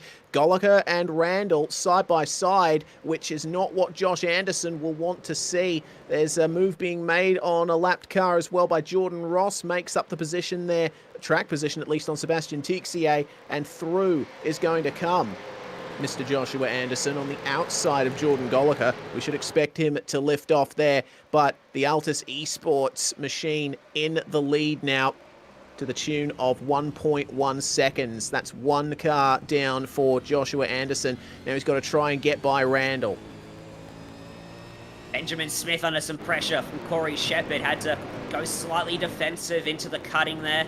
And then just behind Jordan Ross, there's a couple of cars are kissing the inside fence. All closely congested once again, much like the start of the race. Everyone's going to be on their best behavior because if one car puts it in the fence here, it could take out a lot of competitors. We've still got 53 cars running. Everyone still running. And we are a long way into this Bathurst 1000. It's almost unheard of. Yeah, absolutely. Been a definite non-race of attrition this time round. Jordan Goliker is running a little bit wide here in the S's on occasion, and it's holding up this pack behind. See what they can do on Conrod Straight. It's wide over the marbles for Goliker, and then Jordan Ross will make his way by. Same goes for Benjamin Smith. And a long line of cars there. The ANZ Motorsports number 7 will not have an opportunity to fight for positions for some time to come, but fact of the matter is they're still out there and they can still come away with a good finish. But have a look at, oh dear, Aaron Dodd as, oh dear, there's a big incident at the chase. Adam Briggs, I think, getting hit a bit by Job Stewart. That's Andrew Dyson, sorry, in the number 72 at the moment. Rear end contact in the chase and maybe a bit of a slide. The position is redressed by the Pursuit Sim Racing number 35, and they can continue racing, but that's just given a big advantage to the likes of Ross, Shepherd, etc. just quietly, Benjamin Smith in the 117 making a move on the 143 as well at the chase. So a lot happened in that corner, Lockie. It sure did, but it's all worked to the advantage of Jordan Caruso and Josh Anderson as we have a look at this replay. And the actual context between Job Stewart and Andrew Dyson happened a bit earlier than that because Dyson was already out of control before he hit the grass. Now, this is the incident that happened at Forest Elbow. Was there contact between a couple of cars? Yes, there was. One of the Simrig's DPR cars going for a move down the inside into a rapidly diminishing hole on Aaron Dodd, who ended up getting turned around on the exit of Forest Elbow. This is what happened looking out of the back of Andrew Dyson's car. So just in the braking zone, bang, nose-to-tail contact from Job Stewart, and that was what sent Dyson out into the grass. And with Stewart regressing that position, both of those cars losing multiple spots, falling back to 8th and 9th positions respectively. So, checking back in with the number 51 McLaren Shadow. They're currently in 10th spot here, running just behind Kurt Stenberg in the number 18, Brenton Hobson in the 88, and Hayden Veld in the United Sim Sports number 2. Big gap ahead to Job Stewart and Andrew Dyson, who will probably continue to battle here and give a little bit of an advantage to Emily Jones in the McLaren Shadow car. Almost a move being made by Simone Maria Marcino, very deep on the brakes at the chase, just behind this pack here. Look at Corey Shepherd, Jordan Ross, Thomas Randall, and Benjamin Smith. And of course, Randall, the lapped car in the midst of all of this. Benjamin Smith being given a slight advantage here, Ryan. And have a look at Corey Shepherd. I think he's starting to line up a move here. Yeah, he certainly is. He wants to find a way by Jordan Ross in the SSR JK Signs racing machine. And Thomas Randall, does he get out of the way? Yes, he does. Good respect there from Thomas Randall. Recognises he's not in this lead fight. Not at the moment. He may be later, but at the moment, he's going to let them go. And Shepherd shows the nose late on towards the braking zone, but not close enough to have a dip at Griffin's Bend. All over the back of that blacked out number 143, isn't he? Yeah, exactly what I was about to say. He is piling the pressure on Jordan Ross at the moment. And you know, going through a lot of these corners, you can see, if you look close enough, just how many marbles are being thrown around by these tyres. At this point in the race, and it's only going to get worse from here, you do not want to be off the racing line. You lose a ton of grip, especially across the top of the mountain, if you run a little wide and onto those marbles. It's not a passing opportunity down here at the S's either, but we have seen drivers make up a big bulk time under brakes through here. Slightly wider turn in to the dipper. Maybe just helped Shepherd get on the throttle a little better, but it's going to be on Conrod Straight where it happens, or maybe at Forest Elbow if he has anything to say about it. Not this time, though. Little glance of the wall, never hurt anyone, at least not in those circumstances.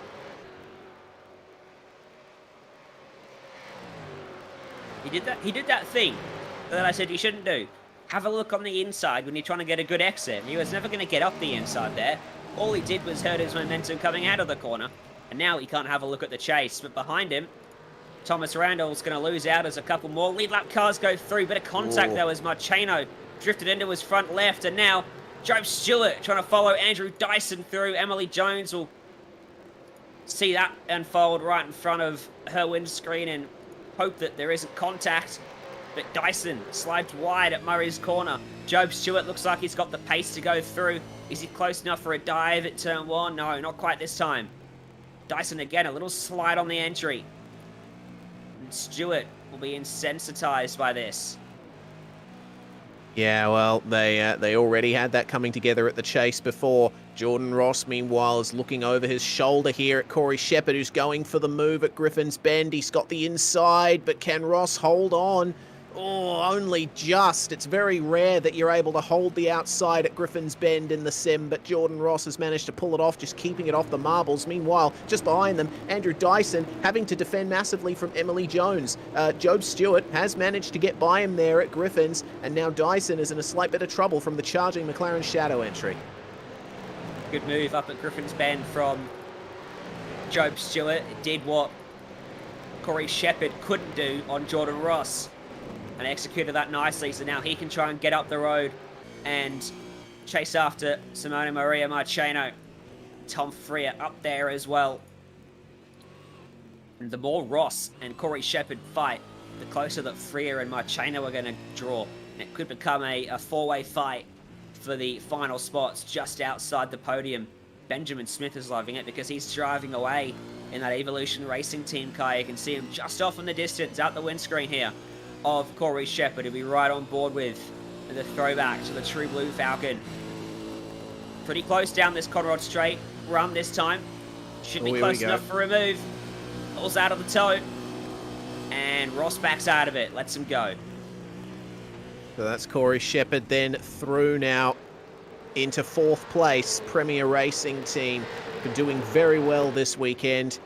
Great driving from both Brian Borg and Corey Shepherd so far in the Bathurst 1000. And in terms of the front battle here, this should tell you something about how tight it's going to be between Trans-Tasman and Altus at this point. Jordan Caruso, 205.682. Joshua Anderson, 205.676. Lockie, these two are matching each other out on track. This is going to be intense. They certainly are, and these two cars are shaping up to be probably the two main contenders you would have to think for outright victory here based on the quality of the driver lineups, the fact that they've both had trouble-free runs so far, and the fact that they've got track position. I mean, it's very much shaping up as a battle for outright victory between Altus Esports and Trans-Tasman Racing. Evolution Racing Team not out of it yet either. I reckon the Ben Smith Ethan Grigot car is a bit of a dark horse. So it'd be interesting to see if they can find a bit of extra pace just to challenge for the win a bit later on as well. But there's still some other cars a bit further back that have got good speed that have endured various setbacks or penalties early in the race. But the racing safety car has given them the opportunity to catch back up. So some of those other Trans-Tasman cars, some of those other Altus Esports cars that are a bit further back, no reason they can't fight their way back up the order as well. Looking further back in the field, yes, one of those Trans-Tasman cars working their way up. Richard Hampstead, 20th at the moment for the number 28, and having to take that second stop at the end of the first stint. Things not going the way of Richard Hampstead and Jake Maloney, both former winners of the V8SCOPS Bathurst 1000.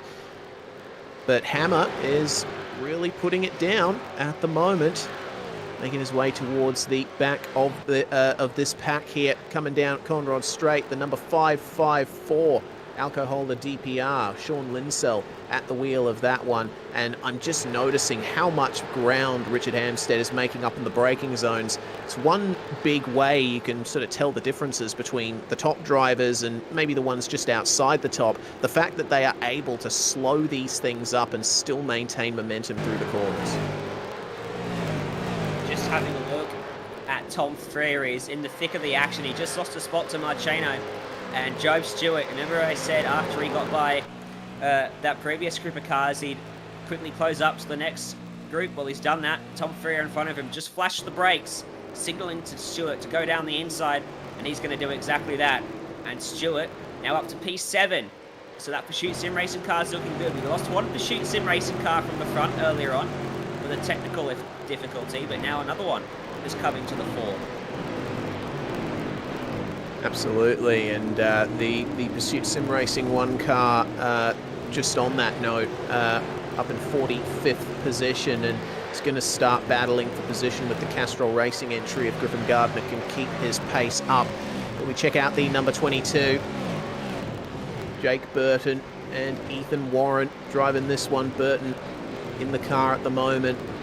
Another one of those Trans-Tasman machines compromised in the first round of pit stops, just behind Thomas Hinz, who's taken over the 209 from Brett Loxton.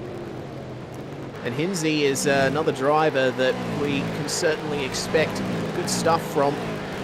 He's a very prolific racer, is Thomas Hinz, same as Jake Burton.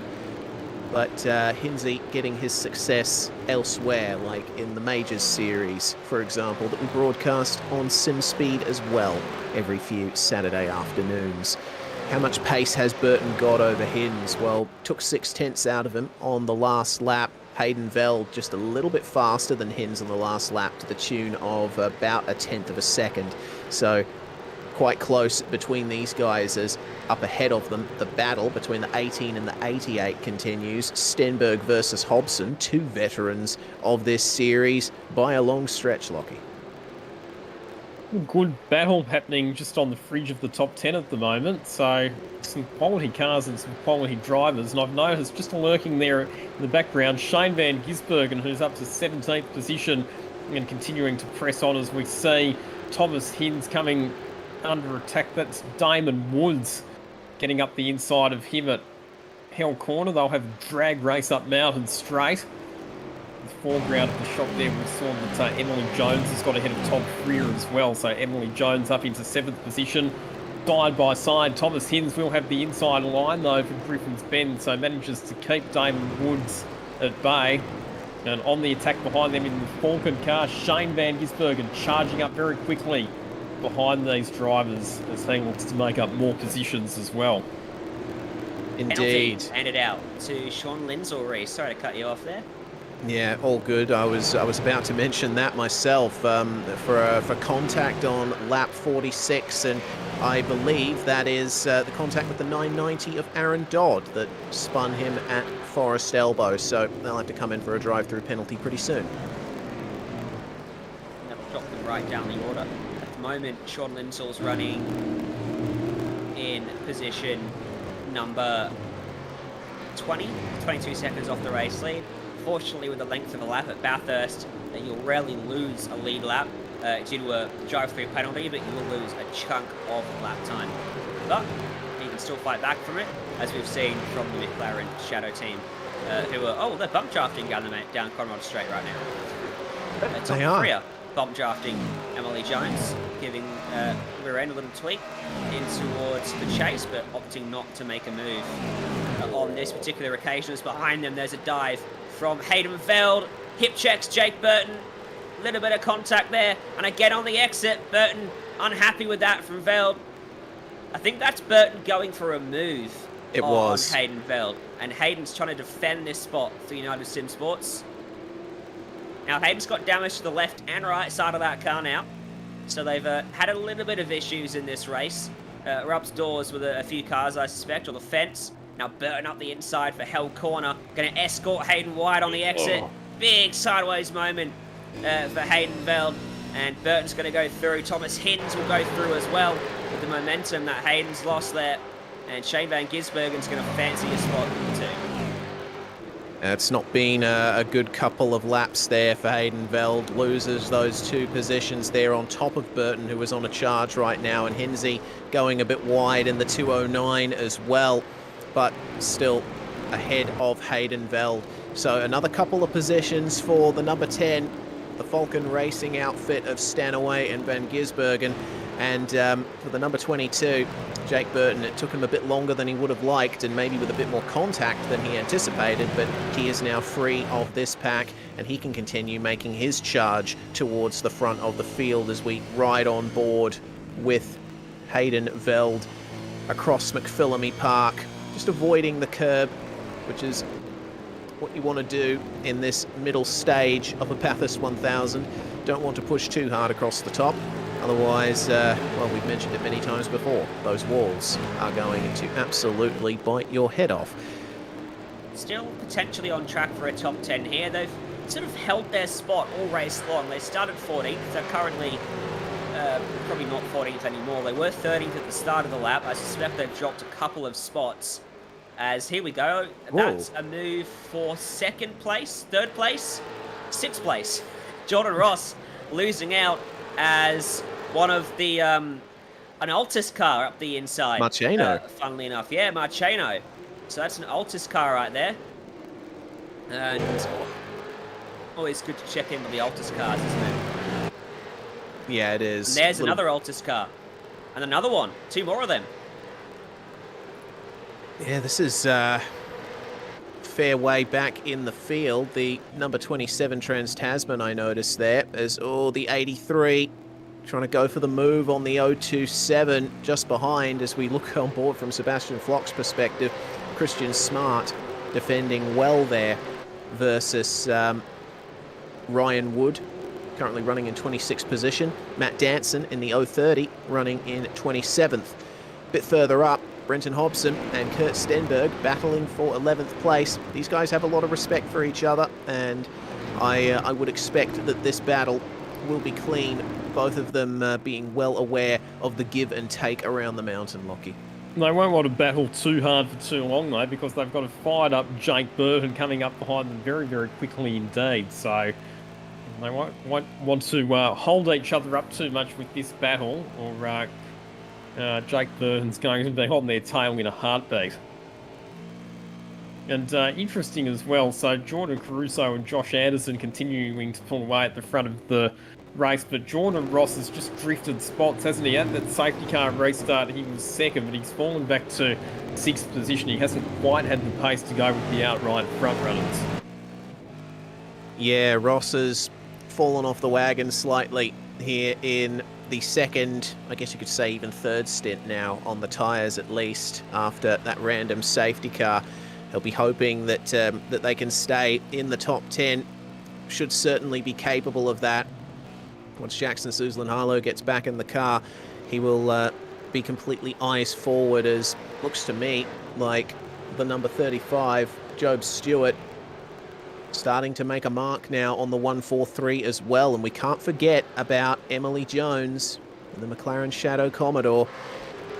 That has been another mammoth fight back for that car. The random safety car certainly helping Muggleton and Jones this time around, but I'm seeing shades of their Imola performance where they went from the back of the grid all the way up to 4th, as that's quite the run through the chase for the 201, trying to make their way past the Synergy number 95. So another car there with plenty of work to do. Don't know where to look right now. Suddenly there's a group everywhere on the racetrack, a big group of cars. There's this one for sort of P15. Hayden Velt's about to lose another spot. Damon Woods slipping up his inside, making contact at Griffin's Bend. And Richard Hampstead following him through as we see a virtual racing school replay. Burton. This is Jake Burton in the Trans-Tasman Racing number 22, heading towards Griffin's Bend. On the outside of the 88, Jack Boyd and Brenton Hobson sharing that car, of course. It looks like a nice, clean move there. It does indeed. I'm noticing the 027 United Synergy car falling down the order. We're staying on the replay because something happened here. The 027 you can see just making their way up here. And what on earth went on at the exit of Griffin's Bend? Was there a coming together, or did it even happen at the cutting? No, it was on the exit of Griffin's. That is a big smash there, and I think it's miraculous that we stayed green through that. The track almost got blocked. Man, the 088 involved in that as well. Yep, massive damage for James Scott and Sam Blacklock. A race that promised so much. What a shocker it's been for that team after that earlier incident at Griffin's Bend. It's all been downhill from there, but pitched up on the outside, bang, and just caught that bit of the concrete wall that juts out a bit there. And that car's obviously now got quite substantial damage. They were in the tyres earlier on and managed to survive without too much mechanical damage, but on this occasion it's been car to concrete contact, and that car's going to be fairly heavily wounded, you would imagine. That's such a shame for them. After spending that time under the safety car, getting that damage repaired, they now have to do that all over again, as Corey Shepherd now on the 117 of Benjamin Smith up the inside at Griffin's Bend, and Smith on the driver's left, not able to maintain the momentum. Easy move up the inside then for Corey Shepherd. That car is now up into the podium places, continuing to solidify that fantastic drive from the 017 so far. The front two are continuing to match each other, by the way. Jordan Caruso and Josh Anderson did 2:06 flats, but Anderson was 100th faster, Ryan. Yeah, I'm just having a look at our latest Super Chat question and pondering this one. Daniel Gray asking which commentator would win in a fight. Well, if it was between the three of us in the booth, I think I win this by default because, well, Lockie Mansell proved to the world that he's not great at the physicality aspect of life, with a distinct lack of ability to do star jumps. Reese, you have a distinct lack of an arm ability. Yes. So I win by default. I would say so. So there's your answer. Ryan Jones wins versus a one-armed man and Lachlan Mansell. The only thing I'll say to dispute that is that I have had experience in a wrestling ring. In my Yeah, I saw TV that. Experience. I don't know if that was a good experience, Lockie. And it's Lachlan Mansell. He's entering the ring and he's picking up a chair. And he's dropped the chair. To be honest, I'm more interested in talking about fights that are happening on the racetrack, and I think you guys probably would join me in agreement on that topic. Yeah, no, like I just love to talk crap about you all day. Oh, goodness me. Of course, there is a professional relationship between Ryan Jones and Lachlan Mansell. Lockie, the boss of Checkered Flag Media, and Ryan has done work for him. So, this battle on track, Jordan Ross just gradually slipping down the order, and Emily Jones continuing to charge forward as we check out Sebastian Flock down in 25th place. Could be on for another position here versus the Trans-Tasman Racing number 27, Troy Cox at the wheel of that one.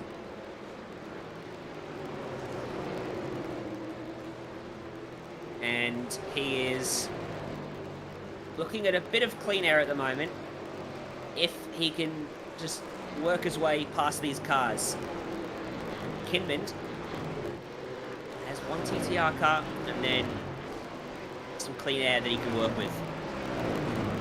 And how has this team gone so far in terms of this race? Where did they start? Sebastian Flock actually is at the wheel now.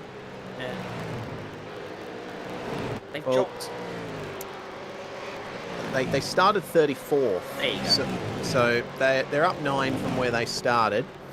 And it seems that they haven't really lost much out of it either, though they could potentially gain another spot here versus Troy Cox, because I saw him, and I'm sure the viewers saw it as well. A big slide at the cutting. Sebastian Flock almost had a chance to get by him, but it is pretty much single file across the top. You don't want to risk going side by side if you can help it, but could be a very good run here for Sebastian Flock and David Kinmond, who are both very strong endurance drivers. A bit further up the field, the number 89 continuing to make their presence known at the back of the top 10.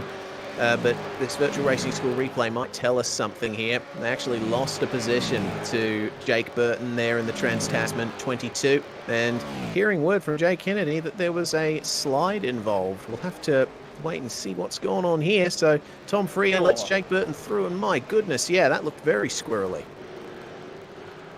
Problem there was that he hit the grass on the left-hand side as he went to flick it right for the kick heading into the chase. So that unsettled the car, and he did a good job to get it straightened up for the braking zone. But Jake Burton continuing his charge up the order, setting some of the fastest lap times of any car on the racetrack at the moment. Jake Burton in the number 22 machine.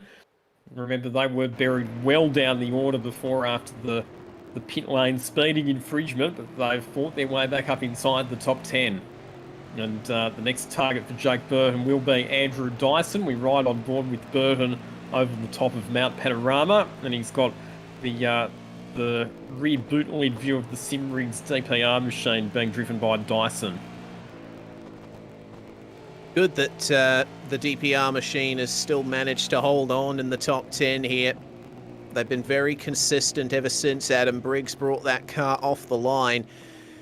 But, yeah, it seems that the charge of Jake Burton is very difficult to fight against here, right on the rear bumper out of the dipper. Let's see what it's like at Forest Elbow. There's a bit of a lock up there from Andrew Dyson. As the track falls away through Forest Elbow and Burton gets the advantage here down the straight. I would expect that Dyson won't fight this too hard. No, I Dyson, think yeah, Dyson on the extreme right, Haylock, and that's just pretty much a sign that he's not going to fight it. Lets him go. exactly right. I think the move was completed before they even got halfway down Conrod Straight, so fairly easy gift of position there for Jake Burton, who's now up to 9th position, and will now look to hunt down the next couple of cars of Jordan Ross and Emily Jones. So I'll tell you what, they've had a setback, Jake Burton and Ethan Warren, but based on the pace that they're showing at the moment, that's another car that, in terms of raw pace, could be up there fighting for the race victory come the end of the day. And here's a change for P5, a poor exit from Hell Corner. That's going to allow Joe Stewart in the Pursuit Sim Racing 3 car to go on by Simone Maria Marcheno. So the charge continues from 10th on the grid up to P5 now. And Simone Maria Marcheno has to get out of that car within the next 6 laps, because he's been in the car since the start of the race, and you're not allowed to do any more than 65 laps in a row. And he's coming very close to having exhausted that limit. Should still expect one of the drivers in that car to be in there for the longest time. It's something like 107 laps or something like that is the maximum laps that a driver can do across the course of the whole event. So we might expect Simone Maria Marcheno back in that car after Zach Hanlon takes over. As we check out Hayden Vell chasing down the number 26. The United Sim Sports 1 car was a factor in the top 10 for a time earlier on, but they've slipped out of that. Now they have to work their way back forward again. Damon Woods doing very well in the ERT number 26 right now. Yeah, the 26 car is sitting in 18th position at the moment. Damon Woods. In fact, make that 17th. He's just got by Hayden Veld, who's a bit backwards in this stint, not having a great run at the moment. Maybe that damage is just affecting that car. And you can see there, it was been as low as 26 in this race where they started. They never went backwards. It's only been forwards progress for this Evolution Racing team car. Look at those rear brakes blow into the chase, standing on the brake pedal and superheating almost. The rear brakes. Goodness cool me. sight. It is a very cool sight. Another car that's been steadily making their way up the field is the Altus Esports number 83. They're up 31 positions now into 21st. Ryan Wood again showing that he has what it takes to compete with some of the best, but keep our attention turned more towards the front of the midfield here. The target now for the number 26 is that 209 with Thomas Hinz at the wheel, and have a look at this battle eventuating here. We've got Kurt Stenberg in the number 18, Brenton Hobson in the 88, and Shane Van Gisbergen now onto the back of this midfield pack. And that car from the pit lane start, the Falcon Racing entry, Lockie, it's again been a brilliant drive so far from Shane Van Gisbergen and Richie Stanaway. They could be knocking on the door of the top 10 by the time we get to half race distance. They've certainly got the pace to be somewhere inside that top 10, and their progress, their march forward continues. An update on retirements as well. So we have actually had our first couple of retirements. The 027 entry of Jamie McKnight and Christian Smart for the United Synergy Sim Racing team. They're out of the race. So too, unsurprisingly, the 088 Altus Esports car of Sam Blacklock and James Scott, their day is done after that crash that we saw on the exit of Griffin's Bend, or between Griffin's Bend and the cutting, that contact with the concrete wall. After starting on the second row of the grid, the race has been anything but satisfactory for them, and they have decided to call it a day, as we see Van Gisbergen sweeping down the inside of Brenton Hobson into the chase. So that's another spot gained for SVG as he puts the Falcon Racing Commodore up to position 13. Not sure they've both retired yet. All 4 drivers for those 2 cars still on the session, so it could just be a case that they're starting to get all of their damage repaired and just run to the end and hope there are some other retirements that allow them to pick up some positions. Yeah, you will still get points if you complete 75% of the leader's race distance and are there at the end. So we might see those cars back out on track. It'll take a lot of time to repair that damage, and they'll probably still be carrying some damage. They'll just be circulating and trying to pick up positions where they can. SVG on an absolute charge right now. Got past Hobson at the chase and is now pressuring Kurt Stenberg, and Shane has raced this circuit many times, both in the sim and in real life. It's a bit of an understatement. He's been competing at the top level of Australian motorsport for many years now, has Shane van Gisbergen. But he knows the right places to push around here and when's the right place to attack, and it seems that down Conrod Straight into the chase, his favourite place to pass, as Lockie pointed out earlier, and he might be lining up for the same thing on Stenberg here. Jordan Ross, Jake Burton just ahead of them, Andrew Dyson, then Tom Freer.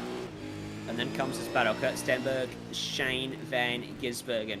Richie Sanaway started that car, made good progress, handed over to SVG, and they're up 40 spots. They are by far and away the biggest mover, having to take a pit lane start as a result. Here we go. Momentum swinging in favour of the Falcon Racing car. And this is going to be a bit too easy, I think, for Van Gisbergen to the chase.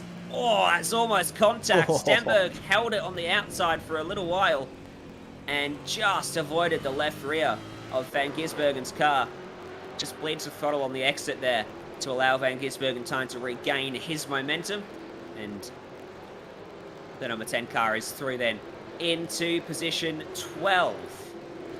Well, look who else is coming. Richard Hampstead. He's flown up behind the back of Brenton Hobson as well. So Richard Hampstead, another driver on a bit of a charge at the moment. He's up to 15th position. Remember, that car was all the way back in outside the top 50 after the penalty that they had earlier on. So that's another very, very strong recovery from one of the Trans-Tasman cars. That it is, and we saw Jake Burton now by Jordan Ross as well as the 208 comes into the lane. Look at that battle, actually, of Hobson. Yes. Stenberg now and Hampstead. After Stenberg lost out, he lost some momentum. Oh, and Hobson has to back out of it into the cutting as two TTR cars go around the outside. And Hobson lost a spot after trying to attack Stenberg at Griffin's Bend. And Hampstead will go by him as a result, and we have 100 laps to go, and we've only had the one safety car, and it wasn't even through an incident. Would you have believed that? Certainly off past Bathurst 1000, certainly not. We'll see if in the future there is an incident out there on track and the safety car is brought out. We've had a couple of lucky breaks so far, some big incidents out on track, including the one that has taken the 088 out of contention for the second time. But we stay green for that. Jamie McKnight has gone back out in the 027 USSR car, so he has definitely not retired. Back out on track, 5 laps down. Okay, I'll stand corrected on that one. And James Scott left and came back into the session very quickly, so I suspect they're not out of it either. Never give up is the main thing. Is inside move there. Richard Hampstead now past Kurtz. No, actually, he is not. What on earth has happened to Richard Hampstead down there? My goodness. He gained those positions and lost them right away. Something has happened down at the chase. Get it on the Virtual Racing School replay. So Hampstead was lining up a move on Stenberg here. Was this an awkward coming together between team cars? Or did Richard Hampstead just miss the braking point? Looks like, he actually shuffled Stenberg out wide. So, yeah, team cars coming together, and Brenton Hobson just pips both of them. It was golden for Hobson. He just said, thank you very much. And now Hampstead will try again to get by Maloney. This time at Griffin's Bend. Oh, Maloney again. Stenberg again. Just held it on the outside. And I don't know, maybe Stenberg isn't giving up these spots quite early enough. He's trying to hold it on the outside a bit too long instead of just leading off before the turning point. And on that occasion, it almost resulted in contact again. and he lost a lot more time than he should have. Well, here's the battle for 16th. Thomas Hinds on Damon Woods. HJR versus ERT. And the fight up for both of these teams has been quite substantial. The number 26 is up 10 positions, and the 209 from 22nd to 17th so far. It's been a pretty good race so far for both of these drivers. They've got to keep an eye out for Hayden Veld behind, though. And Hayden, he hasn't had the best of stints so far, losing positions, falling down the field, but there's every chance he can keep himself in that top 20 battle, and maybe the number 2 will be there at the end, especially when Kobe Jones jumps back in the car. The most laps he's done at Bathurst. 2019 he ever got in the car. 2020 he did 24 laps before they were taken out, I think. And so this is the most laps he's done. Maybe he's just not used to having to run this long of a stint. So I think he'll just be glad to actually be this far into the race and still have a car that runs with all its cylinders and has all of its body panels attached. Touch wood. Yes. And he might pick up a couple of spots here, Reese. Indeed. And do you want to share the reason why Hayden Veld didn't complete any laps in 2019? I believe from memory, I made an absolutely incredible start after neither of us could qualify due to various reasons. I had an incredible start, made us up about 20 spots in the opening stint of the race, and we were absolutely flying towards the front of the field. And then I decided to double stint because I'm just that good of a driver. And then, you know, we come across the top of the mountain and the track was blocked and we had nowhere to go. So that was a bit of an F in chat moment. But, you know, I did a good job up until then. Wasn't my fault. Of course, of course. Well, hopefully Hayden Veld will be able to get to the finish here and show his prodigious talent as the number 43 of Ben Rothberg. First time we've seen Ben Rothberg on the broadcast today, having a red-hot go at DPR and Century Motorsports just up ahead, or is that the drop bear machine? Not quite sure. Sean Linsell holding off very nicely versus the number 43 here. Loving the battling that's going on here in the middle stages of the race, and it is indeed Corey McFarlane in the Drop Bear Motorsport car who's up ahead. Driving with Daniel Yeaman for this one, and Yeaman has already had success here this weekend. He won the second race of the Flat Sixes supports, as Emily Jones now is going to have to contend with Jake Burton here side by side, the two real-life friends. Into the chase, and Burton is ahead. He is making short work of everyone here in the top 20 is Jake Burton. A man on a mission, Lockie. Certainly is, and what a drive this has been. So up to 6th position now for Jake Burton in car number 22. And like I said, outside of the Caruso Webster car and the Anderson Down car, I reckon the Burton and Warren machine is probably the other car at the moment that's showing that it has the pace to be a contender for outright victory here. Now, we are getting into the window where you can start thinking about coming in for what will be the third round of pit stops. So I reckon in sort of the next 7 laps or so, we're going to start to see all of the teams come in for what will be their third pit stops of the race. Well, we've already seen the 209 jumping in there as well. So Thomas Hinds in that one. We'll see if he hands it back over to Brett Loxton in the midst of this stop as they fall down the order.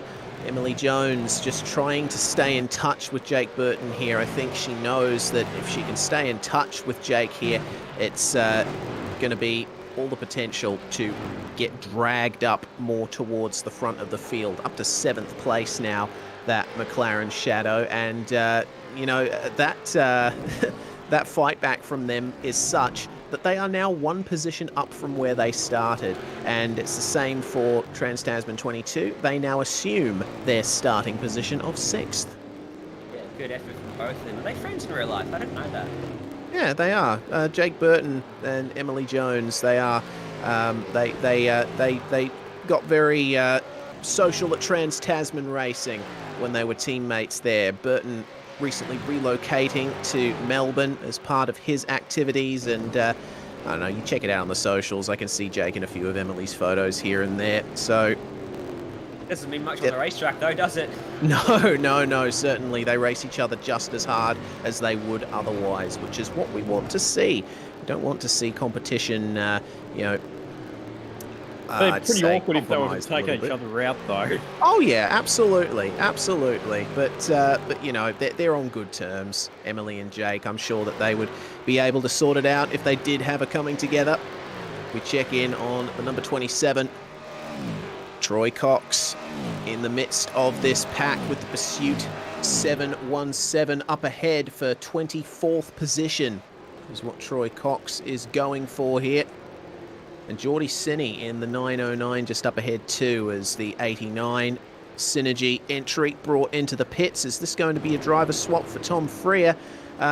Yes, it is. Looks to me like Wayne Burke jumping back into that Synergy car. So now, Lockie, this is where the drivers are going to start thinking about that minimum, maximum lap requirement.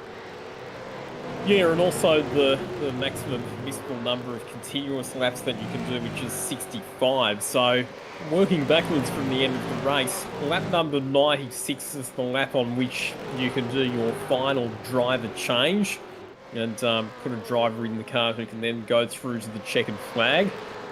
But there is also the overall maximum, which is 107, and the overall minimum, which is 54. So all of the calculations will be done in the background at the moment, and teams will be thinking about whether or not they swap drivers at this next round of pit stops, or if in fact we see some drivers remain on board for a double stint or a triple stint.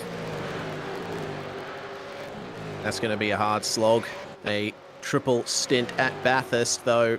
In the official iRacing Bathurst 1000, we often see drivers try to Ironman it and do the entire race solo. Takes a special kind of crazy to do that, as here comes Jake Burton on Job Stewart up the inside at the chase, and Stewart saw him coming very soon and just letting him go on the way through. Another position up now for Trans-Tasman 22, and Emily Jones wants a piece of the action as well. Line astern into Murray's corner. But Jones not able to get the move done there. I think she might have to wait until the chase at this point. There was a bit of contact between Stewart and Burton in that move. Stewart just robbed across the rear bumper of Burton at the exit of the chase, and it pushed in the right rear fender of that TTR car. I think he's got away with it though. There's not too much damage on that car anymore. I think it's popped back into place, but just a slight misjudgment, I think, from the Pursuit Sim racer. And these three are all really close together now for P5. They're about 16 seconds off the lead of the race, which, by the way, only has a 3.6 second gap from first to second. Remember, that was out at about 12 seconds at one point. So Josh Anderson's done quite a good job to close that down, but he's not quite close enough at the moment. This here is Brenton Hobson and Richard Hampstead, 11th and 12th. It looks like Hampstead is cleared out from Hobson now. There's another car in pit lane. That's the 43 Evolution Racing Team car. Looks like a driver change just happened there, maybe. Yep, if the car disappears for a second in the pits, it usually means a driver change is going on, and it looks like Marcelo Rivera is jumping in the number 43 there. Also wanted to point out that Richard Hampstead was the fastest car on track last lap. The fastest car on track this lap is the 209 car, HJR Jinx Shifters 206.5, but Richard Hampstead still running 206s here at the end of the stint. Very good stuff from our inaugural Test Series champion and Bathurst 1000 winner himself. Emily Jones, meanwhile, on the back of Job Stewart and Jake Burton, she started to slip off a little bit. I expected her to really attack Stewart, but probably just backing off a bit because she knows that the next pit cycle is coming up for that car. Yeah, remember, if you wanted to go an extra lap, the best way to do that is to sit in behind someone and save fuel. At this point, though, it's probably a little bit too late to save enough to go that extra lap. How far away are we from seeing everyone dive in? Remember, we saw almost everyone in on the same lap. before we had the safety car, but that safety car coming out and seeing a lot of cars dive in again would have extended this stint quite a bit. Well, everybody else has already gone 24.5 laps, so we're going to see stints that are at least 25 laps long, and that's going to be as a result of the fuel that everybody was able to save under the safety car. Maybe this lap then could be. Yeah, I reckon we'll probably see a flurry of pit stops right at the end of this lap. That would be my prediction. Well, we're seeing some cars come into the lane in the midfield. Trans-Tasman 27, United Synergy 909, the Synergy 95 and 30. And then we've got Taipan Esports 3 in there as well as the 033. So definitely in the midfield. Teams are bringing their drivers in, getting this service done, getting some driver changes done potentially. It looks like Luca Rosella taking over the number 30 Synergy entry from Michael Schreier. Joshua Anderson, we check back in, 3.6 seconds, the gap to the lead, and it seems there's a couple, there's one lapped car between he and Jordan Caruso. That is Marcelo Rivera, who's just taken over the number 43 ERT entry, and it looks like the leader is making their way into the pits, joined by P2. We'll see a battle in the pit lane here. Who has the quickest stop? I doubt there's much Anderson can do to close down a 3.6 second lead though. And in fact, it was 4 seconds as they crossed the control line and pit lane. So Jordan Caruso is a bit better on the pit entrance. Corey Shepard pits as well. So does Benjamin Smith. I think we'll see every single car into the pit lane here. Andrew Dyson staying out.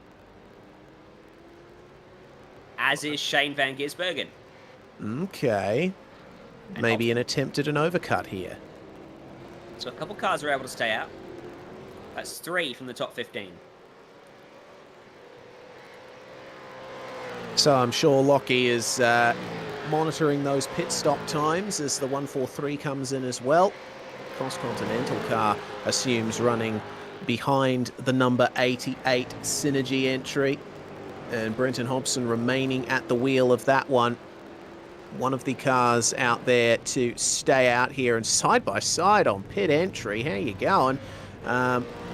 Always a bit awkward when you come into the pit lane, but you want to try and make up as many positions as you can. Corey McFarlane and Sean Linsell there, I believe. And are there any driver changes going on around here? Yes, Ethan there Gold are. is back in the 117, and Madison Down back in the 1. And Cooper Webster back in the number 12 car as well. So most of the teams that have stopped have done driver changes during that round of pit stops. So now we reset again. A new cast enter the stage. Ethan Griggolt out there and Josh Muggleton taking back over from Emily Jones in the McLaren Shadow 51 and already involved in this titanic battle with the 22. No longer Jake Burton to contend with, but now Ethan Warren.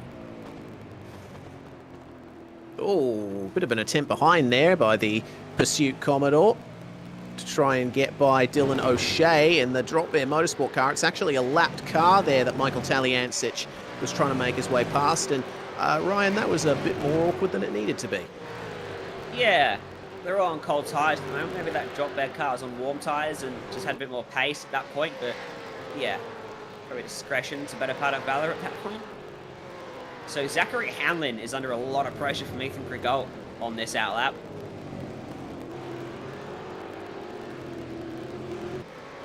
We've gotten another question meanwhile on the super chat as more cars come in the lane. I see the number 10 and the number 88 as well as the 72.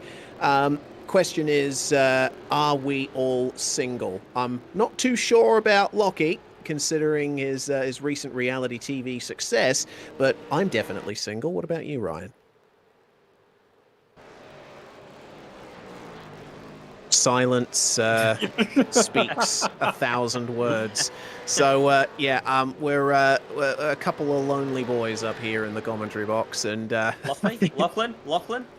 I am actually still currently single, but that's more to do with the fact that we're in lockdown at the moment, so I can't actually go on any dates. That sounds like an excuse. Hmm. Dating apps exist. They do, but still, you need to actually spend time with people in person, which you can't really do while you're in lockdown. So we'll wait and see what happens once we get out of lockdown. Indeed. I don't really have to worry about that too much over here in Western Australia, but we'll let sleeping dogs lie So on you have that no note. excuse. I have no excuse whatsoever. I'm just too scared to update my photos on Bumble. As Ethan Warren, it seems, has come back into the pits. That's a big problem there again for the number 22. They already had to put in the hard yards to get themselves back up to their starting position and almost contact on pit exit with the Pursuit Sim Racing 201. So what on earth has gone wrong for the number 22 this time? Is that another pit lane speeding penalty? You are kidding me, aren't you? Oh man, that's there's only a few things that could potentially have gone wrong, and pit speeding penalty is the most obvious guess. So they cop a pit speeding penalty earlier in the race. That drops them well down the order. Jake Burton puts in one of the drives of the race to get that car back up into the top 5. And now all of a sudden they cop another penalty, or they have some other issue, and it's put them back to 24th. And they have to do all of that hard work all over again. LSC asks, who is the best commentator and why is it Daniel Gray? Well, when you don't commentate, no one can question your godlike ability. That's why it's Daniel Gray. Exactly. Maybe I should commentate less then, as it's side by side across the crest on Conrod Straight, Pursuit versus Synergy, and Michael Taliancic lifts off to let Jackson Suzlin Harlow go. Harlow is now back in the 1-4-3 here, so let's see what he can do from this position. Back up into 7th place, and he's got the world laid out ahead of him. Muggleton, Hanlon, Greg Galt, Org back in the 017 as well. It's going to be an interesting middle stage. They need to work towards the strategy in car number 143, where Jackson Suzlin Harlow is in the car for the maximum amount of time at the end of the race. Now, Brian Borg will have to, sorry, not Brian Borg, Jordan Ross will have to get back into that car for another stint because he's not done his minimum number of laps, but I reckon they'll be working towards a strategy where they have Suzlin Harlow in the car for a double stint through to the checkered flag.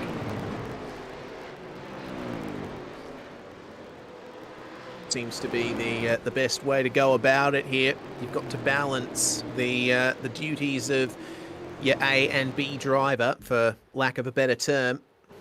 It seems that Suzlin Harlow doing well to keep himself ahead of Pursuit now as the number 1 car. Madison Down, of course, back in the car and chasing down Cooper Webster. And it's been a while since we've seen these two fight each other directly on track.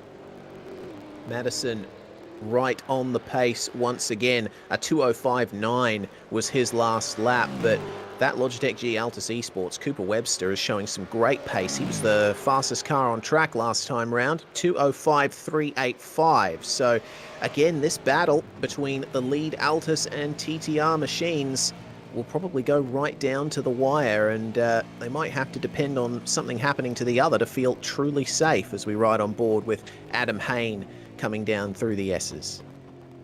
As requested from Sinspec Racer. And the Taipan Esports car, where are they running now? Ooh, up to 21st. 966. Yeah, that's good. So they're up 14 spots. Adam Hayne at the wheel, as you can see. They swapped drivers a couple of times already. Todd Hayne started, Adam Hayne jumped in, then Todd back in the car. Now Adam's back in the car for his second stint. So they've both had 2 stints already. So they're taking a slightly different strategy to what the front runners are doing when it comes to the. Well, I suppose that's one way of approaching it, isn't it, Ryan? You just swap drivers at every pit stop, and you're not going to be in any danger of anyone exceeding their maximum number of laps that way. Yeah, exactly. Yeah. And a driver swap takes takes 30 seconds in iRacing. It's a flat amount of time that it always takes to change drivers, which you usually get done before all other service is completed on the car. So, you know, unless you have to take a short pit stop, then yeah, that's definitely something that the teams will go for, that alternating strategy. I think if Daniel Gray put as much effort into his trip streaming as he is to trying to get into this commentary box, he might have a bit more money. He's really desperate to get into this commentary box, isn't he? But it's not going to happen, mate. No. Social distancing. Box is full. Yes, we've reached our maximum capacity here, and we are. I can say that we are definitely sitting more than 1.5 meters apart from each other, on a global scale, you could say. Ethan Warren in the 22. Recovering from yet another pit stop fumble for that number 22 is, oh goodness, that looks like a change for position for third place. Ethan Griggolt making his way past Brian Borg on the way into the chase. That Evolution Racing Team car surely going to be one of the contenders here at the end, as the Century Motorsports car having to make their way through for the number 51. Josh Muggleton continuing to chase down Zach Hanlon for 5th place here. Oh, there's a question I can answer. There's a question I can answer from Eric Orton. Coke. Oh. Coke or Pepsi? It's Coke all the way, mate. Oh, our director said Pepsi Max. Oh. He prefers Pepsi Max over Coke sugar-free, Jay says. I am a Coke man. I do like myself a vanilla Coke every so often, and you know, a little bit of rum or whiskey in there on a Friday night certainly doesn't go astray. Well, seeing as Coke No Sugar is one of the sponsors for a certain radio show in Sydney that I'm currently involved in, I feel obligated to say Coke No Sugar. So there you go. All right. I've got one last question before we talk to a special guest up here. I think Reese or Lockie is the one to go for this. Best Chuck Norris joke from Turtle Reinhardt. Oh God, that's going to force me to cast my mind back a bit. I haven't seen or made a Chuck Norris joke in years, so I think I might have to leave that to Lockie. No, I've got nothing. Oh man. Sorry. I'm sure. Well, maybe if Chuck Norris was in this race, he'd probably be like 3 laps ahead of everyone else by now. In fact, he'd probably be 3 laps ahead before they even got to the start. Probably. Yeah, he's just Chuck that Norris good. doesn't race the mountain races Chuck Norris. Now this is actually a change in position, so this is Josh Muggleton on Conrod Straight, making the move through on Zach Hanlon. So Josh Muggleton up into position 5, but as you just alluded to, we do have a special guest in the commentary box. This V8SCOPS Bathurst 1000, of course, it is being held to raise money for the Burns Support Foundation via commentating for a cause. And we do have joining us in the commentary box, very brave burn survivor, somebody who continues to inspire me every day. Maddie Scorty, good afternoon. Hello, thank you for having me. What have you thought of the race so far? It's thrilling. I'm actually quite enjoying it. Considering it's not live, I'm having a good time. Well, you know what I mean. Like, it's live. No, it's live, but I just don't... I mean, what do we mean? Like, it's not at an actual track. It's all sim. It's all sim-related. Computers. Leave me alone. I know it's real. It's virtual. That's the word. Thank you. It's as good as the real thing, though. And I mean, we're obviously in the middle stages of the race at the moment, but what you'll see is just like the real-life Bathurst 1000, it will build up to an enthralling climax at the end, because that's what always happens at Bathurst. But, Maddie, I just want you to share a bit about your journey, because obviously the Burns Support Foundation is the charity that I've chosen for the inaugural Commentating for a Cause event. So just give us a bit of a rundown on your experience as Burns survivor and, you know, how much this means to you. I think for anyone that's been through something like I have, having the support of people and love of people around you is really important. I know for me, it was just a freak accident, and unfortunately I sustained 60% burns to my entire body. So, you know, my legs, my chest, my stomach, my arms. It was a really dreadful time, and I ended up spending about 3 months in hospital, having to learn to walk again. I had about 20 skin grafts, almost 60 trips to theatre. So it was a very intense and emotional time. But truth be told, it was probably the easiest part of my recovery, because when you leave hospital, that's when the hard work really starts. And it's an emotional battle, if anything, more than anything else. That's what it is. And I think it's just really wonderful that there are so many really wonderful support groups, people like the Burns Support Foundation, which is completely run by burn survivors. So it teaches people like myself and people who will suffer these problems in the future that it's okay that you're different, and there are people like you, but life's going to go on. And it's been a very hard journey, but I think I've learnt a lot, and I'm a better person for that, with some, you know, thanks to some wonderful people and support. I mean, as I've said, you continue to inspire me and a lot of other people every day, but one of the I suppose, hallmarks of your personality is that you are quite the motorsport fan, probably more so two-wheel motorsport rather than four-wheel motorsport, but that's where you and I first met. How supportive has the motorsport community been? Oh, do you know, it's amazing to me, because I just didn't feel like anybody would understand, or, you know, I was really someone that didn't want sympathy. And I loved that this amazing community of people didn't give me sympathy. They just loved me for who I was before what happened to me, and during and after. And I think that's a really important thing that people have to learn, is that you haven't changed to the people you love.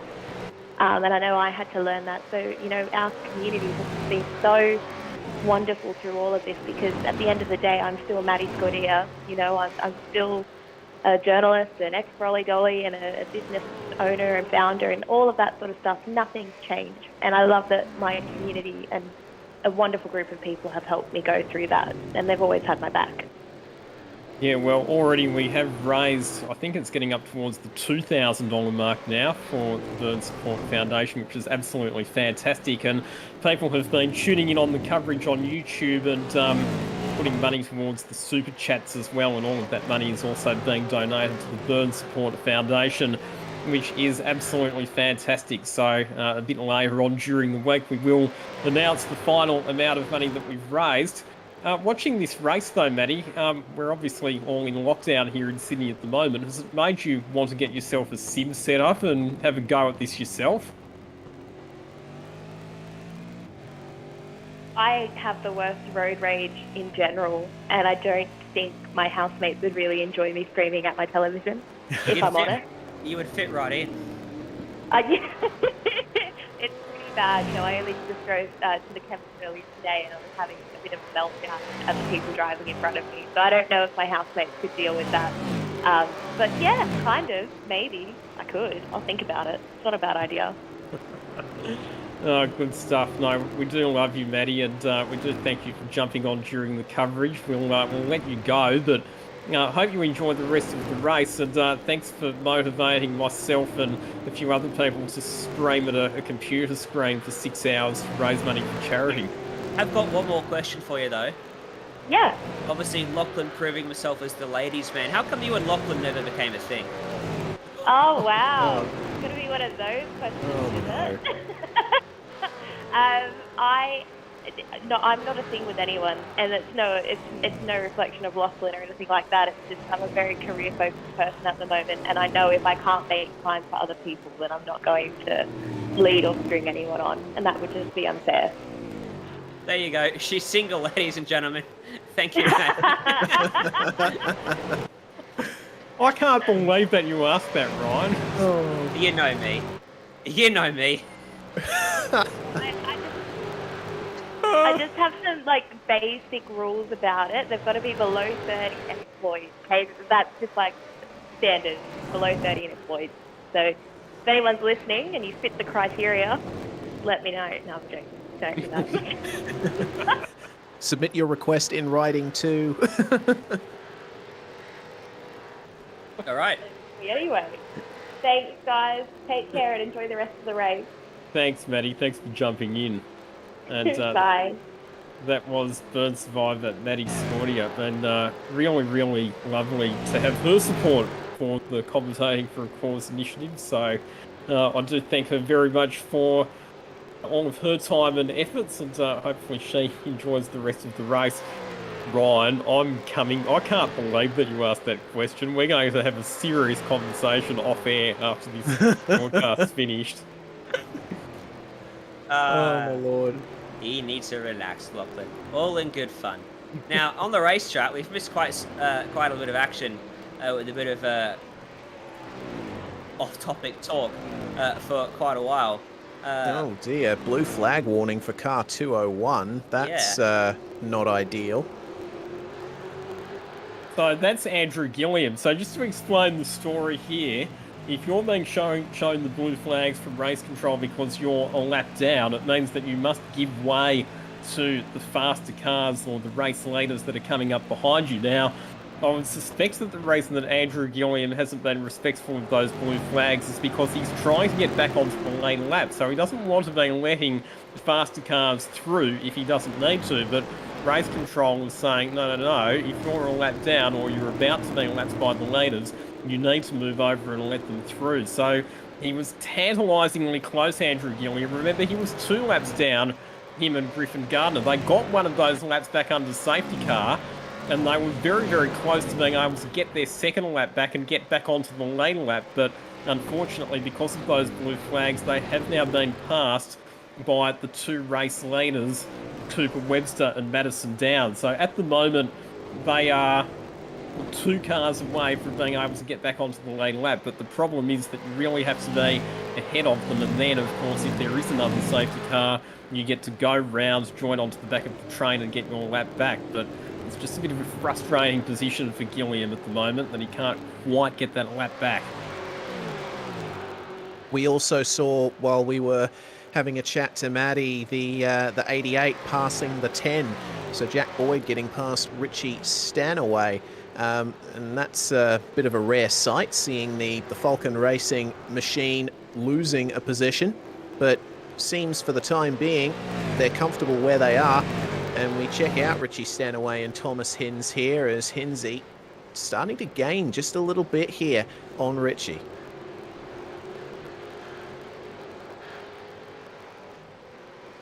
So I think the idea here, Richie Stanaway is not quite as fast as Shane Van Gisbergen, so they'll probably try and get Richie Stanaway's stints out of the way at this stage of the race because they want to work backwards to a position where they can have Van Gisbergen in the car for a long stint at the end. Now, the advantage that they've got is that Stanaway started the race, so they got a lot of Stanaway's laps out of the way earlier on, which means that Van Gisbergen can potentially get in around that lap number 96 mark that I was talking about earlier and do what would be a triple stint through to the checkered flag. So that's a potential strategy option for that car. It would be a long stint, and you would think the fatigue would be setting in a little bit towards the end of the 1000 for both drivers. On a triple stint at the end would be sort of, quite a fatiguing stint. But I think for Van Gisbergen, wouldn't be as bad for him as it would for some of the others, of course. He's used to doing this in real life, isn't he? And double stints, triple stints aren't a miss in the real world at the end of the 1000. So I think you're on the ball there. That's certainly the strategy we'll probably see from that Falcon Racing car. And the battle for P4 is hotting up as well, isn't it? Josh Muggleton looking to move that McLaren Shadow car even further forward as Brian Borg is going to come under some pressure here. And what a recovery this has been from the McLaren Shadow team. Absolutely. I mean, we've highlighted it already a few times. I mean, this is just mirroring what they did at Imola after being set back very early on and fighting up into 4th place. Well, they're fighting for 4th now with this Premier Racing team entry. And in terms of lap times, Josh Muggleton, he certainly has the edge over Brian Borg. Took 6/10 out of him on the last lap. So if Muggleton and Jones can stay out of trouble here over the final half of the race, we are about to come up on half race distance, they should certainly be in contention for that top 5, maybe even a podium if things really start going their way. Yeah, I mean, it'll be certainly an incredible performance, but still a long way to go. And to be honest, the way this race is shaping up, with still 52 of our 53 cars running, the end of this race could be absolutely manic. All it will take is one safety car to bunch the field up, and then I think this race would just explode. As it usually tends to do here at Mount Panorama. I'm seeing the Trans-Tasman Racing 18 in the pits. Meanwhile, Lockie, have you got anything on them? So that is Kurt Stenberg. So no, because their last pit stop was only 10 laps ago. So that's been a very short stint for that car. So I reckon must be some sort of issue, or they've been a bit out of sequence as well, because that pit stop is only, less than halfway into what would be a typical stint. So not quite sure what the story is with that one. It's potential that, they might have just chosen to come in a bit earlier, maybe to get back in sync with cars around them or cars ahead, see if they can try and make their way up. But it could just as likely have been an issue in the prior pit stop that forced Stenny to come back in. Muggleton, meanwhile, chasing down Brian Borg, as he has for the last few laps now. Closer than he's ever been, and a little lock-up from Borg will be a little bit of blood that Josh Muggleton will smell and go for the move, potentially. It's not going to happen at Griffin's Bend, I think. Still not fully alongside at that point of the circuit, but we are seeing, in terms of grip levels, probably some changes, because I've seen quite a few clouds come over the circuit in the last 10-15 minutes, which will A, cool down the track, and B, give the drivers a little bit more grip out there, Ryan. Let's see who takes advantage of it. Yeah, the track will be evolving a lot since the start of the race. Well, we started at about 10 a.m. in sim time. It's 12:40 now. We'll be finishing, around 2:30 in sim. We're just on a half race distance, so, the track will change a lot. It's 48 degrees, the track temperature right now, so it's blisteringly hot. It'll be quite slippery out there, and you'll notice right there, look at all the marbles off the line. As soon as you dip a tire off the racing line, you will find zero grip whatsoever. So really can't afford a lock-up at the moment. Whoa, and that's a big lock-up. Speaking of lock-ups, for Brian Borg at Forest Elbow, Josh Muggleton's going to be very well positioned. There's a lapped car just ahead of them on Conrod Straight. They'll have to pull to the right to get around that one, but Brian Borg under maximum pressure. Here comes Josh Muggleton, pulls out of the slipstream, and this will be another spot gain for Josh Muggleton. He got ahead of Zach Hanlon a couple of laps ago, but Josh Muggleton moves up into position number 4 ahead of Brian Borg. So another team that has recovered very strongly after an earlier penalty. Josh Muggleton and Emily Jones now running in position 4 overall. All right, time to raise some attention to the YouTube chat. Massive shout out to Smith & Sons, $200 donation. Wow. And all they've done is given a shout out to the Synergy Sim Racing boys. So a massive thank you to Smith & Sons. From what I can tell, they're a renovation and they sponsored the 12-hour we did earlier in the year, and they're a renovation company, and they work on some pretty good looking houses, judging by their website. If you just type in Smith & Sons, that website will come up. Yeah, and thank you guys. Yeah, big that's a lot of money. thanks. Cheers for that. That's going to a good cause as well.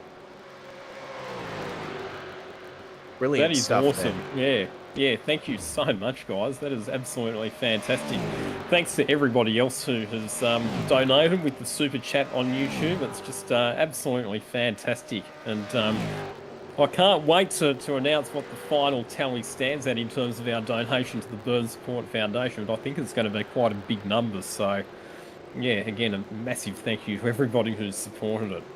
And there's their car on the racetrack, sponsoring Damon Mulqueen and Glenn Postlethwaite on their charge in this Bathurst 1000. Car number 95, that looks like. Yep, 95.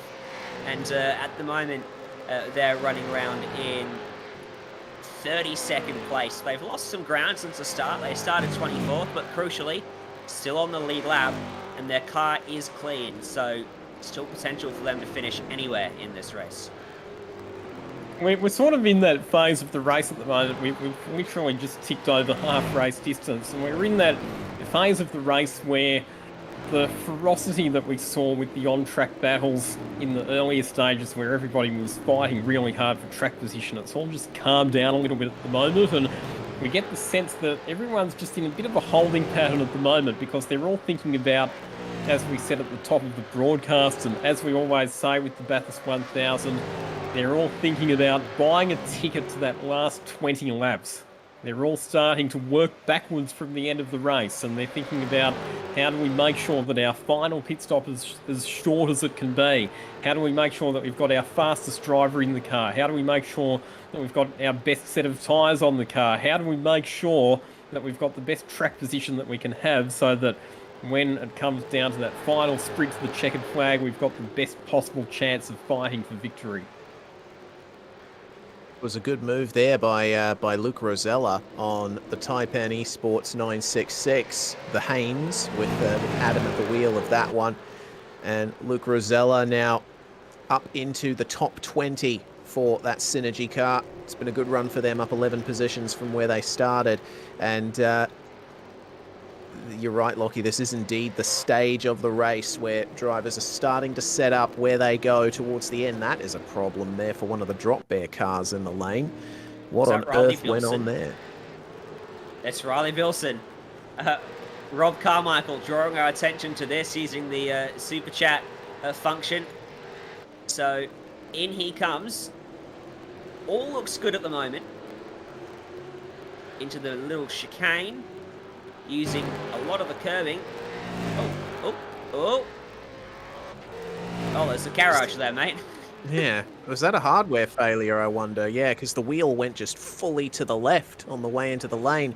And God, that's a painful spot for that to happen. I mean, it's always painful to have a wheel failure, especially if you're flat out on Conrod Straight. But when you just made it into the pits, God, that has to hurt. As check out Race on Oz versus DPR here. Well, Jay went to one Race on Oz car. I went to another one. Okay. This one down the main mountain straight on the inside of Misdale.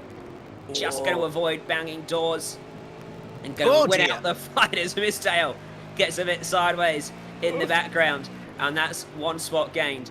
Elsewhere on the racetrack, Tyler Blackburn in the other Race and Oz esports machine is running in 22nd at the moment, and he's the highest placed Race and Oz car, and he's driving of course with Justin Wallace, and he's right on the back of Adam Hayne and Luke Rosella, and we've seen him fighting with Adam Hayne for quite a while.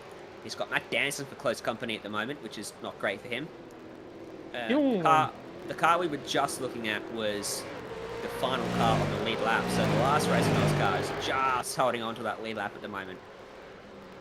And Ryan, just to add to that point, there are still a lot of cars on the lead lap, 37 cars still, so we're more than halfway into the race now, and there are still 37 cars on the lead lap. That's extraordinary. Normally, around this stage of the V8SCOPS Bathurst 1000, you've been lucky to have 20 cars still on the lead lap, and it's really testimony to how good the driving standards have been that we've still got so many cars on the lead lap. Even better, there's 38 of them. Andrew Mogridge still holding on there in 38th for Race and Oz. Closing up though between Borgie and it's like JSH. Yes, it is. This is for P5, and we're at a phase in this race where I don't expect this to be too hard fought. Brian Borg just stays to the left. Harlow going for what will be the inside line, and Brian Borg just lifts off the throttle. That Premier Racing Team car will slot in behind Jackson Susan Harlow, who's up to P5 now, and will set his sights on the back of Josh Muggleton, who sits in 4th. And Richie Stanaway having made his way past Woods there on Conrod Straight. His next target is going to be the number 88. Stanaway probably, not quick right out of the box when he got back into the car, but once he got everything up to temperature and got into a rhythm. It's really been a star out there, as Richie Stanaway. Got to give a shout out to Woods as well for sticking with him and Hobbo as the car behind jumps on into the lane. Is that the 208 or the 209? It is the 209. Thomas Hinz bringing it back in. And seems that he didn't hand it over to Brett Loxton at the last pit stop. And this was only 19 laps, this stint for the 209. So wondering if that is potentially them banking on a safety car or trying to flip around their strategy a little bit, Lockie. Having a look at my strategy numbers here, and we're about 5 laps short of where you would want to get to make your 4th pit stop of the race. So it is a bit out of sequence for that car, and based on the numbers that I've got, they're not close enough to the end of the race to be able to make only 2 more stops. So yeah, I'm not sure. There must be some sort of other issue that's caused them to come in a bit earlier. Also, we're talking about drivers and cars that we think have the pace to fight for the win. Jackson Suzlin Harlow, when he is behind the wheel of car number 143, he is able to lap just as quickly as the leaders. The problem for that car is that Jordan Ross is not as fast as Jackson Suzlin Harlow, and the news on that car is that Jordan Ross will have to get in for another stint at some point because he is 10 laps short of his minimum driver distance. So that's what it all comes down to. Jordan Ross is going to have to get in that car for one more stint, and you know there wouldn't be much point to just putting him in the car for 10 laps and then bringing it in again so JSH could get back in. You just lose too much time that way, and you'd put yourself off strategy, as it looked like that was a little bit of an error for Josh Muggleton into Murray's corner, maybe just backing the car into the corner slightly. Either way, Jackson Suzlin Harlow has got his work cut out for him here with the McLaren Shadow entry ahead. And in terms of behind Jackson Suzlin Harlow, I do have to give a shout out to Brian Borg. He's driven consistently here. He's still keeping that car in top 5 contention, top 10 for sure. So when Corey Shepherd eventually gets back in that car, I'm sure he'll be in an excellent position to go to the end. Yeah, that he will. They know if we stay green, if they stay where they are, if there's no drama. It's all ifs, isn't it? You said drama. Well, Damon Mulqueen went for a little bit of a half spin out of Forest Elbow. He's back up and running, so we stay green for now, but that looked a little bit scary for me. He just spun up the tyres at Forest Elbow, but he immediately got back on the brakes and everyone got by nicely. Good pick up there, Reese. Thankfully, as you mentioned, all was good. And shout out to Kate Craft as well. Another donation coming in through Super Chat to the Burns Foundation. As we see, Muggleton is now going to come under some pressure in the future from Jackson Harlow. He qualified that car on the front row. They faded backward a bit, didn't they? Through the sort of second portion of this race, but now that Harlow's back at the wheel, they're moving forward once more. And it looks like... Back here, Reese, you think? Sorry? Back here for a move, yes. Yeah, way too far back. No chance that time. I was just going to say Jordan Goliker, not making things difficult for either of these guys, but might be a move coming into Murray's corner because JSH shows the nose, and Muggleton will have to yield coming into the final corner of the 85th lap. So that is SSR back up into the top 3 now. I think what we're seeing most of the teams working towards here is a situation where if there's one driver who's a bit slower than the other one, getting their laps out of the way so that your lead driver, if I can use that terminology, is in the car for a double stint home, as we see Zach Hanlon into the pits in car number 024 on lap number 86. And again, it's probably a bit sooner than they would have liked to have been making their 4th pit stop. You really want to get to about lap 89 before you take your 4th pit stop of the race, and they're about 3 laps shy of that, so they will have to do a bit of fuel saving in the final stints of this race to ensure that they can make it home with the same number of stops as everybody else. Just picking up on some big damage to Pursuit Sim Racing Car 2. The number 717, David Kinman at the wheel. The front end of that machine is looking a bit, not second-hand, but a bit third-hand, I would say. Yeah, goodness me. That is some heavy damage to the 717, and looks like it might have happened maybe not so much earlier on in the lap, but maybe a couple of laps before. We've completely missed that. We do apologise. I'm trying to go back and check to see what happened to David Kinman here. Actually looks like he had a spin on his own out of Griffin's Bend on lap 84. And the front end just went straight into the wall. Fortunately, there was no one around him at the time, and the other two cars that were near him, Daniel Yeaman and Matt Stevens, were able to take avoiding action. Bumps and scrapes are par for the course, but that's a bit too much of a bump and a scrape on the front of that 717 car. You can see that Harlow's through now on Muggleton, and he will try to sail off into the distance. There is about 5 seconds to the next car in line, which is the Evolution Racing Team 117 of Ethan Grigault. 8.2 seconds from Cooper Webster out front to the TTR car in second, and then 17.5 seconds back to Ethan Grigault, who's 5 seconds further clear of Harlow. Here's Adam Briggs on the Virtual Racing School replay, bowling a wide at the chase. How's his re-entry? Pretty good, pretty safe. Yeah, say so, but he did end up losing a spot there to the number 35, Pursuit Sim Racing 3 of Michael Taliancic at the wheel. Michael Taliancic is another driver who's done well for his team, has had some very frisky moves down there at Murray's Corner, side by side between Tyler Blackburn and Matt Danson. Danson just keeps it off the marbles there, but still loses a bit of momentum out of Hell Corner. But Tally in the number 35 certainly put in some great drives with Andrew Gilliam last year in the 1000, and you can certainly rely on him to be consistent and bring the car home. I reckon he and Job Stewart are a pretty good pairing here for this race. Yeah, Taliancic is very consistent. Job Stewart's pretty quick, so they've done a good job so far. Also, I want to give a shout out to the drivers of car number 26, Damien Woods and Josh Thomas. Sorry, Damon Woods, I beg your pardon.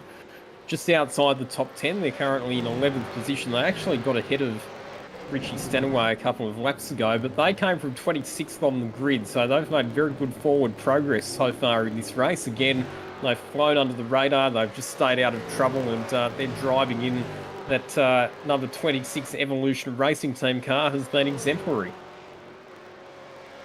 Now that we've passed halfway, I'm starting to ponder, Reese, have we ever run a V8SCOPS Bathurst 1000 that has not had a crash-induced safety car?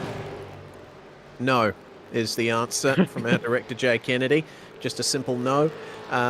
It seems that, every year at Bathurst, there's been an incident out on track that has caused a safety car, and we've still got plenty of this race to go as Blackburn continues to fend off Matt Danson.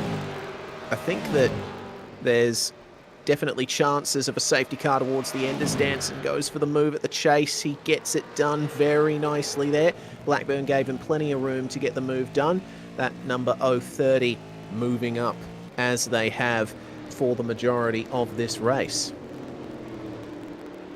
Danson had sat behind that race in Oscar for quite a while before electing to pull the trigger, so he picked his spot well and just inside the top 20. Both of those two cars actually up quite a bit from where they started, so making good progress and hoping probably for a safety car to latch themselves onto the leaders, because they're now both over a minute away from the front of the field. And shout out to Simone Moria Machino for his donation, €5,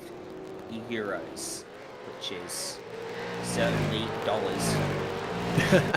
I think it's around. I think it might be around $9, depending on exchange rates. So thank you very much, Simone. Much appreciated from all of us here in the box, especially by Lockie Mansell. And Lockie, we just saw Thomas Hinds make that move for 26th position. He's starting to get on a few flyers now as he tries to catch up to Zach Hanlon, 8.5 seconds ahead. Indeed. So Zach Hanlon, again, a bit out of sequence here with Simono Maria Marcheno after pitting a bit earlier.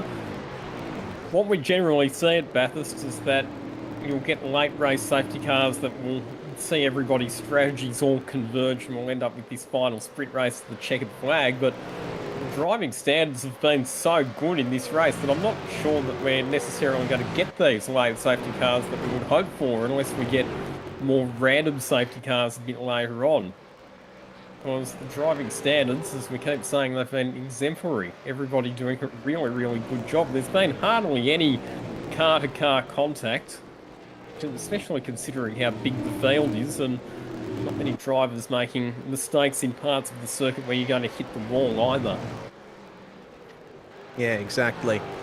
I know that probably a couple of people watching will probably bring up, well, we have seen some instances of car-to-car contact already in this race, but honestly, by a V8SCOPS Bathurst 1000 standard, this has been probably the best so far for relative lack of car-to-car contact out there. Everyone's just taking it nice and easy at this stage, making moves and being aggressive where they need to be, but not often going over the line.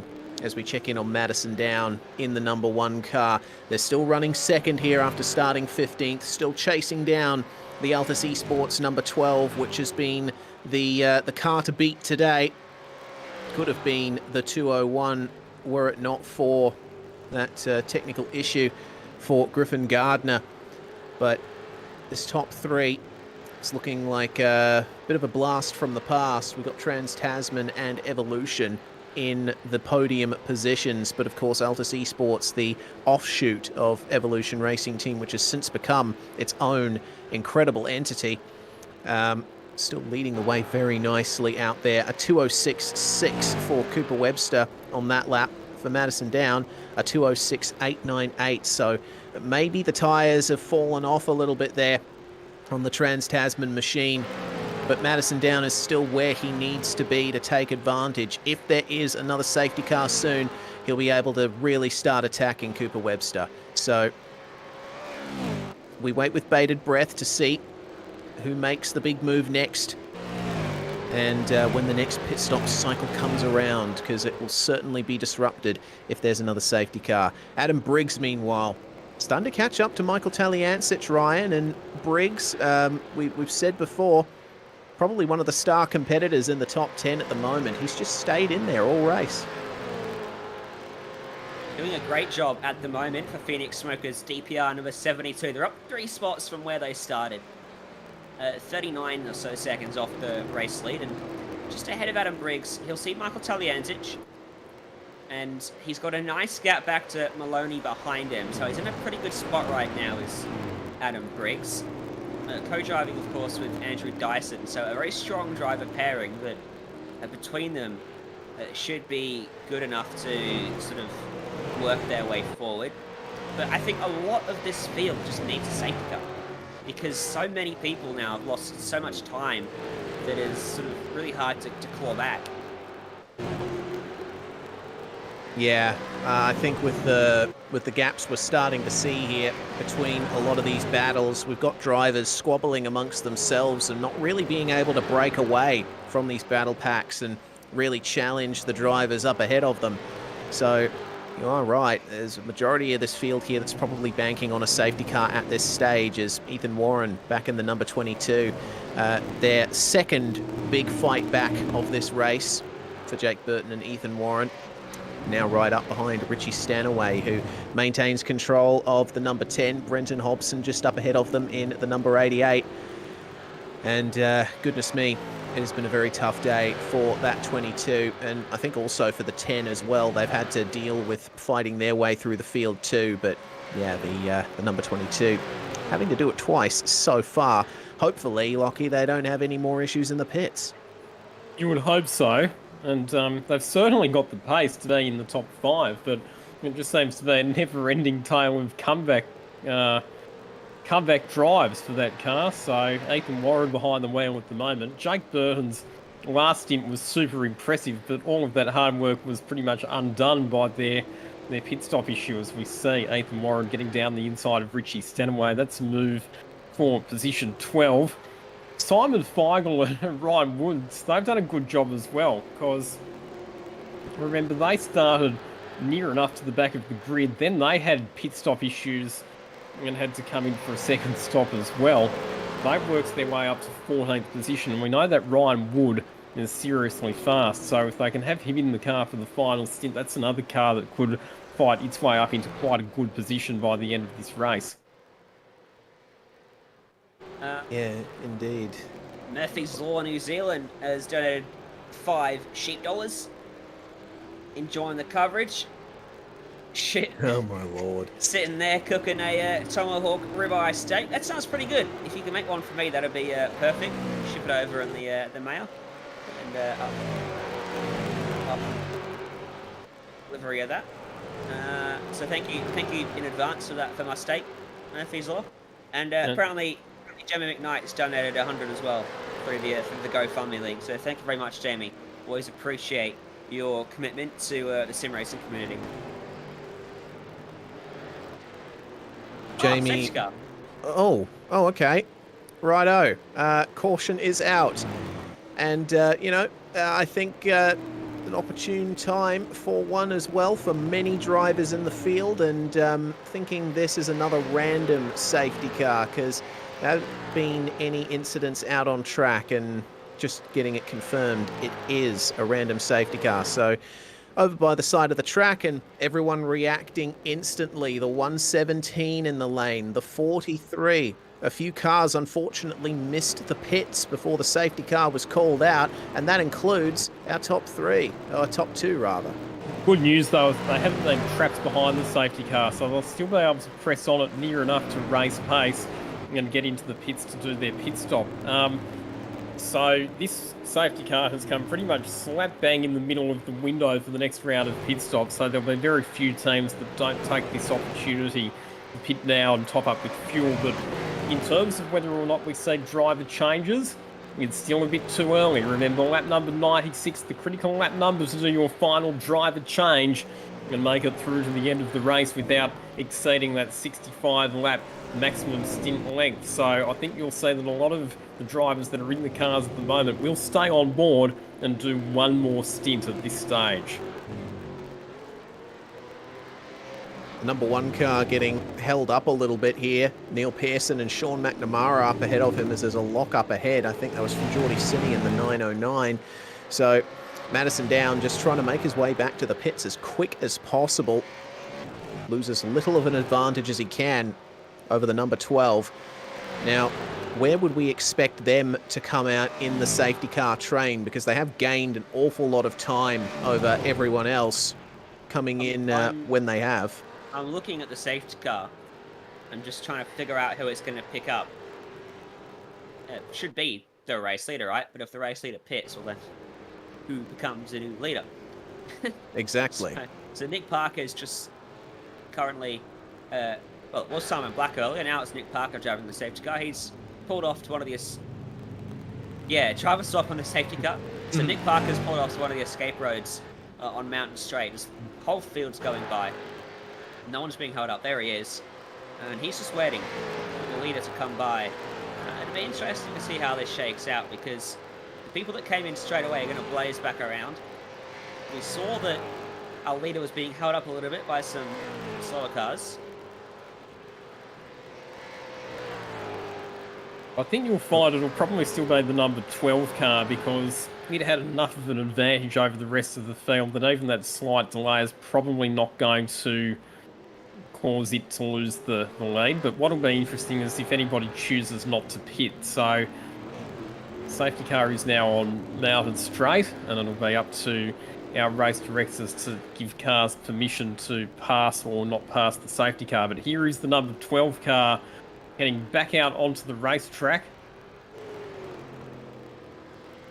And car 201 is on the lead lap again, staying out has worked out well for them that time around. That's very crucial for Andrew Gilliam and Griffin Gardner.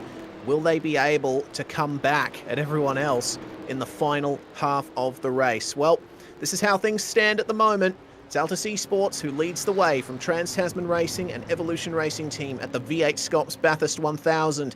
We're going to step aside very briefly here at SimSpeed TV, but do not go away. You do not want to miss the second half of this race. It is on. This is iRacing, the world's premier online racing game. iRacing puts you in the driver's seat to experience today's newest form of competitive motorsport, virtual racing, all from your home PC. Race virtually in indoor series from NASCAR, IndyCar, IMSA, the World of Outlaws, Aussie Supercars and more. Take on legendary circuits like Daytona, Silverstone and the Nürburgring. Join iRacing's global online racing community and get on track today at iRacing.com.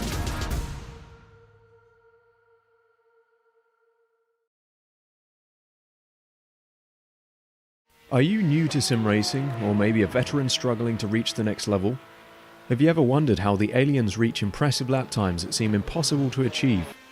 If so, you're not alone. Most drivers reach a certain level and get stuck.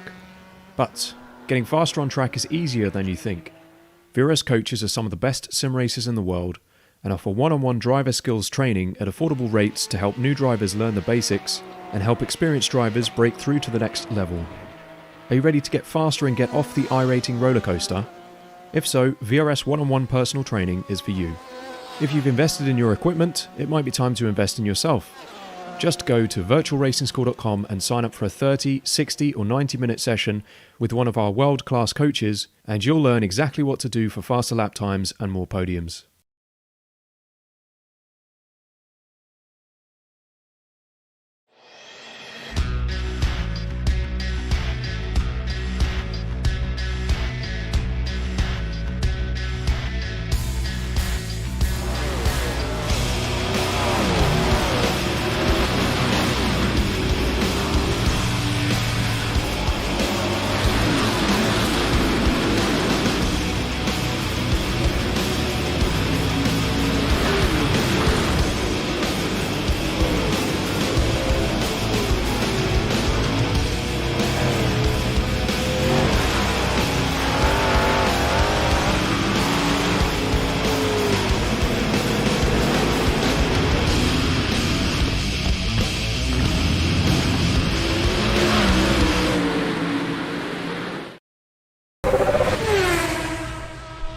Hey everyone, the USF 2000 is a blast to drive now, and here's your chance to learn it quickly.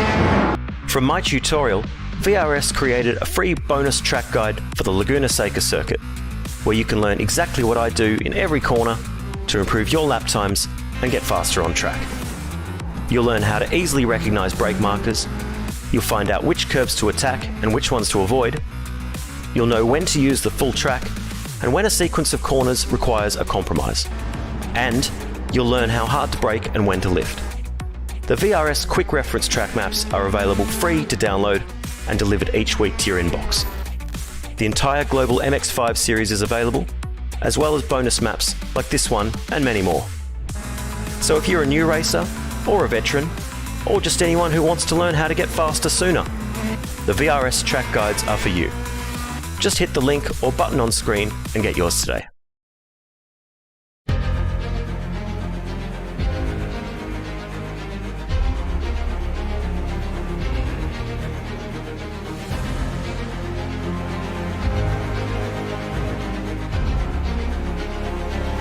This is fantastic.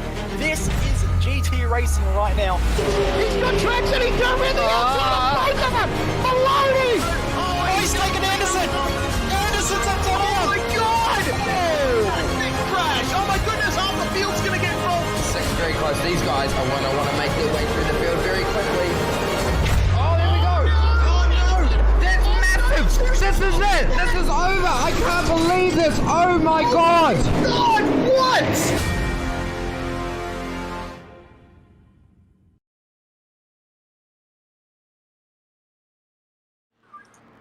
You're watching the Virtual Racing School V8 Sim Community Online Premiere Series.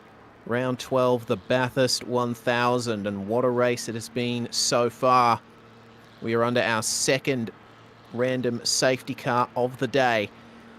The car being driven out there by Nick Parker once again, and it is Altus Esports in the lead with Trans-Tasman Racing 1 behind them of Madison Down and Josh Anderson. Anderson at the wheel of that car. They do have a lapped car with them here at the front of the field, but we'll see how Hussein Al manages to factor into this lead battle when we go for the restart. If you're just joining us, my name's Reese Gardner, and in the commentary box with me is Ryan Jones and Lockie Mansell. All Ryan, now we've had that next round of pit stops made, and the leaders are back together. And that is an amazing sponsor on the rear wing of our Porsche safety car. That it Flag is. Media Dawning. But yes, this restart going to be really interesting. We had a few laps cars in the previous restart. But this time it's Cooper Webster, then Hussein Al in the V3 racing car. He's 38th and is a lap down. Joshua Anderson will restart second as the third car in line. You will have Benjamin Smith right behind him, Jordan Ross, Mogleton, their line astern. Then Stevens, he's a lap down. Then Brian Borg. Then Colin Warwick, he's a lap down. Andrew Dyson comes next. He's got Hanlon right behind him. Taliantich, Maloney, Freer, Thomas, Boyd, Warren, Feigl, Van Gisbergen, Hayden Veld. They're all line astern. And then comes another lapped car. Henry King, Jordy Sinney, Christian Smart, a lapped car, and Thomas Hinge, your top 20 for this restart. So, a few laps cars mixed in. That'll make it interesting. They're going to go racing this lap race, and the theme this week has been the apex of the last corner. Yeah, absolutely. Given how close the safety car still is to the rest of the field, I think we might be staying out for one more lap here. But right. Yeah, you are right, though. It is all about the apex of the last corner. It's the favourite spot for drivers to go.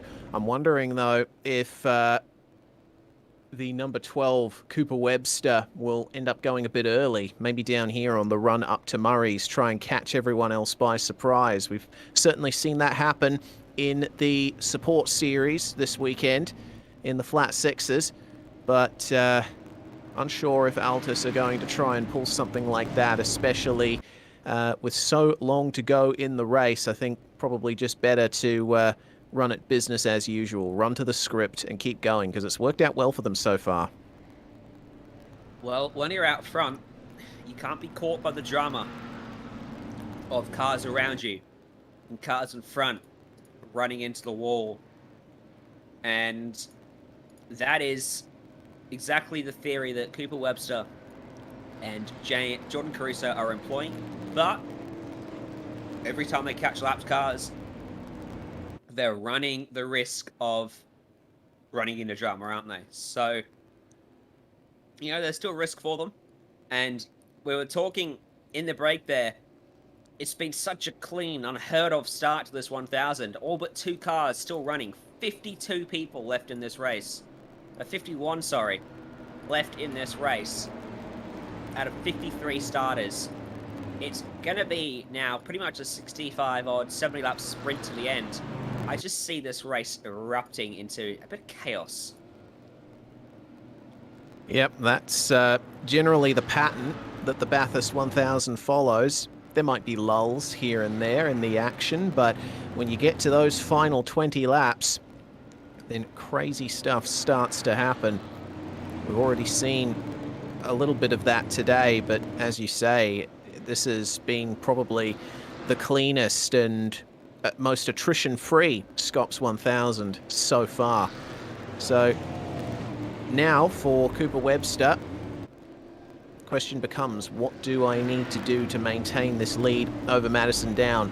Probably not much different to what he was doing before, because those cars matching each other very evenly, and by the end of the stint, before the safety car came out, Cooper Webster was starting to gain just a little bit on Madison Down, maybe a few tenths or so a lap. Yeah, there's been points where Cooper Webster's certainly been the faster driver. There's been points too where that number 1 car has reeled him in.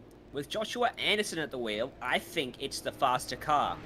So I'm really interested to see how this one goes with Anderson at the wheel and now right onto the rear bumper of Cooper Webster, because a few stints ago, Anderson reeled in about an 11-second gap and turned it into a 3-second gap. Restart this lap. Definitely. Yeah, for sure. I think the majority of the field's in the safety car queue now. Nick Parker should pull away down Comrade Straight over the crest. Yeah, it looks like the majority of vehicles have made their way back to the safety car train. Simon Vella's just coming up to them as they're coming down through the S's as we speak. And David Kinman's brought the Pursuit Sim Racing 2 car in, the 717, for another pit stop. They will not be able to make it back around to the queue before they restart, but still, it's an all right position for them to be in to try and work their way up towards the end. The safety car has pulled away, and now the field is under the control of Cooper Webster. For Joshua Anderson, priority number 1 is to get past Hussein Al as quickly as possible. So, the field under the control of Cooper Webster in the Logitech G Alta C Sports number 12. If he goes early, it could be good for him, because that lapped car may not go with him, and he could get a pretty big margin over Joshua Anderson. Or will he just leave it to the apex of the last corner, like we've seen so many times this weekend in the flat sixes and in the V8 support categories on Friday night and yesterday? Hussein Al's going to pit, so suddenly the top 2 are line astern. Top 3 make that. This could be a juicy restart. Webster goes right after the last corner, and we are green once more from the mountain. A very good jump there from Cooper Webster. He leads the way by half a second as they come into Hell Corner. And Jordan Ross also, you got to think about there. He's back in the car. He's taken back over from Jackson Suzlin Harlow. Will he start dropping back as we saw him do the first time he was in the car? Single file across the top of the rise on Mountain Straight, and no moves being made so far. Everyone just trying to get back into a rhythm here behind the safety car. Self-preservation is key at this point. They do not want to hit those walls. They don't want to hit other cars either, but they are starting to get a bit racy there in the back. The 83, who's worked their way up from the pretty much dead last spot on the grid, now looking to pass the 88 here for 14th position. Jack Boyd's still at the wheel of the number 88 there. What they've got to think about, though, if we take a look behind Simon Feigl, is that number 10, Shane Van Gisbergen, is back in the Falcon Racing Commodore. Top 24 are line astern with no lapped cars to separate them. That just sounds like a recipe for disaster. The first lapped car in the mix is actually the Castor Racing machine. Looks unlucky for Kobe Williams at the wheel at the moment. So Cooper Webster leads them onto Conrad Straight. A nice margin in hand over Joshua Anderson. Back to Benjamin Smith, the Evolution Racing Team car onto the podium for now. Ahead of Jordan Ross and Josh Muggleton. There's going to be some moves down at the chase this lap. Yes, there are. Have a look at the DPR machine here. Trying his best to make his way past the Premier Racing Team entry. It's going to be unsuccessful that time around. Brian Borg holding off Andrew Dyson very well there. A little bit of a look from the number 51 into Murray's Corner. Josh Muggleton back in the car there as well. And it's, bumper to bumper between Borg and Dyson. Might it be a move into turn 1? Dyson's a bit too far back to make it work this time around, but there's every chance he could get it done at Griffin's. As that's a move up the inside there. Thomas Hinds trying his best to hold on against Geordie Sinney, and he is successful at that. That looks like a position made up there for Thomas Hinds. He's got quite the gap ahead to the sister HJR machine, Henry King at the wheel of that one. But back further up the front of the field, Josh Thomas in the number 26. These guys are up to 12th after starting in the position of their starting number, 26. And he's doing quite well at the moment, is Josh Thomas. He's keeping Ethan Warren very honest ahead there in the 22. Doing a really good job at the moment. And a big gaggle of cars all close together, looking for ways to gain. After Feigl, there's a bit of a gap back to Shane Van Gisbergen and the Falcon Racing car. So there's a bit of a breather behind Feigl, and a drive-through penalty has just been handed out to car 313, I think that was, if I heard correctly. Simon Vella has been the one that's that flag, so 393 at the Century Motorsports car. There you go, top of the screen.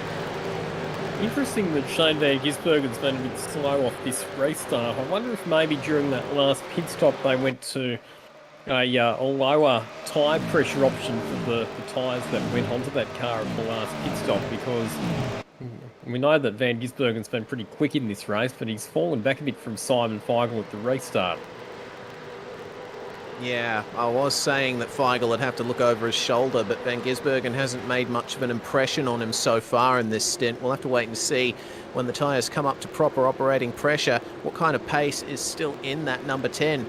But I would hazard a guess that they have been monitoring the track temperature, as it looks like that's Josh Thomas trying again here on the Synergy number 89 and getting past the 88. Good defence there, but this is a long line of cars here up at the front of the field, and it could all go wrong for any of them at any stage.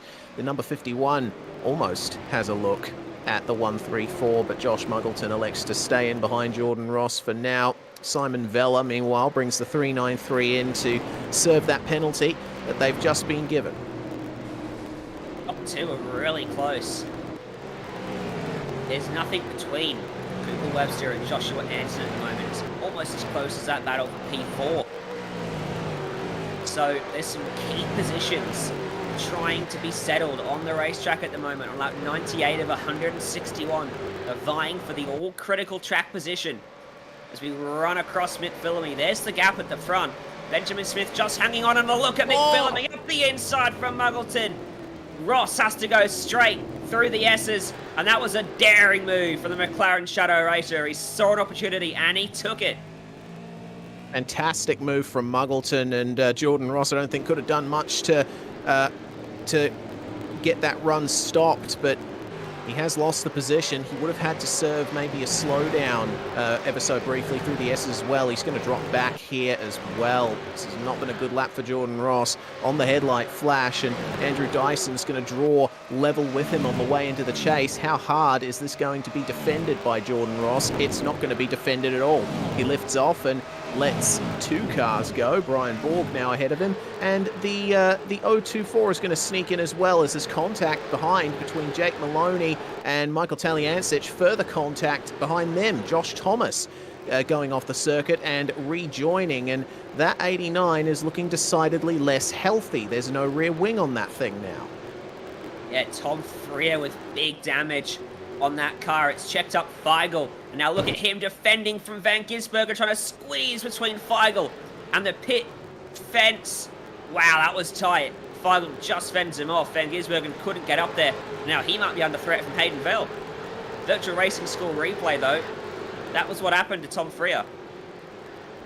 Yeah, the 83 getting into the back of him, and we'll stay on the replay here to see what happened to Josh Thomas. He goes off, and back onto the circuit comes Tom Freer, and that Altus car just didn't have anywhere to go. Maybe Freer could have afforded to just go straight across the grass there and rejoin at a safer spot, but either way, what's done is done.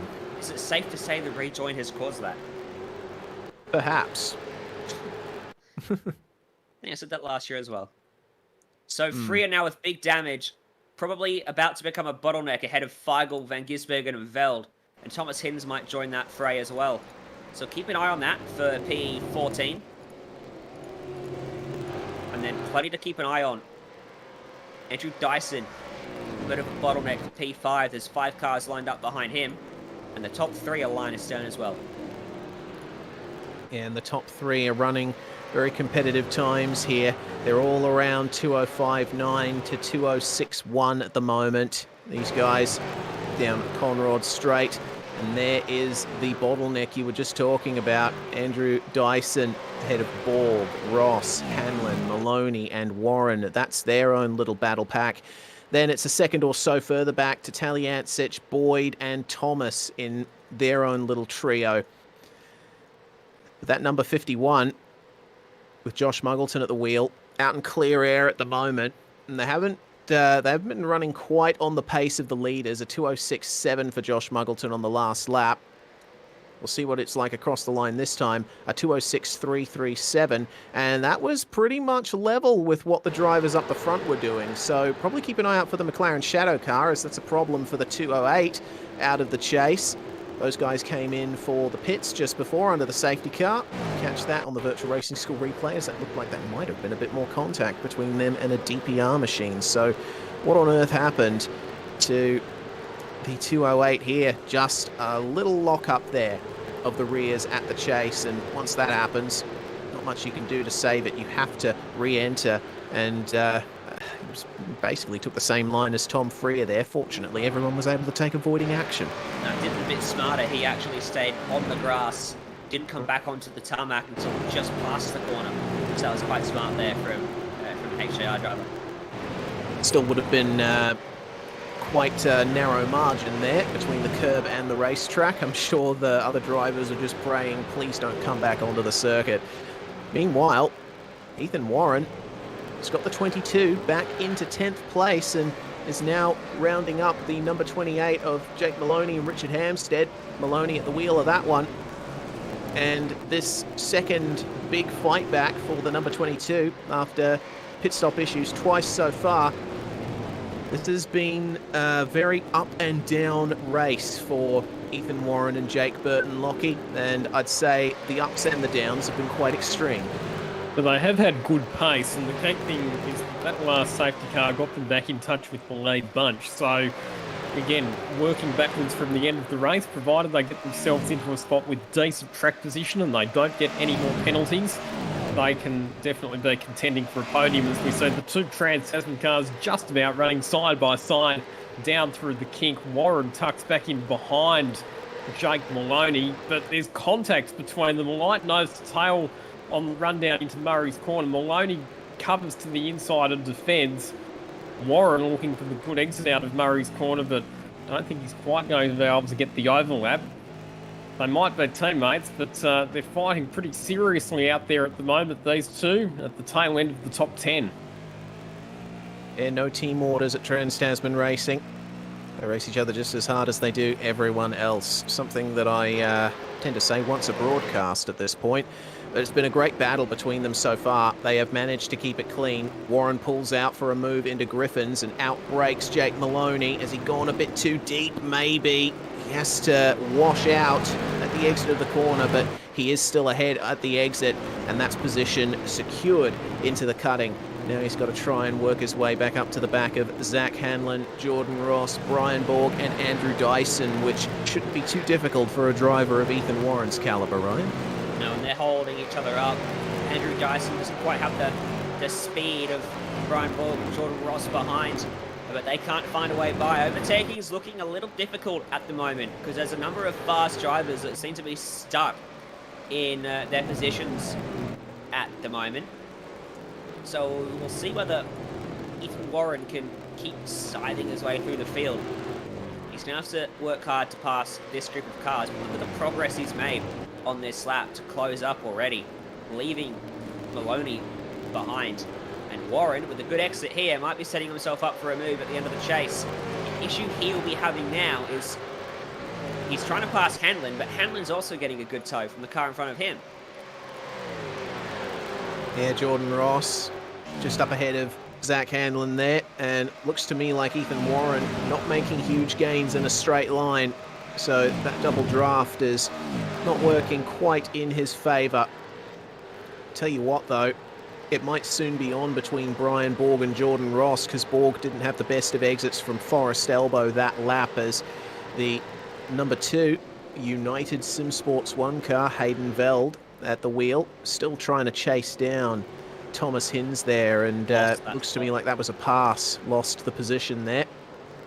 In front of them, Shane Van Gisbergen Been working at Simon Feigl since the chase, trying to complete this move. Finally, he does it at Hell Corner. Feigl lights up their ears coming out of that corner.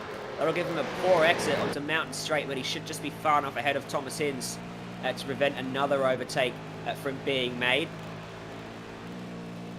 So Van Gisbergen now will look to try and chase down Tom Freer. He's got some crucial clear air as well. Won't have to worry about cars in front of him for the time being until he catches up to Freer, at least. Just up ahead of them, up the front, the top two. Running line astern, they've started to drop Benjamin Smith in the ERT 117. Smith now starting to run roughly the same lap times as Joshua Muggleton behind, but Anderson and Webster running roughly the same pace as each other here, and it's basically a dead heat at the moment for the win at this stage of the race. We do still have plenty of this Bathurst 1000 to go. Anything can happen, especially in the final 20 laps. Warren had a little look at Forrest Elbow on Hanlon. Wasn't quite able to sneak the nose up the inside, but he was right there on the back of the Altus car. I think he might be close enough to have a lunge out the chase if he's brave enough on the brakes. They're already braking at about 150 metres from the apex of the corner. Ethan Warren goes for it. Just defended well from these guys. There we go. Now we can get the live pictures of it. Very well defended from Feigl, Hanlon, sorry. He just moved the car over sort of half the car's width to prevent Warren sneaking up the inside. And now around the outside, in front of them, off the road, into the fence, goes Andrew Dyson, locked it all up as he tried to fend off the advances from those behind. That's a shame for the 72. Looked to me like they just caught the grass on the entry to Murray's Corner, and once you do that, there's not many other places you can go than the gravel trap and the wall. So now Andrew Dyson is having to deal with another pack here. We'll check it out here on Virtual Racing School replay. We'll be able to see that move that Ethan Warren attempted to make on Zach Hanlon here, down into the chase. Such a fast entry to this corner. You've got to think fast if you want to make a move, but you see Hanlon just puts his car in the right place to stop the run of Ethan Warren. And then down here at Murray's Corner, we'll check out Andrew Dyson. Moves over into the braking zone, but then wheels on the grass, and whoops-a-daisy, around you go. It's basically the only blemish so far on the 72's race. They've been driving very well otherwise, and Hobson getting very, very frisky there for position 2. And Ethan Warren actually got the job done there as well on Zach Hanlon. He was on the outside heading into Murray's Corner. He was able to carry more speed up pit straight and managed to pull off that pass. So Ethan Warren up into 7th position as we have a look at Jack Boyd getting it out a bit wide there at Murray's Corner as well and having a bit of a wobble. So a couple of incidents for a couple of separate cars there at Murray's Corner. Big line of cars now, all behind Michael Taliantich and Tom Freer. The top two still running line astern. I don't know if Anderson's really going to go for a move because I think he's fuel saving. But these guys, they all want to have a move. This is just in front of Taliantich. This is the first line of cars. This is Brian Borg and then Jordan Ross coming under threat from Ethan Warren. A look to the inside. Last lap he went around the outside. This lap he's going up the inside. And it's just as easy for the Trans-Tasman racing car. He's making it look easy out there. Behind them though, a wide apex for Joshua Thomas. Checks him up, checks up Tom Freer. They're all moving about on the pit straight. Van Gisbergen's up the inside now of that 89 car. Deep on the brakes, gets it done. Can Feigl get a spot out of this as well? Kinsey's back there, Velder's back there. A whole lot of cars and drivers eager to pick up another spot. Freer fighting back for a moment there, but just backs out of it. That brings Feigl in. To cover. Yeah, that was the greatest decision. Oh dear. So, calm down for a second, boys. Come across the top, and then we can have a go again. Coming down Conrod Straight, potentially. Josh Thomas just up ahead of Shane Van Gisbergen here when we ride on board with the Falcon car.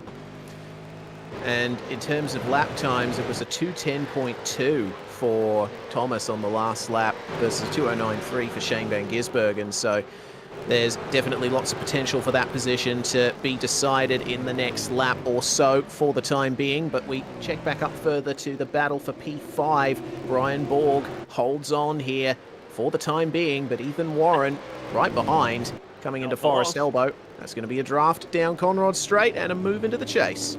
Oh, and a bit wide too. How fast does Ethan Warren look right now? Blazing his way through traffic. When so many are struggling to overtake, Ethan Warren is just picking them off one by one. He'll get the Premier Racing Team car down Conrod before they even get to the chase. You'll move back to the racing line, and it's another spot, P5, for the number 22 car. Beautiful stuff there from Ethan Warren. Hopefully he and Jake Burton don't have any other issues in the pits, because try not to put a wheel off out of the chase either.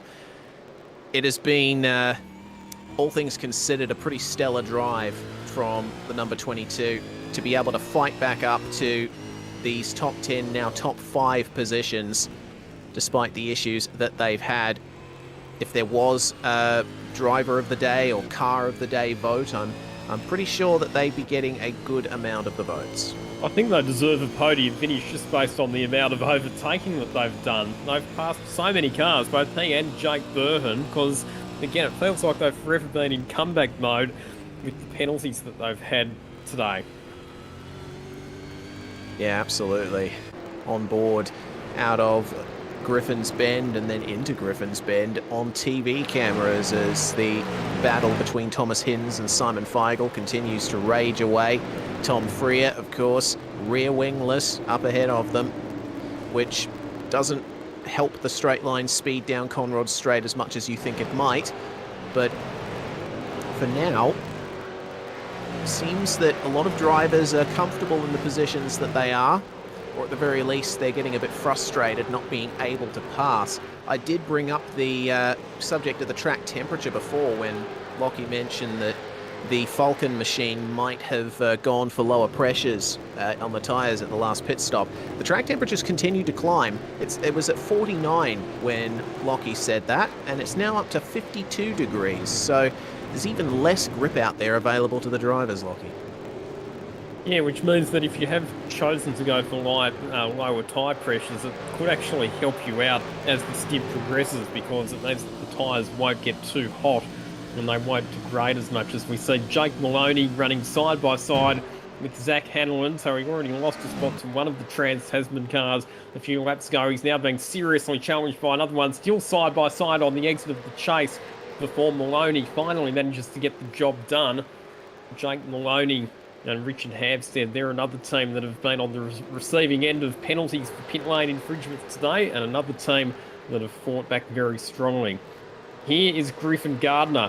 He is up to 22nd position. He and Andrew Gilliam, they were 2 laps down. They had to fight so hard to get both of those laps back, but they're now back on the lead lap, and Gardner is making up spots. The top 10 finish is still within reach for this team, and what an achievement that would be, considering how far back they were earlier on in the race. Yeah, it was absolutely devastating for them in the early stages. Andrew Gilliam put in an absolutely incredible lap in the shootout yesterday to take pole position, and unfortunately, despite leading the way off the start, today just has not gone the way of the Pursuit 201, one of the favourites to win here today.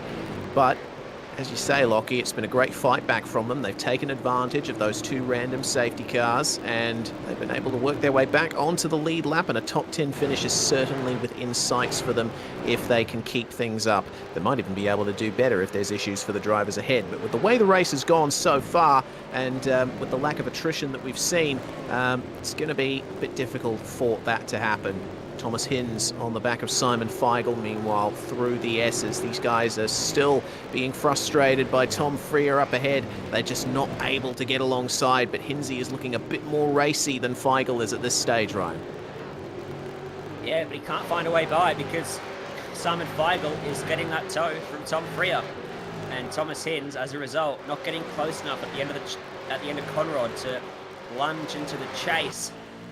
Unless it's going to be this lap. Is he close enough this time to have a big crack? Under brakes, he comes out from behind the slipstream. That's a big lunge from Thomas Hinds. Shown the door by Simon Feigl. He left it ajar, but he knew that ultimately Hinsey couldn't get that car stopped in time, so Hinsey has to back out of it. Feigl holds on again. Despite this battling, they're pulling away from the United Sim Sports car behind of Hayden Bell, who seems to be struggling just a touch for some raw pace out there. He's upping pretty consistently, but he's got his teammate Jordy Sinney just behind him. So there may be a change in position there, and Hayden will be hoping for some incidents ahead to gain him some more spots. I think he'll be handing the car over to Kobe for the end of the race. And I look forward to seeing what Kobe Jones can do in that car from that position as we back on board with Shane Van Gisbergen chasing down the number 26 of Joshua Thomas. Those marbles that are off the racing line now, we mentioned them earlier, and they've only increased in their frequency on the outsides of these corners. It is absolutely a one-line affair across the top at this point in time. Shane Van Gisbergen still harassing the back of ERT26 and doing a great job, that team, after being given a pit lane start for qualifying infringements. Now back up into 14th place after starting 53rd. What an incredible drive that has been. Still plenty of time for them to move even further. There's still the length of an entire 250-kilometre race still to run. The V8 race that we had yesterday was 250 k's long. That was 41 laps. And there is still over 55 laps to go. Thomas Hinds is close again on the back of Simon Feigl, but not able to go for a lunge even on this attempt. Seems that Brian Borg, just up ahead, is starting to come under some pressure from Jordan Ross. It's Griffin Gardner, having made up another position there, continues to fight his way on through. But the battle of the Mustangs just up ahead. Jordan Ross a tenth slower than Brian Borg on the previous lap, as it looks like we've got more takers in the pits. That's Thomas Hinds bringing the 209 into the lane, and it looks like that's one of the United cars too. Jordy Sinney jumping out of the 909 and Kyle George jumping in. Meanwhile, in the 209, it seems that Brett Loxton is taking over from Thomas Hinds as we check out the battle up the front. And have a look at this too. The McLaren Shadow entry. This team has been steadily chipping away up towards the front of the field, and Josh Muggleton could be going for third here, with Benjamin Smith starting to fall off in terms of pace. Muggleton took 3/10 of a second out of him on the last lap, Lockie. So this team, I'm sure that they'll be right there at the end. Yeah, Josh Muggleton, he and Emily Jones, another team that have done a really good job so far. Just thinking about the next round of pit stops, probably another 10 or so laps away for most of the cars in the field. The window for the second last round of pit stops is laps 113 to 120, and a big crash for the number 024 Olsa C Sports car. Zach Hanlon in the wall hard at Sulman Park. Massive damage to that car, which was running in position number 15 at the time. He and Simone Marie Marcheno, they've been up the pointy end all day long, but Zach Hanlon has fenced it hard at the top of Mount Panorama, and that would be significant damage to that car. You would think they would have to limp back to the pits and do an extended pit stop for repairs. We were talking about how good the driving standards have been all day, but that is going to be a severe setback for one of the Olsa C Sports Commodores. It's the first time we've seen an incident in that part of the track today. That's usually one of the spots where you can very easily hit the wall as Hanlon did and end up blocking the track, but very fortunately Hanlon was able to stay out of the way of everyone coming up to him, and we stay green. That's a big shame for the 024. Simone Maria Martino was putting in some great laps early on in the race and getting that car up to a great position. As we check in with Jack Boyd right on the back of pursuit number 35. Michael Taliancic still at the wheel of Pursuit Sim Racing 3. And Jack Boyd, God, he's been putting in some fantastic laps here. He and Brenton Hobson alternated the first 3 stints, and Boyd staying in the car during the safety car. Certainly going to show that that 88 has great potential for a result here today, running in 10th. 11th rather, sorry. Looking at the wrong timing screen. They've got Joshua Thomas right behind them though, and Shane Van Gisbergen on the prowl. And Van Gisbergen will jump out of this car and hand over to Richie Stanaway for the end. And Richie Stanaway, remember, he's held a professional license on iRacing, a Pro World Championship license.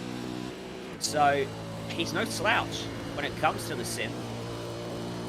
As I think we may be seeing a move from SVG down here at the chase. No, very restrained. He's not taking any risks there. Running a bit wide though. Yeah. Got the marbles, I think, on the entry. Yeah, only just. But I think this is a good time for SVG to be measured. I mean, he does have 3 cars in a row in front of him, as it seems that is the 28, having made their way past the Premier Racing Team entry with Brian Borg at the wheel. Now, where did this happen? Seems to me that Borg was ahead of both Ross and Maloney at this point, but behind both of them now. So not too sure if there was contact at the chase or if Maloney was just opportunistic and made the move work. But Jordan Ross in the slipstream keeps that momentum beautifully on his fellow Mustang. And we've got a safety car out on track. Wondering if it's another random one. No, it is not. There has been an incident out on track. So that's the move completed for Jordan Ross. A slight wiggle for Brian Borg. And Maloney will slip through at Murray's. I think we'll stay on the replay because... So it's Aaron Dodd race. Aaron Dodd has come to a stop just towards Solomon Park. There he is. Looks like he may have blown the engine, judging by the damage to the front of that car. Heading up the mountain. I think we'll just see this engine expire. Yeah, and it looked like he was already going slow, so there must have been a crash just before, maybe at Griffin's, that put that down there. And yeah, there we go. Oh, actually, no, it goes back even further than that. There's been contact down at Murray's Corner between the 990 and another car. What on earth has gone on here for Aaron Dodd?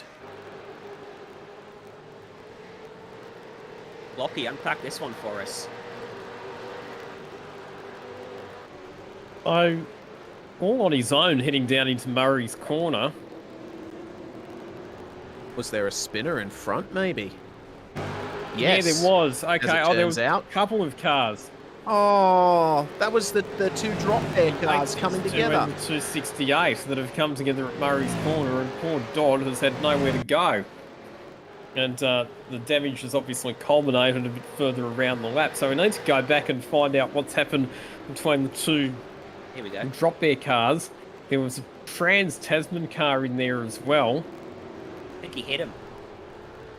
Oh, so the number 27 Trans-Tasman car was also involved in that incident as well. Troy Cox behind the wheel of that one, and that caused the 2 drop air cars to come together. Now, pit stop's happening, so pretty much the entire field is going to come in. It is going to be marginal if you stop now to then be able to get home on one more stop from here, but with the fuel that the teams will save under this safety car, it is certainly possible. And yes, there was contact between Cox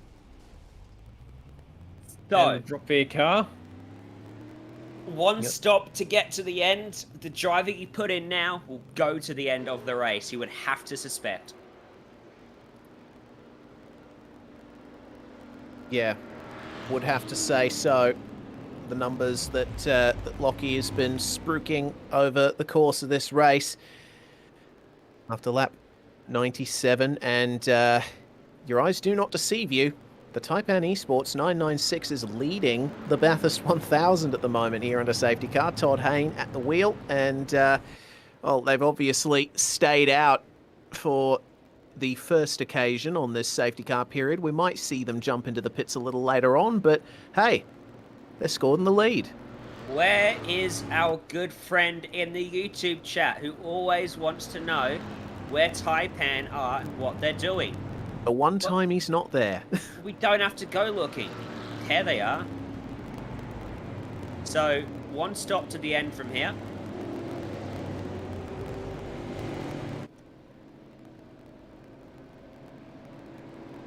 As everyone passes by Aaron Dodd, it's yeah. The question is, I mean, I think with everyone pitting when they have under this safety car, we're going to see them all come in the same like 2 or 3 lap window for that final stop, right?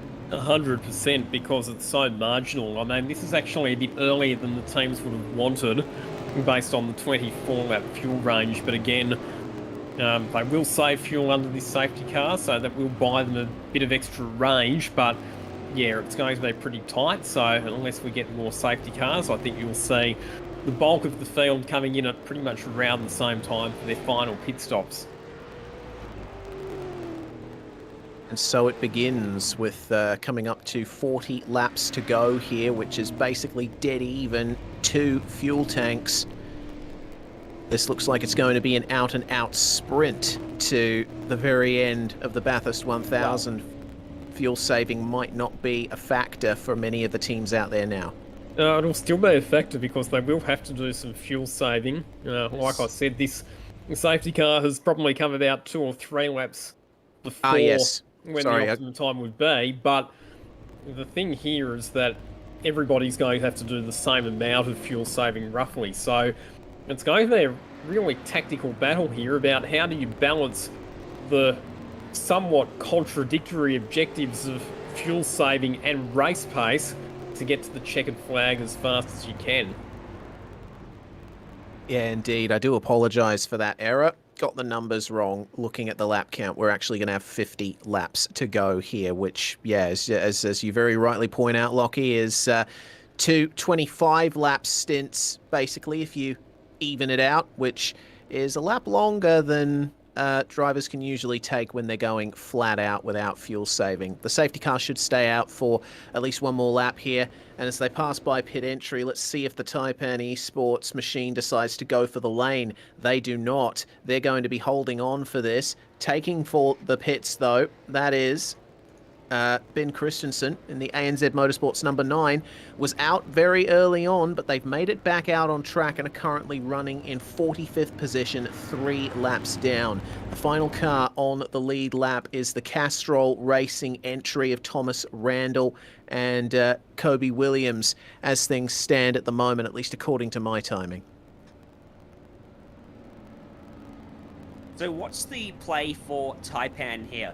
What strategy are they running, Lockie? Well, their current stint has gone for 20 laps, and it'll be 21 laps by the time we get to the end of this one. So the only thing I can think of is that they're going to run a bit longer in this stint so that they're not so marginal on the fuel in the next one, but they're going to give away a huge amount of track position by having to pit under green flag conditions.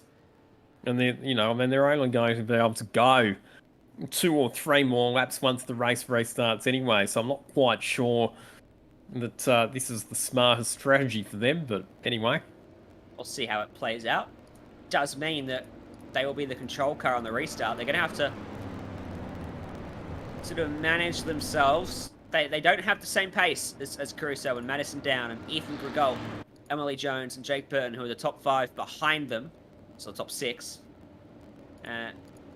So they're going to have to just manage their pace, make sure they don't get into any incidents, because those cars are going to want to pass them, run their own race, and they may find a benefit if things play out in their favour. But all of our leaders are line astern. And if they have to feel safe, they may all just want to sit there on Conrod Straight and not go for any overtakes. But I think certainly the further back you go, the more aggressive it's going to get. Yeah, for sure. This is going to be an interesting restart here. We are now on 50 laps to go here at the 2021 V8SCOPS Bathurst 1000, of course presented by Virtual Racing School and Too Easy Finance, and supporting Lockie Mansell's commentating for a cause this year. Remember that you can donate via Super Chat on our YouTube stream. You can ask us a question, and all of that money is going to go to the Burn Support Foundation. You can also go to the Commentating for a Cause GoFundMe to donate to what is an excellent cause here for this race. The figure's just climbing higher and higher now, Lockie. It's been a very good weekend. It has, and even in the lead-up, the donations started as early as a fortnight ago, and the numbers have just kept going up and up, which is absolutely fantastic. So again, a big thank you to everybody who's donated. And the idea of commentating for a cause is that it will be a regular initiative, and we'll have a different charity that receives the proceeds each year. So you would have to say that this inaugural one has been very, very successful. And once again, a big thank you to everyone who has donated, to basically guys sitting in front of a computer screen yelling at it for 6 hours, which is what we've been doing today. Yeah, of course. But hey, I love to spend my Sundays this way, especially when we've gotten such a fantastic race as this, and we're about to go to green flag conditions once again. Nick Parker pulling away in the safety car, and Todd Hayne is going to be the one controlling the field here. The Taipan Esports 966. Didn't expect them to be up there, but certainly they're going to have a red-hot go of it. Thomas Randall occupying the position near the back of the grid. He is back on the lead lap, as we pointed out just a little earlier before, so keep an eye out for the number 55. How does this restart go then? The overall leaders are behind Todd Hayne, all stacked up, looking to try and make their way past him potentially, or will they fuel save behind him? That's what everyone's going to have to do, and Hayne goes early as the green flag flies, and away we go, racing again at Bathurst as we start lap 113 of 161. Everyone in single file behind them. No moves being made at turn one. Everyone's aware of the situation at the moment. There's one move being made down there at Hell Corner. That looks to be the Trans-Tasman number 18 getting amongst it. Lee Ellis with Wayne Burke and Griffin Gardner, who's working their way back up. Yeah, here comes Gardner. Look at the run he's got. He's going to pick off two drivers on the outside, on towards Griffin's bend. Can he get around the outside of Lee Ellis, though? He's going to try to hold that inside. Can't do it. Griffin Gardner puts himself up to 16th, already +2 on this restart. That Pursuit Sim Racing car, we know it's fast. It sat on the pole. It was 2 laps down at one point. Still a chance, an outside chance at this one. As Wayne Burke slipped on back by Lee Ellis there, up at the cutting as well. Some good racing going on around Mount Panorama on this first racing lap. The Taipan Esports car still leads the way, but not by a huge margin. It's 3/10 back to Jordan Caruso in the number 12, and he is backing up everyone behind him. Madison down bumper to bumper with Ethan Griggold, Emily Jones, Jake Burton, Richard Hamstead, Jackson Suzlin Harlow, and Corey Shepherd. What a top 8 on corrected order that is going to be. And Hayne has done a good job to keep them behind him for now, but he may come under some pretty big pressure down at the chase. Caruso in his slipstream. He knows if he doesn't go for a move, he's going to come under attack. So Caruso's got to go if he can. Pulls out, but he's too far back. Todd Hayne doing a great job, not cracking under the pressure there. Hit his brake marker perfectly. Should expect that car into the lane within the next few laps here, as Down assumes running behind Jordan Caruso once again. Look at how tightly packed these cars are.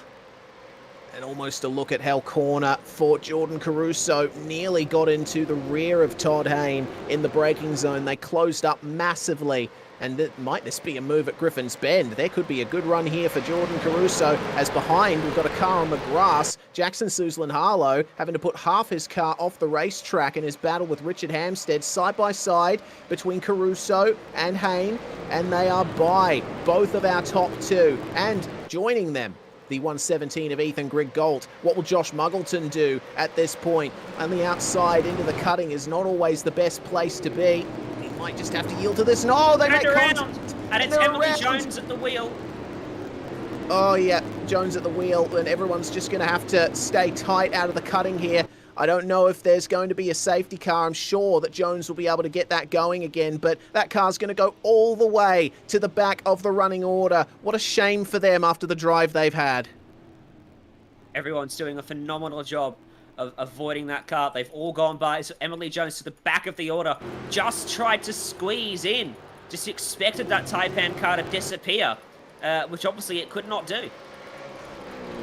And it's a very awkward three-point turn for Emily Jones. And actually looks like there's been contact there. Sean Thompson in the ANZ Motorsports 7 just swiped to the rear of the number 51 through the cutting. And now Emily Jones is missing her boot lid and rear wing.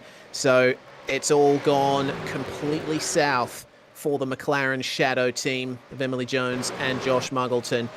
Meanwhile, the front battle, look at how much of a gap the top three have pulled, because Jake Burton has had such a hard time getting past Todd Hayne. They all get past him at the chase. Jackson Suzlin-Harlow will try to complete the move at the exit of the chase, but Todd Hayne's making it difficult for everyone out there. He can't go for the pits this time. There's cars in the way, so at least another lap or two here for the Taipan Esports 966. And there goes Corey Shepherd.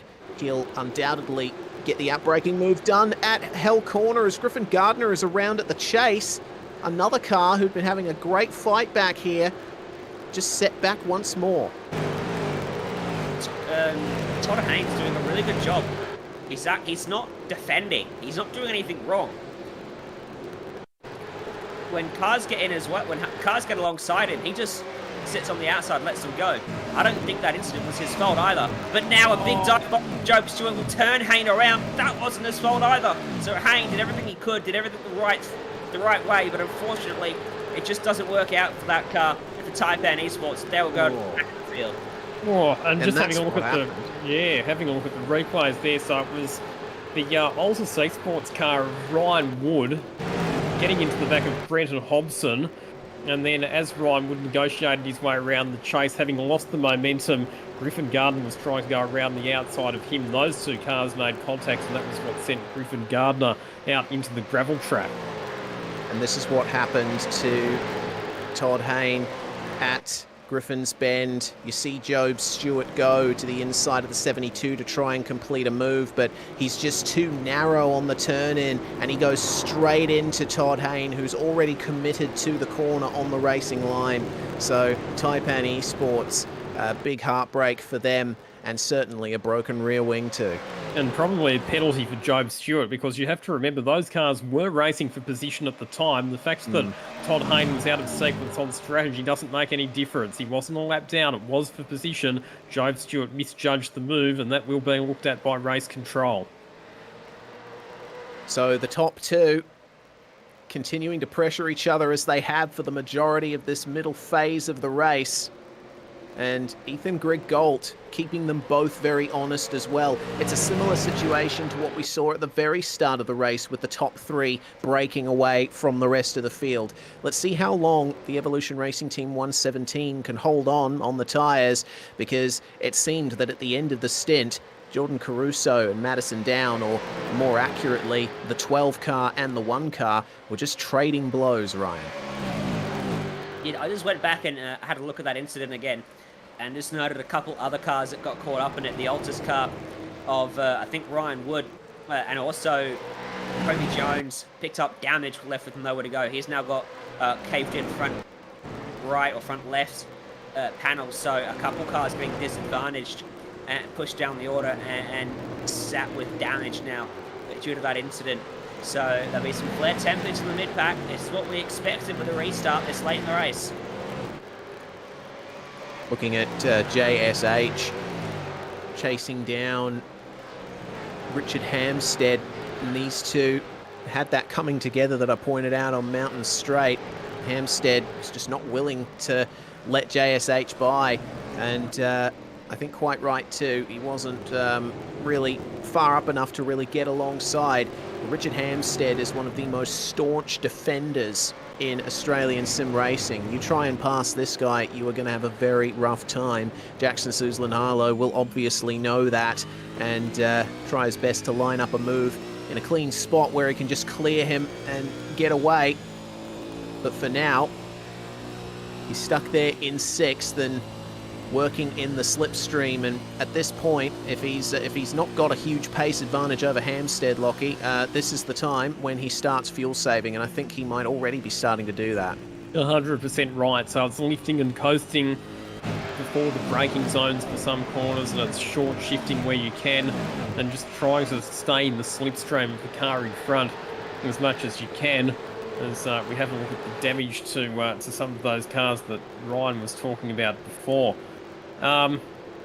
So, waiting for some updates from race control. Obviously, race control, they've had a relatively quiet day today, but they do have a few incidents to look at now that have happened in the last few laps. No penalty for Emily Jones for the incident between her and Todd Hayne at the cutting. That's been deemed to be a racing incident.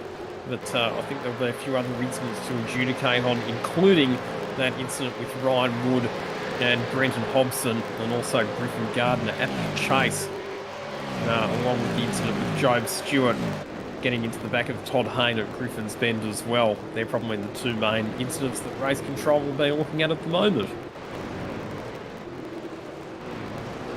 So we flick our eyes a bit further back. Damien Johnstone and Ross Rizzo, Synergy and DPR, and there's been another quiet race for these two cars in terms of, Ross Rizzo. The last time we mentioned him was when he went a lap longer on the first stint, but they've kept plugging away in that 199 DPR machine, and it seems to me, after starting 43rd and now up into 25th, it's been a pretty successful day for the simracing.com DPR team in that car. Johnstone's going to have to keep an eye out for Luke Mitchinson, though, in that bright red analytical Race On Oz Esports car.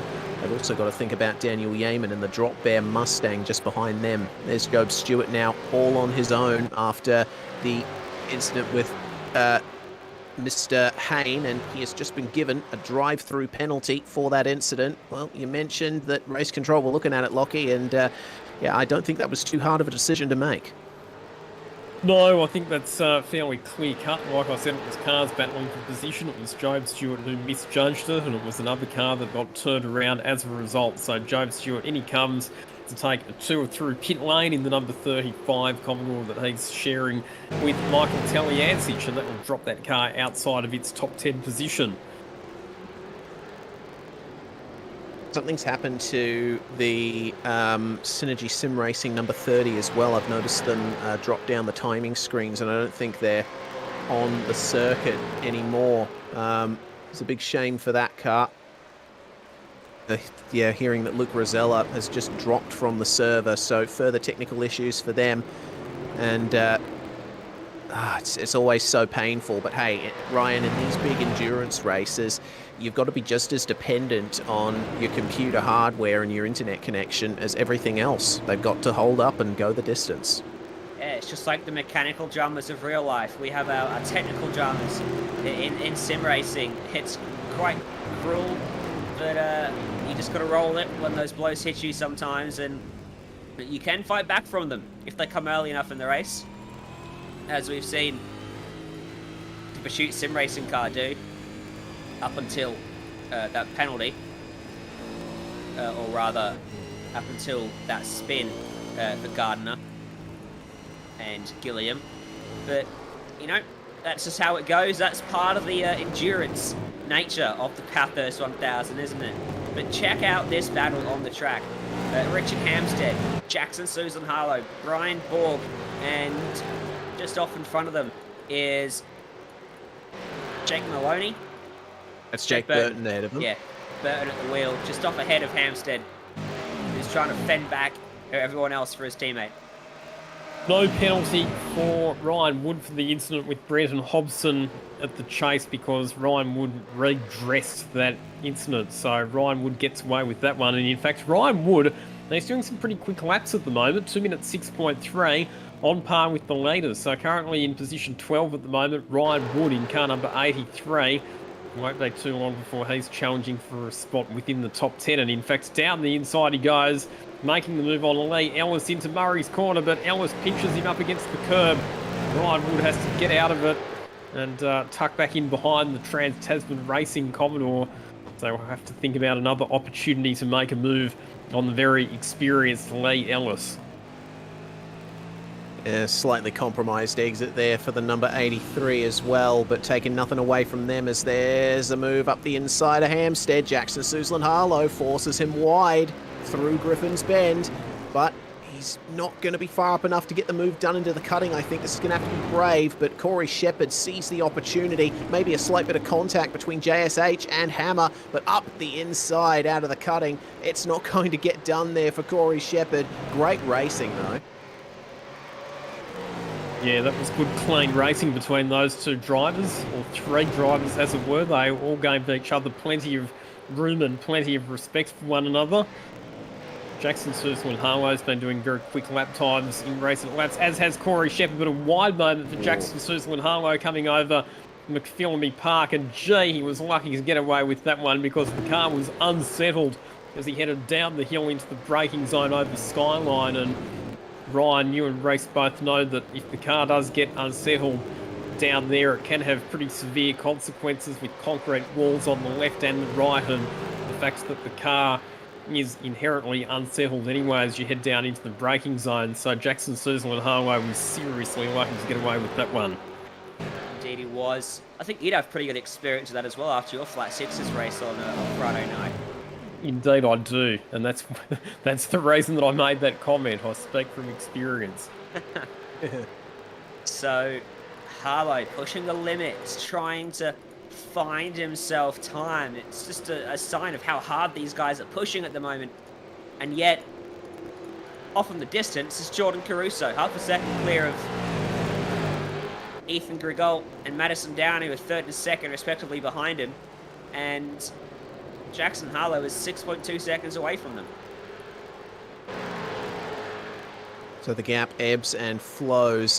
Just going to call everyone's attention to an incident out on track. It is done and gone now, but Luke Mitchinson in the Race on Oz 009 car got into the wall on the outside of Forest Elbow. He has gotten back going, and we are still green as we check back here. Harrison Dengate having a go here at Ben Rothberg round the outside into Griffin's Bend. They've got the Matt Danson machine, the 030 with them as well. Rothberg, very well played defensive line and stays ahead, and that's going to be Dengate still behind the Altus machine. Doesn't matter where you are in the field at the moment, it seems that there is someone to battle with and, you know, something to aim for, which has been the case pretty much ever since V8SCOPS started. This field has just been insanely competitive year after year, and it's more competitive than it's ever been. And I think, Ryan, it really shows with how this weekend has gone off so far. The standard of competition has been very high, as there's a penalty for the Trans-Tasman 27. That would be for the incident that turned around the drop bear machine at Murray's Corner. Yep. Turn a car around, get a penalty. Pretty simple, isn't it?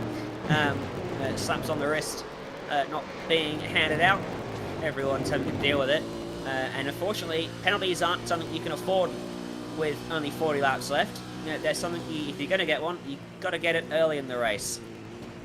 Fight backs become increasingly more difficult late on. Oh, Jake Burton throws it off the road, though. Right in front of Hampstead. He's going to try to go around the outside of him. Harlow's going to go to the inside. That's becoming the outside for the next corner. He's backing out of it. Oh, he's giving him a hit. Burton gets hit into the last corner. He's going to slide wide into the gravel. Hampstead almost gets turned by Brian Borg. And now Harlow might still have an opportunity to go by Richard Hampstead here. Going to be interesting to see how Race Control views that one. over-under attempt perhaps there from Jackson Suzlin-Harlow, and I think very well done by Jake Burton to keep it out of the wall there. That was very well controlled. No damage to that car, but it's another setback that the number 22 team won't want. Hampstead goes defensive then into Griffin's Bend, gives Harlow just enough room on the outside, but Borgie is getting in there. Actually, that is Corey Shepherd in the 017 and could potentially get the move done, but Harlow still has the inside for the cutting, and Shepherd has to back out of that one. Just had another look at it. It looked as if Burton might have just edged across back into the path of Harlow in the braking zone, which could have caused that contact. So, yeah, that would suggest Harlow would not be at fault. Righto. Maybe it will be viewed as a racing incident by race control. Either way, Jake Burton set back a fair way now in that number 22. He's going to have to put the work in again to catch back up, something that that car's been doing non-stop today. Richard Hampstead, meanwhile, has just eked out a little gap over Jackson Suzlin-Harlow as we ride on board with Ryan Wood chasing down the number 10, the Falcon entry. Shane Van Gisbergen and Richie Stanaway, who's at the wheel of that teal machine, managing to get into the top 10 after that pit lane start. Some fantastic driving we've seen from them so far in this race, but they are involved in battles. They have been the whole way through. They've certainly had to work for it, Rocky. And so have Ryan Wood and Simon Feigl, because they've come from the back of the grid as well. So two cars that started near enough to the back of the grid have worked their way up into the top 10, and Ryan Wood is showing serious pace at the moment. He doesn't have the track position that he would want, but if he can clear a few more cars, then he can be in a very good position to fight for a really good result come the end of this race. Still another round of pit stops to go. We're expecting that to take place in about 15 laps or so. As we ride on board, with Jackson Suzlin-Harlow, and he's got a really good run here heading up the hill on Richard Hampstead and up the inside. Finally manages to get the job done at Griffin's Bend. He'd been sizing that up for quite a few laps. Finally makes the move stick, and that's JSH up to position 4. Interesting move behind them. Richie Stanaway lifting off and allowing Ryan Wood to go by him on the run up to Griffin's Bend. That's an interesting decision there. Maybe they're looking to have that Altus machine fight with the DPR car and clear the way through for them potentially. Having said that, Stanaway has lost a bit more time up towards the top of the mountain. He's given a couple more car lengths to Ryan Wood, so not too sure what's going on in that car at the moment. Maybe they're starting to fuel save heavily at this point. We got another safety safety car. With 40 laps to go. Well, that is an awkward time for a safety car. That is. It's going to take fuel saving out of the window because there's... Oh, that's why there's a car around the exit of the dipper. It means that there's no way you can save to get home on anything less than one stop. So that's Job Stewart that's gone around. It's going to be an all-out sprint. One stop to the end, no fuel saving required. So do you pit now, though? So it's been near enough to a dozen laps since everybody came in for their last pit stop. And the thing is, if you do pit now, you sacrifice track position. If you don't pit now, you're going to have a longer pit stop later on. And it looks like we might have a few different strategies here. So Madison Down comes in, Jordan Caruso and Ethan Grigault choose not to. Richard Hampstead's in, Corey Shepherd is in. So we're going to see differing strategies here with different teams taking different tactical approaches to this final segment of the race. This has just become fascinating. That it has. My goodness, what a finish we're going to come up to. The problems for Job Stewart started out of Forest Elbow on the previous lap, and I can't believe we completely missed that incident. Stewart was side by side with the 199 of Ross Rizzo, and they made contact and they both got fired into the wall. Stewart was carrying damage from that already, as you can see around this lap, and the engine went pop coming down the hill. And to add insult to injury, one of the HJR cars coming up behind Job Stewart turned him around out of the dipper. just a bad place to get turned around. Facing the wrong way. Looking at the replay here, this is Job Stewart down the mountain. He blew the engine across Skyline, and then he just had no forward momentum. And that HJR car was expecting him to accelerate off the corner, and obviously he wasn't, because he had no power.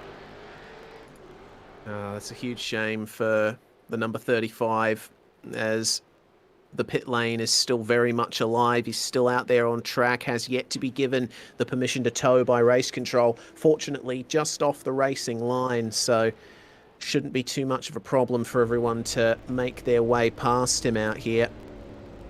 So, quite a few strategies, Lockie, as you pointed out, coming together here at the end.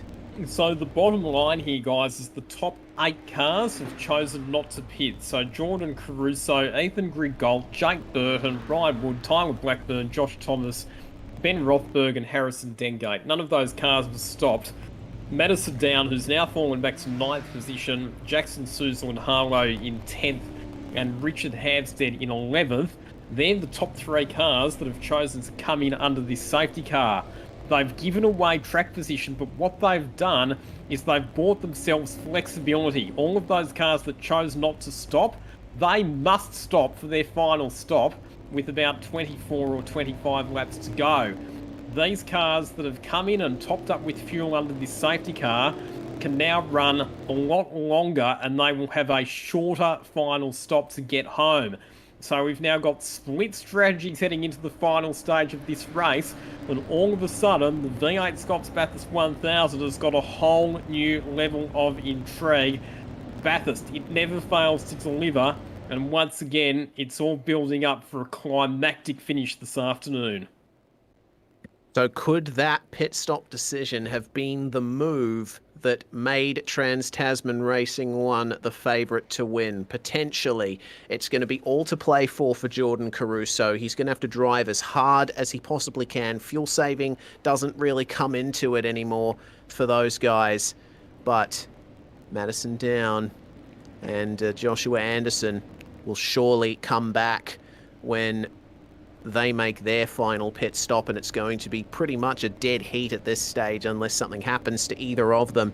Still got a lap to go here under the safety car, and then we'll be getting off to another restart, one of the most crucial restarts of the weekend. There's a couple more takers onto the pits. Jamie McKnight bringing the 027 in, and then Sebastian Flock in the Pursuit Sim Racing 2 car. They were missing their bonnet earlier, now they're missing their boot lid. So it's all up. Not been a fun time there for Sebastian Flock or David Kinmond. They are still in the running though. So just to give you an idea about fuel numbers here, so the cars that did not stop, so the top 8 cars in the motor race, they will have to come in for their final stop around lap 136 or 137. Conversely, the teams that have topped up with fuel under this safety car, they can go to around lap 147 or lap 148. Obviously, that means that they don't have as many laps to get from that point of the race through to the checkered flag. That means they don't have to put as much fuel in at their final pit stop, which means they will be stationary for a shorter amount of time. Oh boy. We wait with bated breath for this restart. It's all going to go off here in the final 38 laps of the V8SCOPS Bathurst 1000. Got a few more takers on the lane. Chris Coxhead in the 208 and Stephen Kokoschka into the Synergy Sim Racing 134. Adam Hain back in the Taipan Esports 3 car. Of course, that car getting spun around at Griffin's Bend after leading the last restart.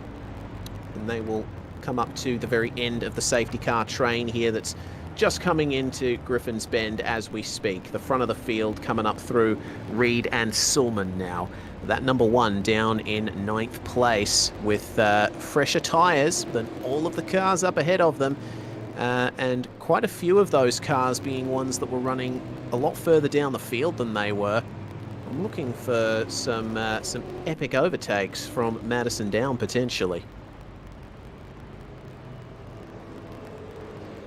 Yeah, so the cars that pitted, where are they going to restart? That's the question. They're going to have fresher tires as well. That's another thing to consider. How much is that fresher rubber going to help them out? Just the cars that have stayed out. Harrison Dengate for WK&P Sim Sports. Ben Rothberg for Evolution Racing Team. Joshua Thomas for Evolution Racing Team. I'm just hearing a distinct lack of engine noise in my sim at the moment. That's just caught me off guard. They're all clutching their cars down the mountain right now. Tyler Blackburn for Racer North Esports. So they're up to 5th right now. Ryan Wood for Logitech Altus Esports. And then Jake Burton, Ethan Grigol, and Caruso. Safety car pulling away. And the drivers clutching it in 6th gear down the hill at Conrod Straight.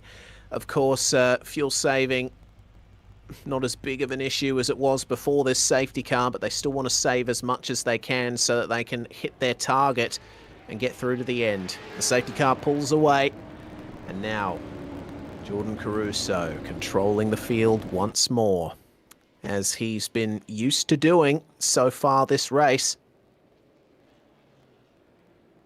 Keep an eye out for the cars behind. Basically everyone from 9th on back, save for the race on Oz 009, pitted under that safety car.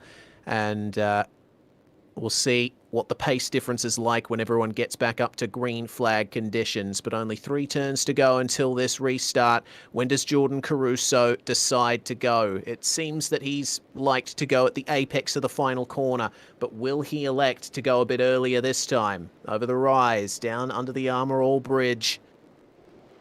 And he hinted at going early, and he actually has decided to go early. That's created a bit of a concertina behind, ever so slightly. But we are green again here at Bathurst for what should be the final restart of the night, all things being the same. And it is Jordan Caruso who leads the way into turn 1. Ethan Grigol and Jake Burton, the rest of your top 3. Ryan Wood making it up into 4th. It'd be so good for Altus if they could get that 83 back on the podium like they did at Phillip Island. Yeah, trying to get 2 cars up into those podium spots. Grigol with a run towards Griffin's Bend. Does he show the nose? Try to fake out the race leader. No, he doesn't. They'll run through Griffin's Bend in single file formation and begin the rise up the hill. Madison Down, not able to make any progress yet, but he has skipped away from Jackson Susan Harlow just a little bit. So there's a small buffer for him to play with at the moment as he works on the back of Harrison Dengate. Oh boy. Let's see then where Madison Down decides to make the move. It'll undoubtedly be at the end of Conrod Straight, because passing is pretty much impossible through the downhill section of the lap, and you can make a move at Forest Elbow, but then you leave yourself open to an attack coming down Conrod Straight. So Down's probably going to stay behind from that point on.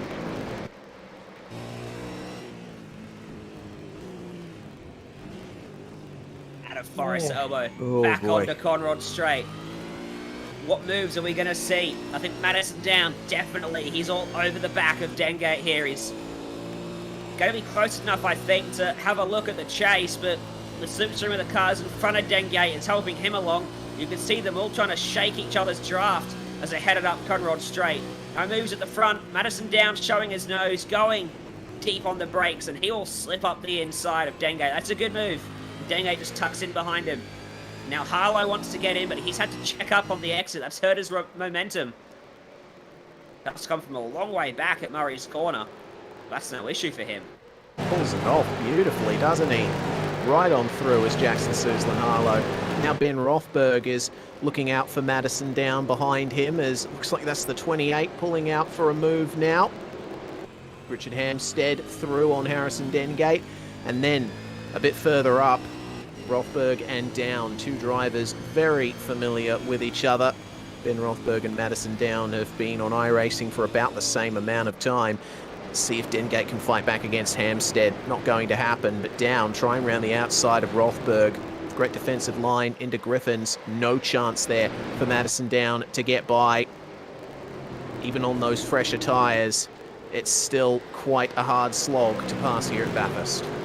And out in front of the motor race, Jordan Caruso has not been able to pull away from Ethan Grigol or Jake Burton. They're staying right on the tail with the Altus Esports car as they head over Mount Panorama, and Madison Down getting impatient on the back of Ben Rothberg, who's a little bit slow over the top of the mountain. Madison Down knows that he has to stay as close as he can to the lead cars, because if they can extend enough of the margin over Madison Down before the final pit stops, they could make up the time that they have to spend longer in the pits on the track. So it is important for Madison Down to stay as close as he can to the race leaders to maximise his chances of jumping them in this final round of pit stops. Would be a move down here. Oh, just looking at the background of the big look from Corey Shepherd on Harrison Dengate. Sorry, Reese. All good. RSL on the inside, but just got squeezed out.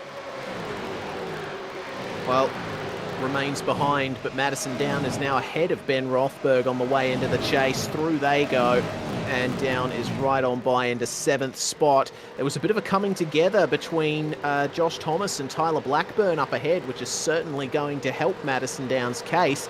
They almost went off at the chase. Mitchison goes around in the race on Aussie Sports 009.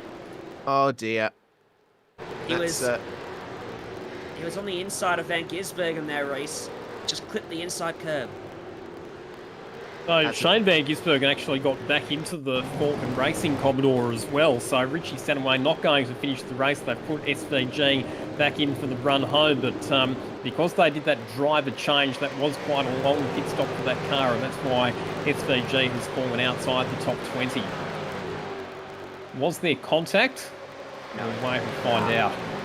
Yeah, I just checked. There was no contact between any of these guys. It was just a case of everyone going into the chase and trying to find their way through. SVG gave Luke Mitchinson plenty of room, and maybe there was a slight bit of contact there on the exit, but by that point Mitchinson was already spinning around. And I've also gotten news of a penalty for the Pursuit Sim Racing 201 for contact on lap 119. So they're not their weekend just not going the way they wanted it. We're going to stay on the replay here because something else has happened. Ben Rothberg with Jackson Suzlin-Harlow behind him. Here comes Corey Shepherd on Richard Hampstead as well behind. Rothberg using the defensive line into Griffin's Bend again. Was there contact? Yes, there was. Rothberg straight into the tyre barrier. He glances off it though, so can keep going, but I think he won't be too happy with how that eventuated. And I think Jackson Suzlin-Harlow might be in a bit of strife with that one as well, because that was clear nose to tail contact in the braking zone at Griffin's Bend. That was very similar to the incident we saw for Sam Blacklock earlier on. Yeah, indeed. The incident with Sam Blacklock, not to mention the pursuit car getting into the back of the Taipan Esports machine. Madison Down, meanwhile, is back up into 6th place. He's just made his way past that 947 Race on Oz machine. And a bit of a squirrely thing there for Josh Thomas, as there is a new leader. The Evolution Racing Team 117 has made their way into the lead of the race here at the start of lap 128. And it looks like it happened down at Murray's Corner with a rare mistake from Jordan Caruso. Is Caruso going to fight back immediately? Well, defensive, and Caruso backs out. So Grigol moved to make sure he didn't do it, and then Caruso lifted off the throttle early. Jake Burton didn't carry his momentum either. So these three may sit now and save some fuel. Let's take a look at the virtual racing score replay. Caruso leading somewhat comfortably. Does he grab the grass? Maybe, just a little bit. And he ran wide. And that looked like one of the easiest moves that Ethan Grigol would yet make in this race. Well ahead before they got to the braking zone. Caruso had to concentrate on defending from Jake Burton. And the last thing that the leaders need, Race, is to be battling against one another, because all they're doing is slowing each other down, and it's allowing Madison Down to get closer to them. They have to stop longer. They need to be as far away from Madison Down as they possibly can. And while they're battling one another for track position, all they are succeeding in doing is bringing Madison Down back in, as we've got more contact at Griffin's Bend. That was... Go ahead, Reese. Oh, I was just going to say, Tyler Blackburn just getting spun around there. Your thoughts on it? That was amazing awareness from Blackburn to release the brake and roll to the inside, because if he stayed on the brakes and stopped on the outside, someone else would have got involved for sure. Yeah, the general wisdom that I see being spread is to hold your brakes when you spin, but sometimes that's not the best option, and Tyler Blackburn proving that there, but that may well be a penalty coming Ben Rothberg's way. Speaking of, he just hip-checked the Ellis out of the way at the chase. Now Ellis is under pressure from Brenton Hobson at Murray's corner. Battle for second is ongoing as we check back in with that battle. They've got the Falcon Racing car behind them, and Ellis getting the run on Hobson here out of the final corner. Will they make it 3 wide? And wow, that's an absolute mess, is what that is. My goodness, I can't even tell who's where at this point. The Altus 030 winning this fight. My goodness, that's the 95 Synergy entry alongside them. A huge pack of cars here at the back of the field. The 95 continuing to hold on. Glenn Postlethwaite up the inside into Griffin's Bend. Will he be able to get that defense done versus Matt Danson?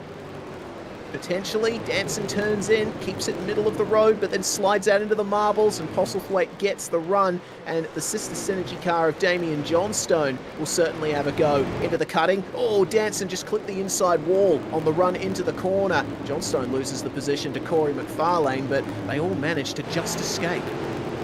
That was wild stuff. A lot of hip checking going on there. They've all escaped without drama so far. What's happening back at the front of the field?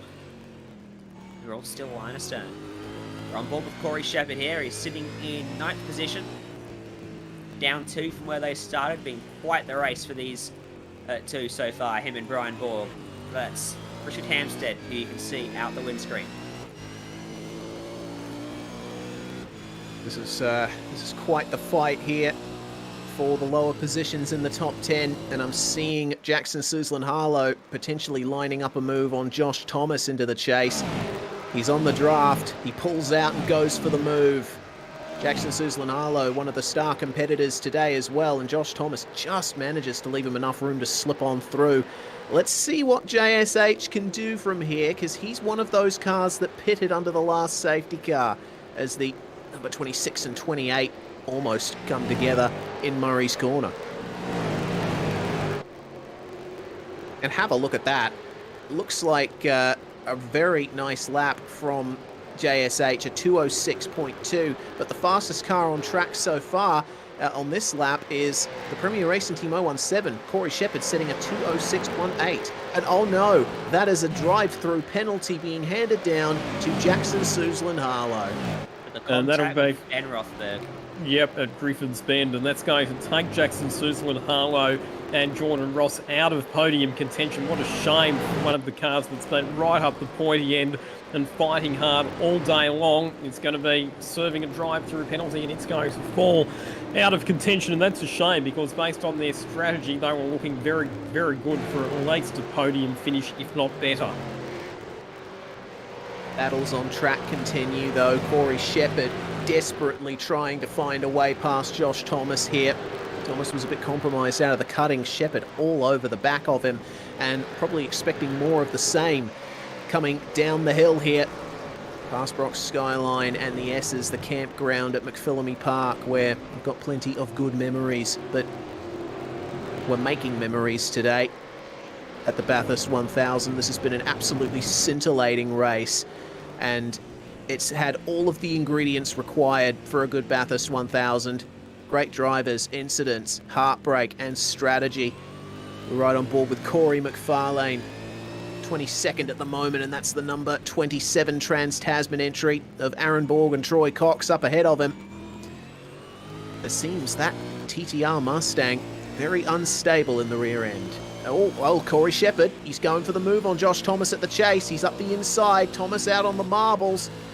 They run side by side on the exit, and Shepherd is through by the time they get to the end of that sequence. So again, moving their way forward in the 017, goes preemptively defensive, but remains ahead. Now here comes Adam Briggs. Thomas's momentum thwarted a bit. Adam Briggs will get an overlap and command control of the inside for Hell Corner. He gains a spot, and Wayne Burke says that he does fancy his...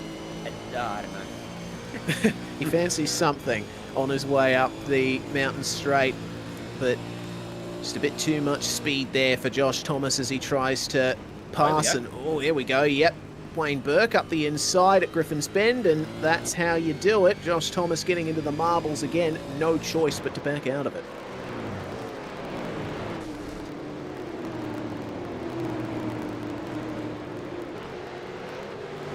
That battle has elevated Briggs and Wayne Burke up a spot. Thomas had a wretched couple of sectors there, hasn't he? Losing out to Shepherd, Briggs and Wayne Burke, putting him outside the top 10. Still a good race for them, up from 26 on the grid. Joshua Thomas and Damon Woods. As further up, Ethan Grigault continues to lead from Jordan Caruso, Jake Burton and Ryan Wood. Two Logitech G Alta C Sports cars, a Trans-Tasman racing car and an Evolution racing team car. A 4-car train at the front of the field. I've just noticed that the WK&P Sim Sports car falling down the order. Harrison Dengate, he's had a problem down there through the S's. The car does look clean, but obviously there was something going on there across the top of the mountain that we missed. We'll go back and check it on the Virtual Racing School replay. So what happened down here through the S's? Seems nice and clean, but then when you get out of the dipper, what goes on here? Maybe just catch a bit too much of the curb. Big old tank slapper, and whoa, goodness me. He just only grazes the wall. Great car control by Harrison Dengate, I have to say. Bloody impressive.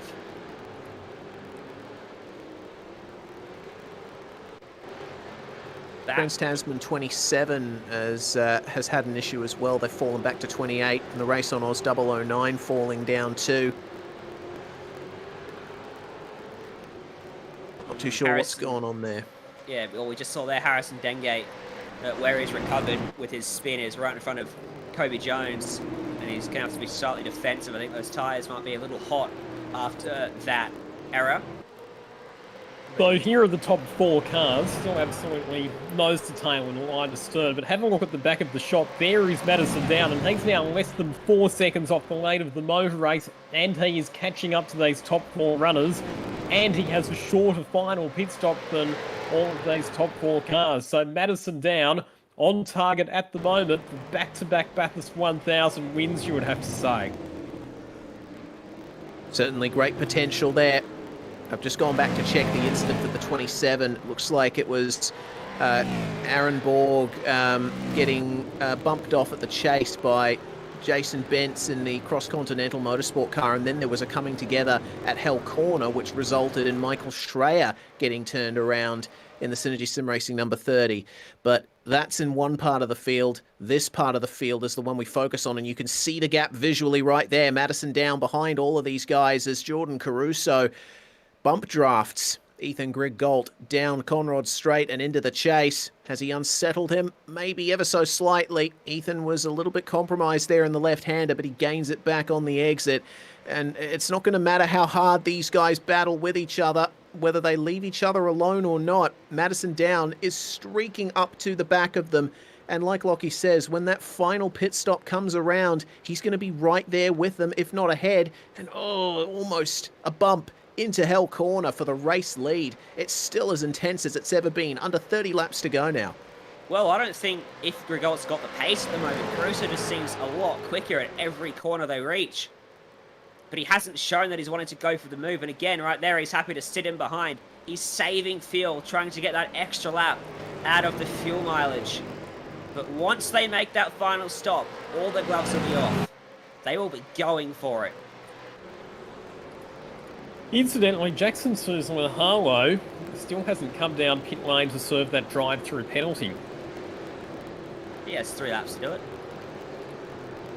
It's been what, 2 laps now or so since then. Yeah. So he's going to have to come in at the end of this lap. Here's the 201 serving a penalty for contact on lap 130. Mentioned that just before. They have decided to come in and serve that penalty, get it out of the way. And here we go, front of the field. 3 teams wildly interconnected throughout the last 5 years of Australian sim racing. Trans-Tasman, the team that has been the one to beat for so long. Evolution Racing Team. Sorry, I was just going to make the observation that Shane Van Gisbergen, he was back in 22nd position after that last safety car, so he's made up 10 spots since the restart. So SVG on a pretty stout charge forward at the moment as well.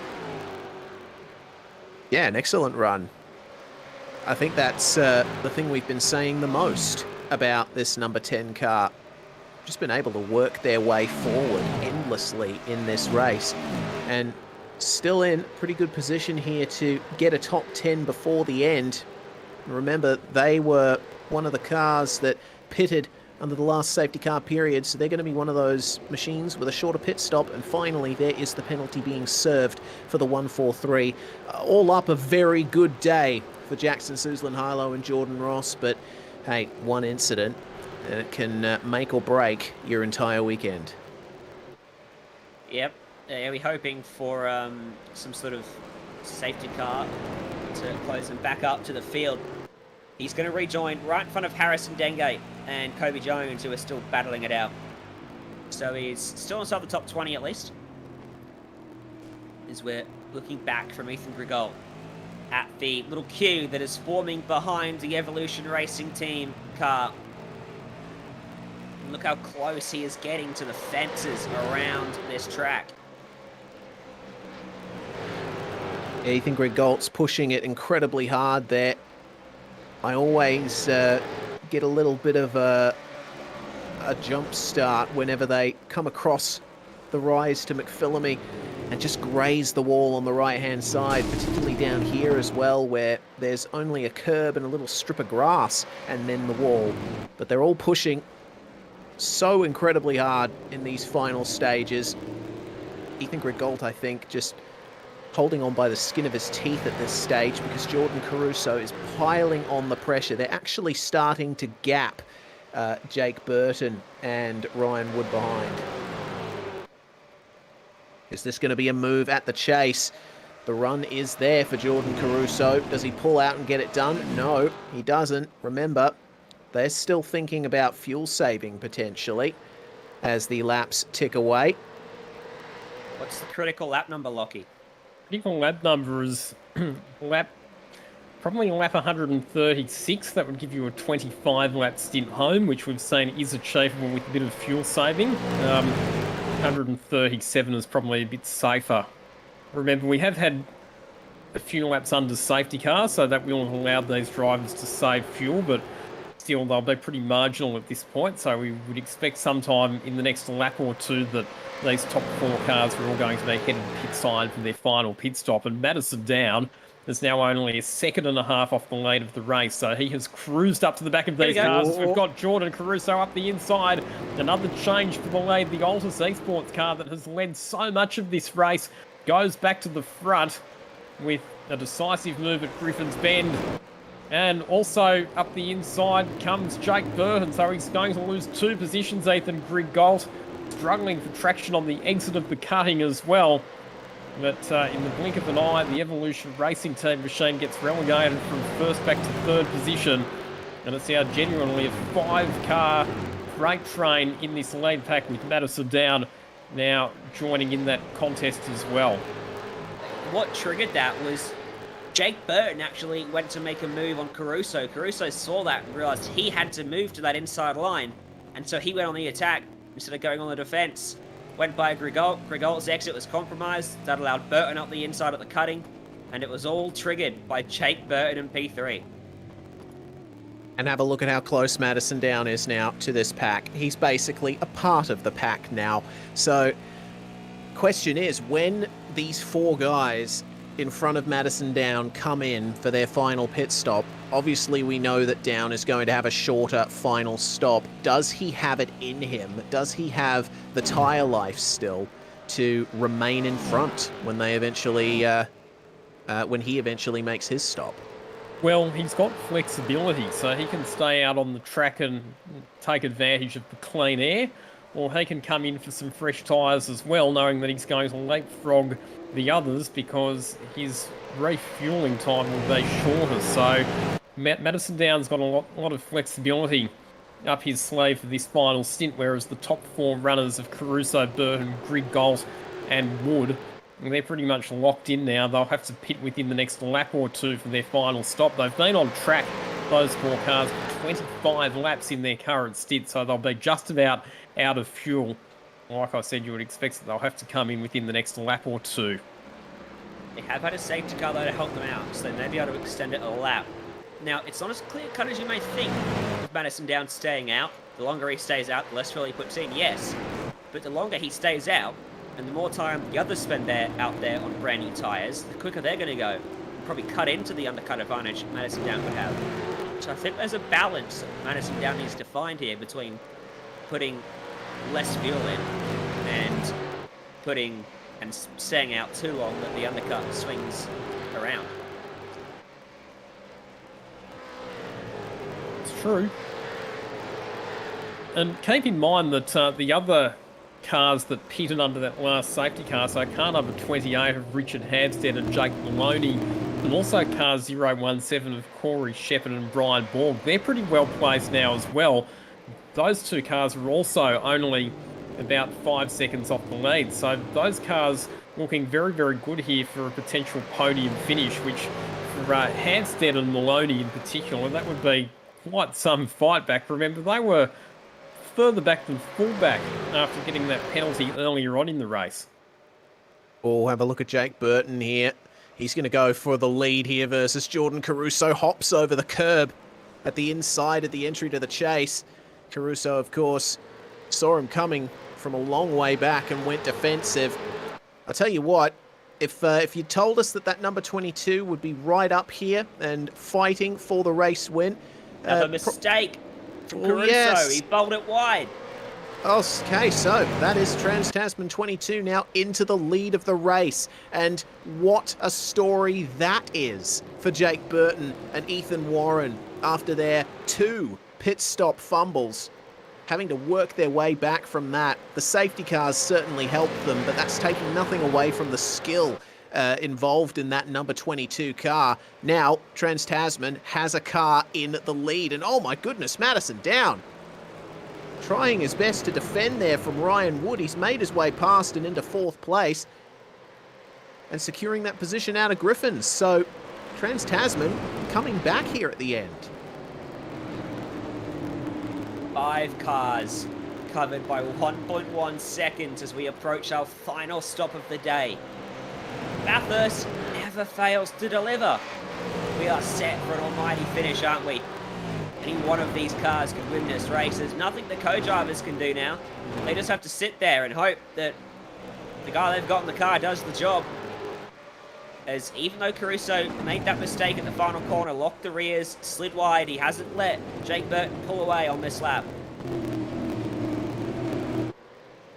Couple more penalties coming in from race control. Andrew Mogridge and Jason Bentz both black flagged for contact on lap 131, and that incident for Jason Bentz, I think, was down at the chase that we highlighted a little bit earlier.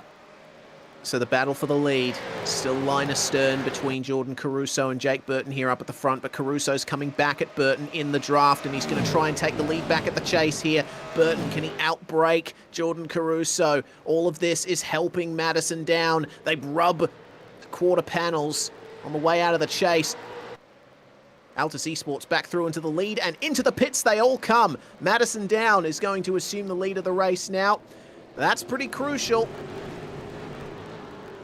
And Ryan Wood found a big gain on pit entry. He was able to fire it much deeper into the braking zone than those in front, because they all had a car in front of them. So Ryan Wood closes right up Madison Down keeps on going. He will go for some form of overcut. How long he stays out for, though, we don't know. And the race off pit road, this will be interesting.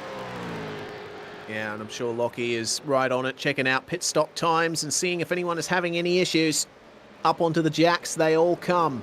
Who is going to make it out of pit lane first? We would expect that it would be the number 12 of Jordan Caruso at the wheel. No driver change, of course, as we just discussed. So these guys will be dealing with a little bit of extra fatigue here at the end of this race. Now, is anything going to go wrong for any of these drivers? The stricken pursuit, number 35, up there behind them as the cross-continental car serves its penalty there in the foreground.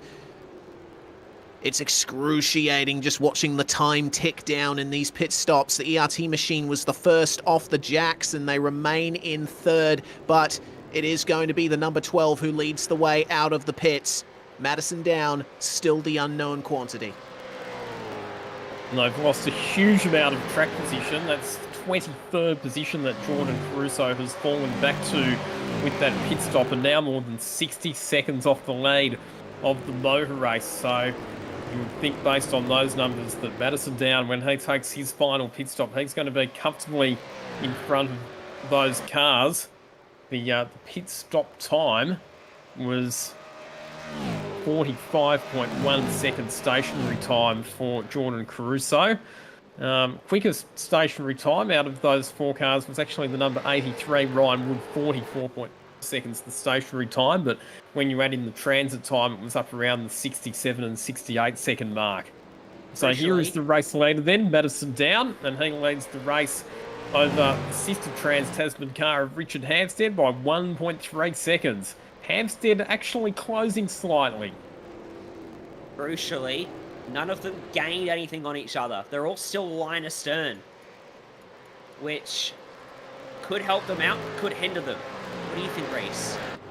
In terms of Madison Down out front in clean air, them together, are they going to be able to push themselves along the main straight to sort of overcome Madison Down? Are they going to race each other?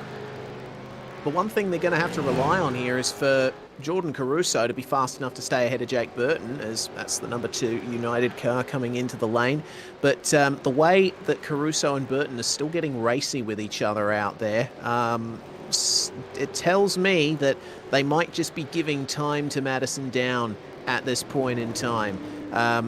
Burton, Greg Galt still coming together into Murray's Corner as we check out Briggs and Burke for 4th and 5th. Remember, these guys will be pitting at roughly the same time Madison Down does. The SSR JK Signs 143 of Jackson Suzlin Harlow and Jordan Ross, meanwhile, they are currently on the 6th lap of their new stint on fresh tyres. So they're probably still out of position, probably not going to be a factor in the top 5, but maybe they have enough to just get a little splash and dash at the end and maybe hope for a very late safety car. Okay, so my apologies. That was the drive-through that they served. I thought that they had stopped for some reason. At least that was what the timing was telling me. But either way, we've still got to expect that car to come in for its final pit stop fairly soon. How long do you push it? If you're out here on what are now going to be older tyres compared to those that have pitted, your fresh tyre advantage has swung the other way. You're on the older rubber now. How long do you push it? The longer you stay out, the smaller your stationary time will be when you pit, because the less fuel you'll have to put in to make it to the end. Well, it'll be the same amount of fuel that you have to put in regardless of when you stop now, because either way, you only have to put in enough fuel added to the fuel that you've already got in the tank to get you to the end of the race. So it's more about, yes, the tyre situation and how early you want to get onto your fresh set of tyres, but the advantage that the leaders have got at the moment is clear track. Those cars that just came in for their final pit stop, Greg Galt, Caruso, Burton and Wood, they're buried in traffic at the moment because they're down in 22nd, 23rd, 24th and 25th. So there's an awful lot of slower cars that they're going to have to negotiate their way around. So if you're the leader at the moment, you're getting your race engineers very closely monitor the lap times of the cars that you're effectively racing against, and as soon as they start going faster than you, I think that's the point at which you decide to come in for your final pit stop. Well, that decision is being made for many teams in the midfield. And Brenton Hobson in 7th place at the moment, ahead of Lee Ellis. He only needs 1 spot before he can finish in 6th, which is the position that Hobson seems to finish the most in.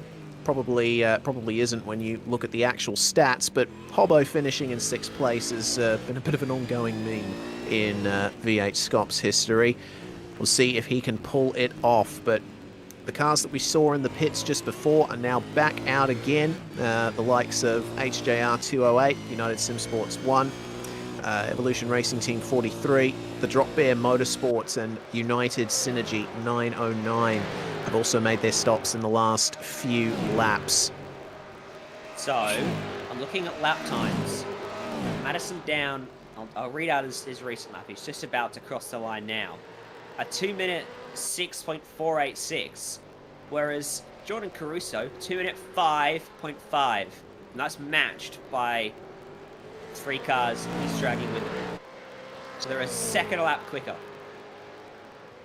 So there is definitely a new tie game there, but of course that will swing back to Madison Down. So they'll be looking at the time difference. So they'll be looking at the difference on the track between him and Jordan Caruso. And if it gets to a point where it looks like he might be in danger of losing track position to Caruso based on their pit stop time, that'll be when they'll bring Madison Down in. Shout out to Grant Rowley from ARG, who does all the media and PR for TCR Australia, S5000, GT World Challenge Australia, along with other categories. And I'll come back to that point because that's Adam Briggs, who was running in what would have been effectively 4th position at the time, has gone into the fence at Griffin's Bend. He just didn't want Grant to get a shout out. He was battling against Wayne Burke at the time, so those 2 cars on the run up into Griffin's Bend as Briggs got into the back of Wayne Burke, so both those cars making contact with the tyre wall at Griffin's Bend, and like I said, they were battling from what would have been effectively 4th position. Briggsy missed that brake marker by a long way. Yeah, that might be a drive-through for him as well. Nose-to-tail contact has not been looked upon favourably by race control today, and that was clearly a misjudgment in the braking zone for Adam Briggs. Coming back to the point, Grant Rowley, he's tuning in. Hey Grant, hope you're well. He's got some kids' books that he's written recently as well, highlighting Aussie motorsport stars. And we had an amazing viewing party when you made your TV debut, Lockie. That was good times. But Richard Hampstead is into pit lane now. So the first of our overcut drivers and teams dives into pit lane.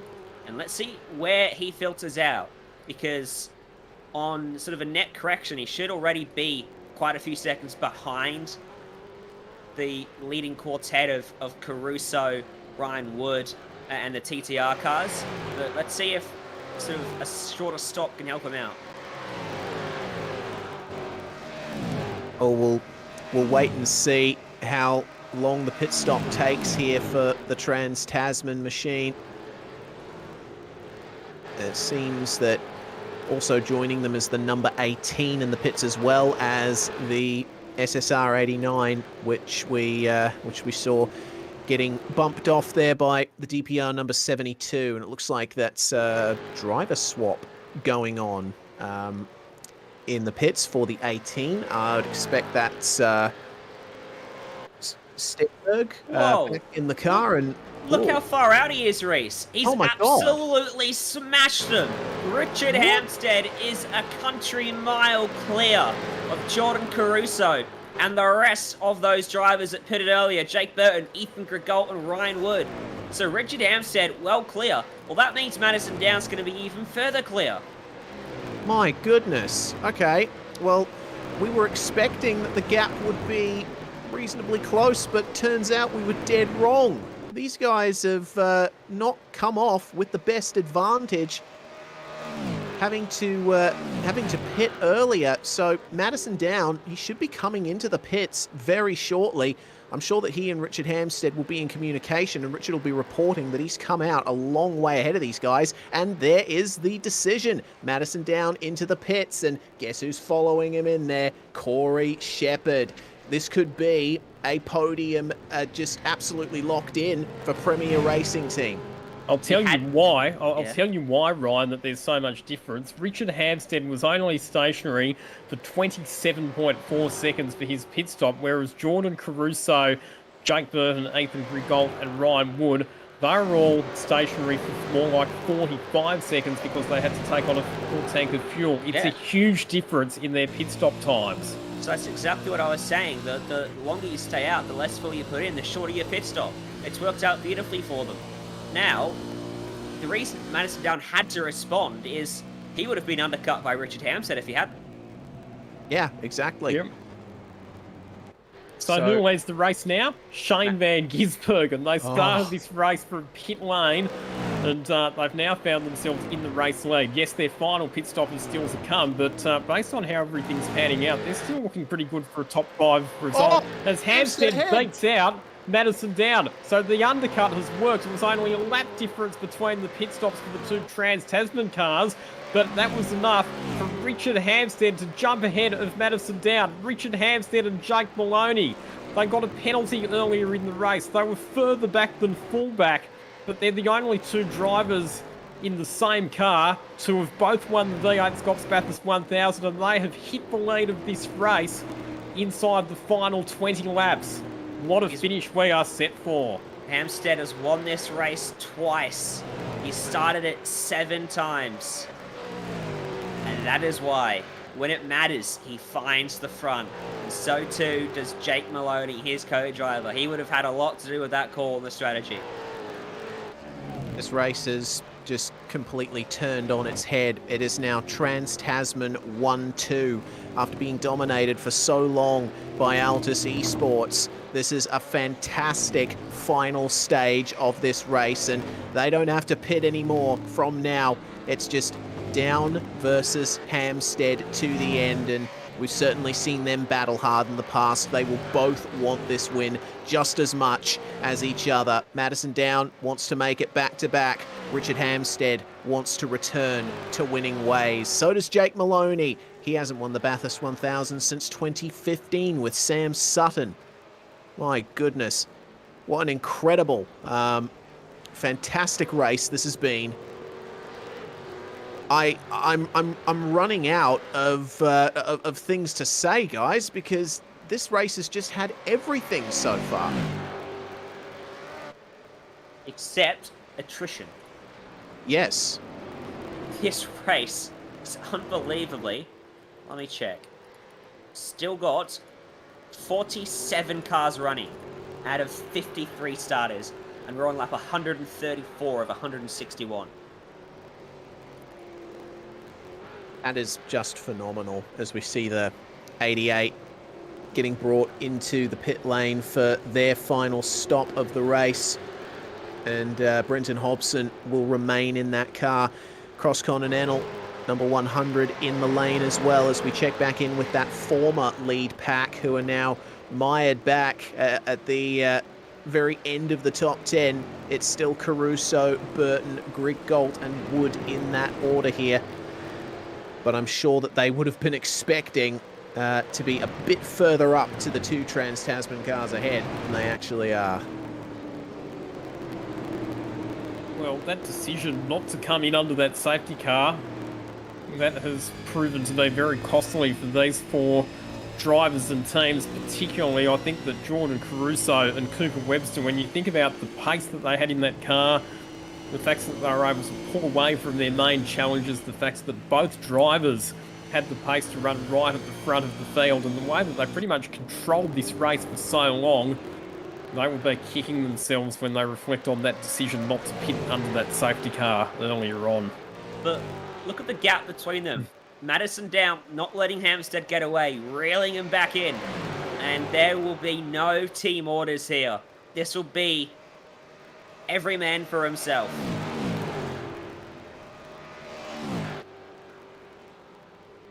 Which is what we like to see here at Bathurst.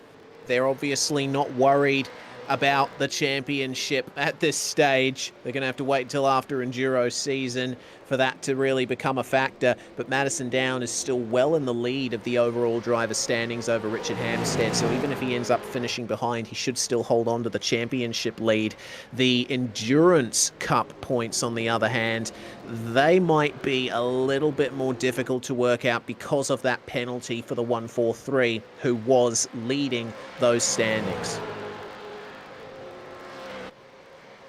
Corey Shepherd and Brian Borg up onto the podium for Premier Racing Team. There's a car facing the wrong way at Griffin's Bend. Stephen Kokoschki, the number 134. There he They've is. just gone by him. Will this bring a safety car? Can he get that car going? If it brings a safety car, it brings the likes of Caruso, Grigault, Burton back into the fight. Well, he's in neutral. I don't think that car's going anywhere anytime soon. What has gone wrong for the Synergy Sim Racing 134? There's just no sign of any movement out of that car, so we might be getting a safety car unless Race Control elects to... Oh, no. Oh, he might just manage to get it going. I think Race Control are going to hold off on the safety car for now. Seems that Kokoschka will be able to get that thing going. We'll see what happened to him down here at Griffin's Bend. He was all on his own when it happened, so I think it might have just been a mistake. Still there. I think he's struggling to find a safe time to rejoin the field, because when he gets going, he's gonna have to do a couple turns, I think, unless he can execute a bit of a flick spin. Wow, that was huge. Just completely missed it. My God. Could have been a failure. Oh, hang on. He's just taken a toe back to pit lane, and I don't think he was given permission. Oh, and a lane change at the chase. So a mistake from Richard Hampstead. Madison Down goes through into the lead of the V8SCOPS Bathurst 1000. Hampstead locked it up and ran wide at the chase. Madison Down was perfectly placed to capitalise on the opportunity. So our defending Bathurst 1000 winner goes back to position 1. So it was actually challenging. He was challenging through the kink. They ran side by side. It was a braking duel between the two of them. And Hampstead was on the inside, but he outbraked himself, ran it wide, and that was enough for Down to slip up the inside. So then, heading for back-to-back wins is Madison Down, and with no safety car for that incident with Stephen Kokoschka, wondering if there's going to be a penalty coming that car's way for escaping. Not clear on whether they asked permission from Race Control beforehand. There have been occasions in the past where Race Control have allowed a car to tow back to pits under green flag conditions, but not too sure if that's what's happened. But Madison Down now into the lead of this race. He has been set free on those slightly younger tyres than Richard Hampstead, and he can just cruise to the end from here. Corey Shepherd's got some pace. He was quite rapid that previous lap. Certainly was. 205.879 versus, well, Richard Hampstead obviously losing a lot of time thanks to outbraking himself at the chase. And you see that Shepherd is starting to reel him in. Coming down into Forest Elbow and out onto Conrod Straight.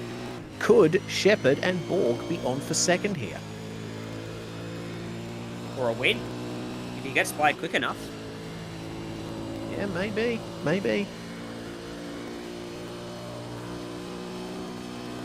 Remains to be seen, though, as it is still the Falcon Racing number 10, Shane Van Gisbergen at the wheel, still leading this race. They've started the 25th lap of their stint, which means we should expect them in at the end of this lap, which should promote Trans-Tasman Racing into positions 1 and 2.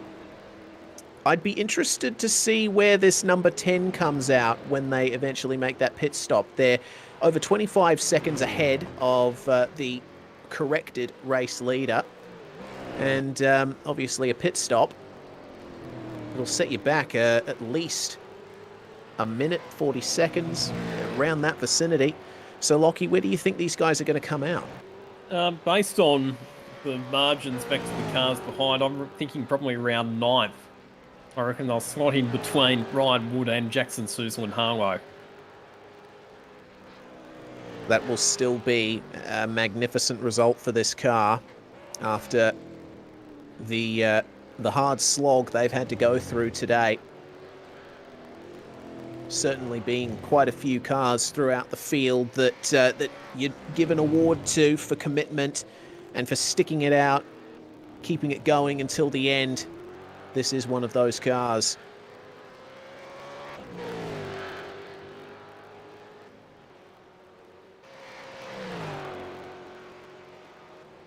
So all on his own, and the tyres will be crying out for a bit of mercy here from SVG. He will give them that mercy very shortly into the chase for what we presume is the final time on this stint.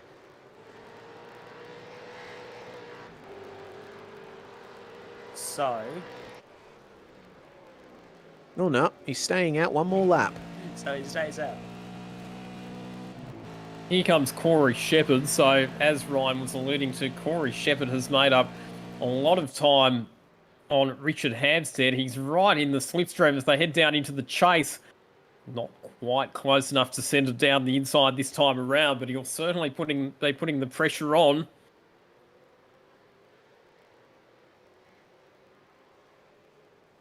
Very intense up here in the commentary box. We're just watching what's going on because there's been so much that's happened in this race. And it's all come down to these final 14 laps here. Could be second, could even be a win for Corey Shepherd and Brian Borg if they keep this pace up. He's in the draft down Mountain Straight. But I don't think quite close enough to get the move done into the Griffin's Bend Turn 2. Looks like the Pursuit Sim Racing 1 car coming in for their final scheduled stop here, bringing it to an end at the start of the pit lane. Shepherd continuing to make up little inches of time over Richard Hampstead here across the top. Yeah, I think Shepherd's got the pace to go and win this one if he can get by Hampstead.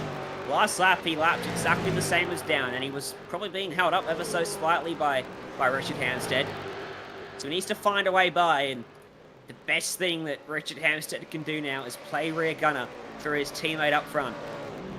The longer he can keep Shepherd behind, or never let Shepherd by, the better the chance of a TTR win. Very intense times here at Mount Panorama, but it's been the same story pretty much every year as Shepherd almost had a look at Hampstead through Forest Elbow. Definitely the draft is going to be with him down Conrod Straight this time. Let's see how close he can get by the time they get to the chase, up into 6th gear as they make their way up the hill, all the way towards the top of the 7,500 RPM red line. Just touching 290, both of these drivers. So much speed being carried into that corner, and it's such a huge stop. There's so much energy going through those brakes and those tyres.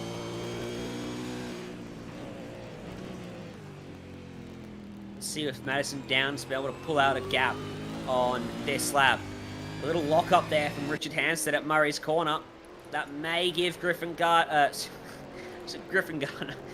may give Corey Shepherd some sort of little look at maybe next lap he can put the pressure on there and he may force another error.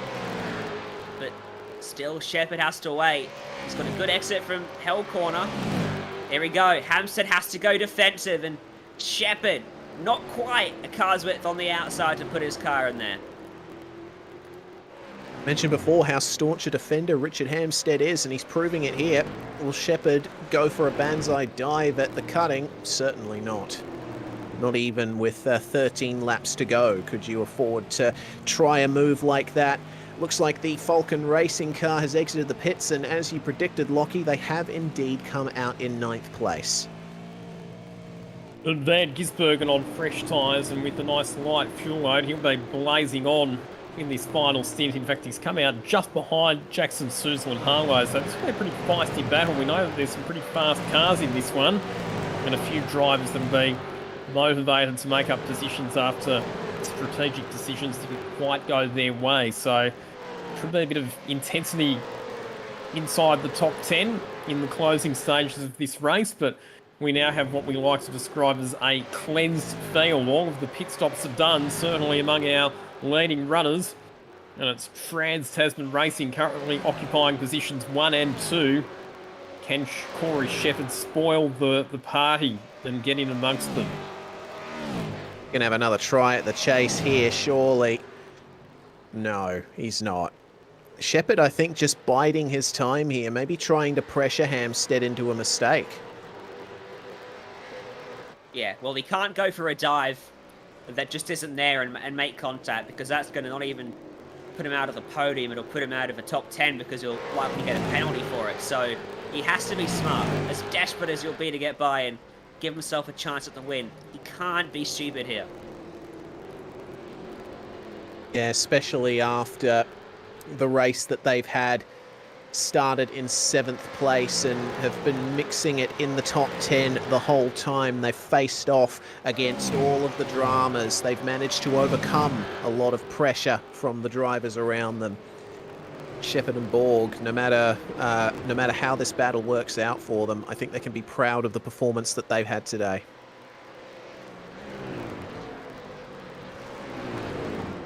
And you're talking about the importance, Ryan, of Richard Hampstead playing rear gunner for Madison Down. Well, at the moment, it's valuable because the longer he keeps Corey Shepherd behind, the less time that Shepherd potentially has to be able to catch up to and challenge Madison Down for the lead of this race. Just think, if we'd had that safety car, the whole dynamic of this finale would have changed.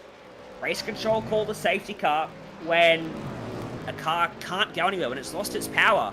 And that car was still looking like it was going to move out of the way when it could find a safe spot.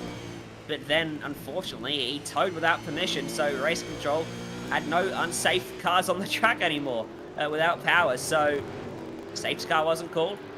The race stays green, and some drivers will be quite unhappy that we didn't get that safety car, because guys like Jordan Caruso, Ethan Grigol, they're out of it. They've got no hope at this point. You know, I don't think we could have predicted that, say, 20 laps ago. We did know that the pit stop give and take would have worked out in Trans-Tasman's favour, but not to this extent. It's just absolutely blown me away how Hampstead and Down have managed to snatch this. The decision to come in under the last safety car was crucial to their race. As on board with Shane van Gisbergen, the 83 coming together almost with the 117, Ethan Grigol. He's lost a bit of time there to Jake Burton and Jordan Caruso ahead, and he could even lose another position further if Shane van Gisbergen's pace is anything to go by. 207 flat for Ethan Grigol. It was 206.9 for Ryan Wood, 206.6 for Shane van Gisbergen. He is looking mighty on those new tyres. And he's already managed to get ahead of Jackson, Susel and Harlow, so he's already made up one spot with Shane van Gisbergen as, wow, mega defensive heading into Griffin's Bend. And be interested to see if they all made it out the other side. Van Gisbergen around the outside of Ryan Wood. Wow, that's going to be a highly risky position when they get up to the cutting, but he'll be on the inside for the next left-hander, Shane van Gisbergen. Jackson, Susel and Harlow senses the opportunity with the door being open and gets past as well, so Ryan Wood gets shuffled back 2 spots. Nathan Grigol, the next driver who's going to be feeling the pressure from a fired-up SVG.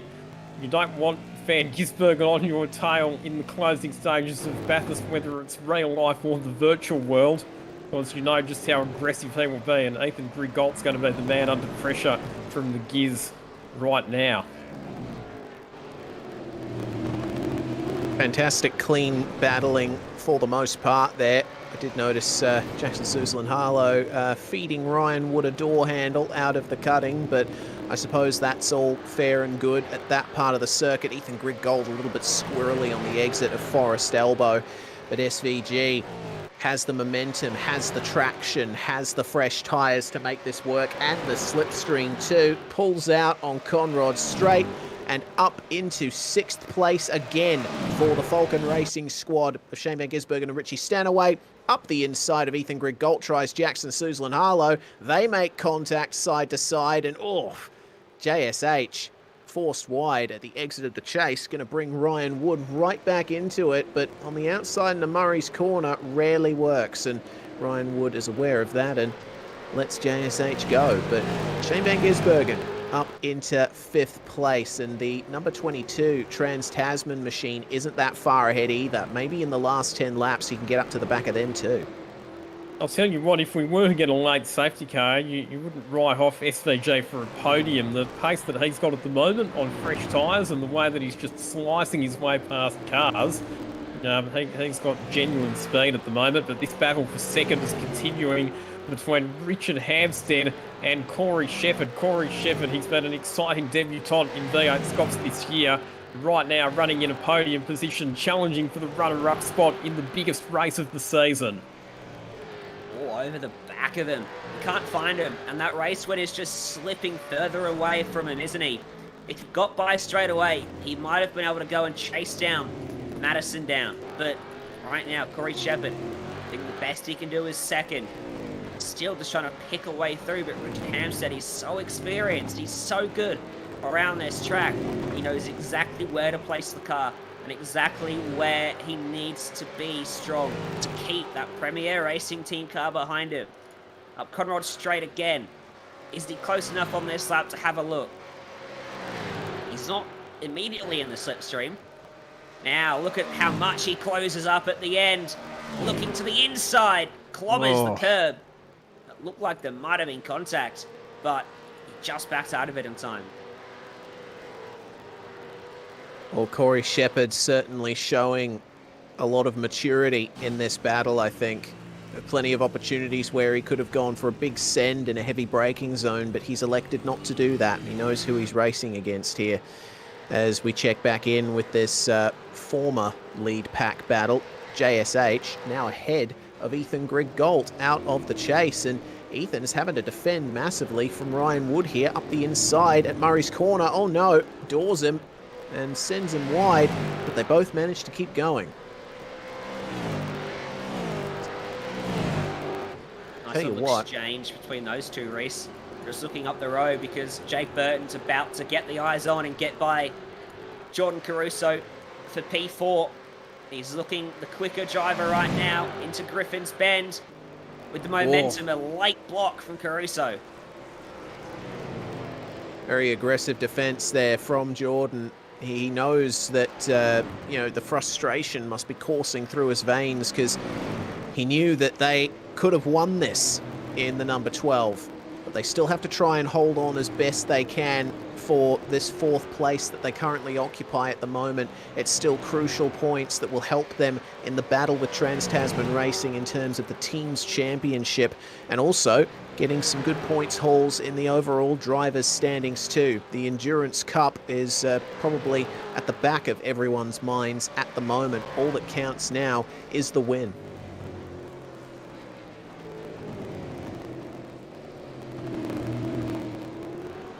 It seemed that Jake Burton's been a bit of a star in this race. They've had to fight their way back from penalties on multiple occasions, and the strategy not quite working out for them with the decision not to pit under that safety car a bit earlier on. But Jake Burton, he'll be looking to make a move and secure a top 4 spot for the Trans-Tasman team. Great performance, you have to say, from the Trans-Tasman Racing team in this race to have 3 cars inside the top 5. It's been quite an exceptional team effort. Here comes Jake Burton, super close as they dive into the braking zone for the chase, but Caruso equal to the task, able to brake just as late and able to keep Jake Burton at bay. There's a laps car that they're going to have to negotiate their way around in the next couple of corners. Hopefully that back marker sees them coming and keeps out of their way. The battle for second rages on. Corey Shepherd still applying the pressure, but still unable to find a way past the experienced Richard Hampstead. But while these two are battling, it is allowing Madison down just to open up a bit of margin out the front. Tell you what, it was a very good run through Griffin's Bend there for Corey Shepherd. rounded Hamstead up massively. Right on the bumper, coming across the top of the mountain. We have got a bit of traffic ahead of them. Andrew Mogridge in the 009 just there up ahead. And then, well, next car up the road is Madison Down for the race lead. And that gap continuing to get... Yeah, came down just a little bit there. Seems that Madison maybe just finding his way past Mogridge himself. 3/10 quicker previous lap, Hamstead and Shepherd. Just keep an eye on that. They're only 2.1 seconds back. So maybe there's still a late twist in the tail here for the lead and the win in this Bathurst 1000. It's down to 2 seconds now. So they found another 10th, and you can see there that Hamstead tried to get every last little bit of toe that he could get from Andrew Mogridge. You can see the live gap on the bottom right of your screen as Corey Shepherd had a little look at a move, but couldn't quite get it done. And it says down, then it says Maloney and Borg. It's Hamstead and Shepherd in the car, of course, though. And into Murray's corner. Still 7 laps to go. Gap now down to 2.100 seconds. So has Richard Hamstead gotten a second wind here with Corey Shepherd applying such massive pressure to him? Is Corey Shepherd pushing Hamstead along? Either way, the battle for the race win is still not over yet. We'll get a virtual racing school replay because it looks to me like something's gone on here. Just behind. Oh, yeah, there was actually contact between Burton and Caruso there coming through the chase. And then down into Murray's corner. Well, oh, maybe a little bump to the rear. Yes. Looks like Burton just making nose-to-tail contact there. They both have to just slide around and recover. Tell you what, that's just giving an advantage to Shane Van Gisbergen behind. He could still be on for a top 5 at this point with 7 laps to go. He's dragging the he'll want to get a hurry up with him too. He'll want to get a hurry up race because Jake Burton, he'll look at his mirrors and he'll see Shane Van Gisbergen and Jackson Susan Harlow, and they are on much quicker pieces of racetrack, it seems. They are roaring. Burton cannot execute an overtake at the moment. Oh, was that a slight lockup? Yeah. Yeah. Yeah, starting to get a bit leery out there for Jake Burton in the 22 after an incredibly eventful race for both he and Ethan Warren. But look at how close Shane Van Gisbergen and Jackson Suzlin Harlow are now. This could still be position changes in the last 7 laps of the Bathurst 1000. Meanwhile, off-screen, Richard Hamstead is still keeping Corey Shepherd behind him and goes defensive into Murray, stays middle of the road, just does not give Shepherd any room to try and make a move here.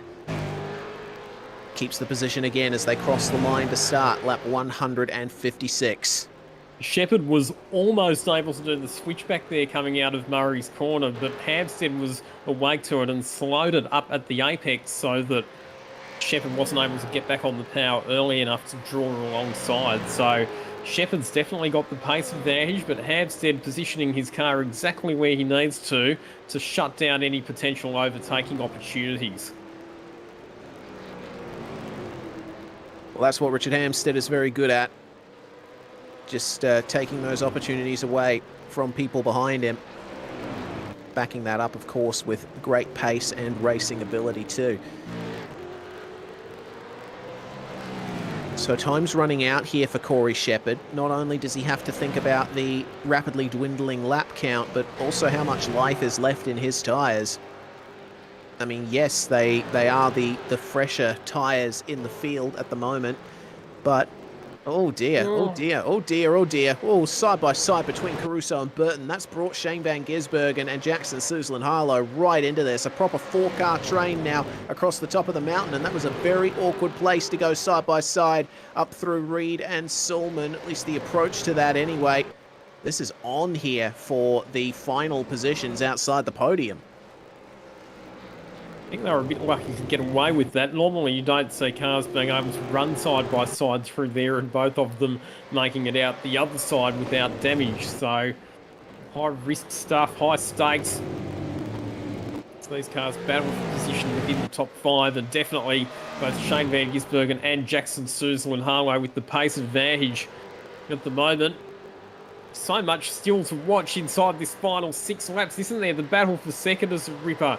The battle for positions 4, 5, 6 and 7 is an absolute cracker as well. And it's not going to be resolved until we get to the very last lap of this race.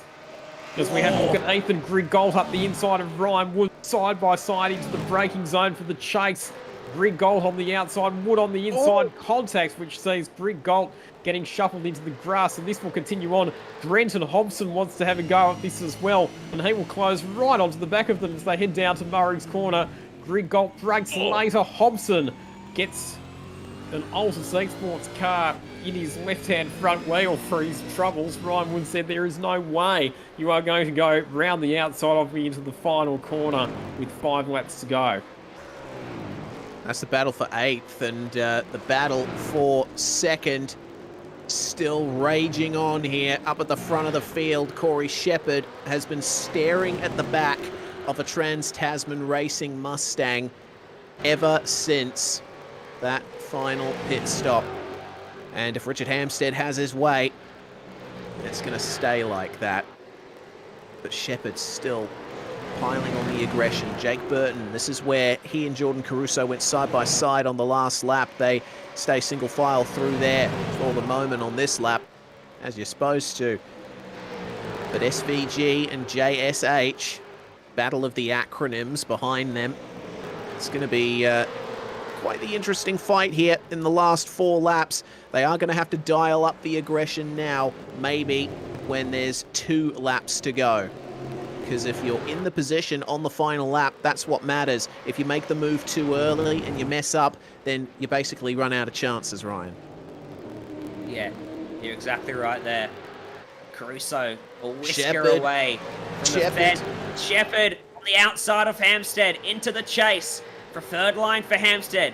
Shepherd going for the switchback, but he can't execute it. And still Hampstead fends him off. What a fantastic battle this is, showing the aggression of Corey Shepherd and the defense of Richard Hampstead, as that's SVG by Jake Burton into the chase. Shuffled back now into 6th place for Trans-Tasman 22 and trying on the outside of Jordan Caruso and Murray's. Oh, just enough space given on the entry and the exit. Shane's going to have the run here into Hell Corner, but Caruso on the inside is going to defend. Which of them's going to come out on top? Is it going to be a switchback here from Shane Van Gisbergen? There is an attempt, and there's definitely a slipstream there for a run up to Griffin's Bend. Over the rise, up into 4th and then 5th gear. They'll be hitting the rev limiter in 5th on the way down to the braking zone. Alongside, across the crest, on the outside. Oh, they make contact! Oh, they both survive, but Shane Van Gisbergen round the outside of Griffin's Bend on the fresh tyres. That is how you get it done. And Jackson Suzel and Harlow could sneak up the inside of Jordan Caruso here at the cutting, potentially. SVG is definitely going to get it done. What about JSH? Yes, on the exit. And Jacob Burton going to slip his way through on Jordan Caruso, at least try to, side by side. Oh, come out the other side of the corner, boys. There you go. So it took Jake Burton plenty of laps, but he finally managed to get the move done on Jordan Caruso. The problem was that in the time that he did it, both Shane Van Gisbergen and Jackson Suzel and Harlow got through as well. Poor Jordan Caruso, he's out of tyres, so ultimately he was a sitting duck in that one. But Shane Van Gisbergen up to position number 4, him and Richie Stanaway after starting this race from pit lane. And there was a little bit of contact between Van Gisbergen and Caruso. He just edged him out wide, and it cost Caruso that momentum that allowed Harlow and Burton to get around him as well. Look at Harlow immediately latching onto the back of Van Gisbergen, trying to go with him as we ride on board with him now. Can he take that momentum alongside Van Gisbergen? Yes, he can. They bang towards the collision, and somehow they handle it. How on earth? My goodness. How? That That was crazy car control from the both of them. It's brought Burton and Caruso back into it. Burton's still going to have to go defensive versus Caruso there. But my goodness, you do not want to come together at the right-hander into the chase. That was great presence of mind, I think, from both Van Gisbergen and Harlow to keep it going. Meanwhile, Ethan Grigol is under pressure here from Brenton Hobson. Oh my lord, 3 wide coming into Hell Corner. Grigol holds on to the position, but Hobbo gets it done on the Altus car. Wow, what a finish this has been. Battles everywhere you look, drivers wanting to make every post a winner. And we are very much in the final sprint to the line now, 2.5 laps to go, and the battle still rages on for second position between Richard Hampstead and Corey Shepherd. These cars have been inseparable for about the last 20 laps, it feels like. They've been running absolutely nose to tail, not separated by more than half a second. Ryan Wood in the fence. Ryan Wood just got shoved into the fence by Ethan Grigol-Lockie over at the cutting. And that was a big hit for him. He might have just got away with it. They ran side by side in there. But let's go back to this one, Lockie. So opportunities running out, but Richard Hampstead, a big slide coming out of Forest Elbow as he tried to get the power to the ground. And that is going to give Corey Shepherd the incentive. He's right in the slipstream as they head down Conrod Straight. You can see he's closing. Pulls out of the draft, side by side through the kick. We've seen this before. Contact, huge contact. And off the road goes the Trans-Tasman car of Richard Hampstead. And somehow he manages to save it as well. Unbelievable car control from the driver of car number 28. How on earth did he manage to keep that car pointing in a straight line without having a monumental shut? Unbelievable. My head's about to explode here, guys. This is some crazy racing we got at the end here. Shepherd is redressing. Well, there is the incident. Shepherd was obviously going to the left to widen the entry to the corner across the apron, but Hampstead was still there. And, as we go back to live pictures, Hampstead is back ahead of Shepherd now, so potentially escaping a penalty from race control, definitely escaping the ire of his fellow competitor. Just as well, they've got margin back to Shane Van Gisbergen, because if they didn't, both those drivers would have been in real danger of throwing away the podium position, as we see Shepherd running extremely wide through Griffin's Bend as he was trying to round up a lapped car. But I'm flabbergasted. I cannot believe that Richard Hampstead didn't have the mother of all accidents there, and Shepherd's in the wall. Shepherd, I think, might have dramas here because he's struggling to keep that car moving in a straight line. He ran very wide at Griffin's Bend, and then he just glanced the wall at the cutting as well. Oh, and no, we've got problems now for Richard Hampstead. I couldn't believe that car wouldn't have had damage, and Hampstead has now slowed. And after what had been a fantastic performance from 2 of the veteran drivers in the field, Richard Hampstead and Jake Maloney, their day is done on the penultimate lap of the race. That is going to put Van Gisbergen and Stanaway on the podium.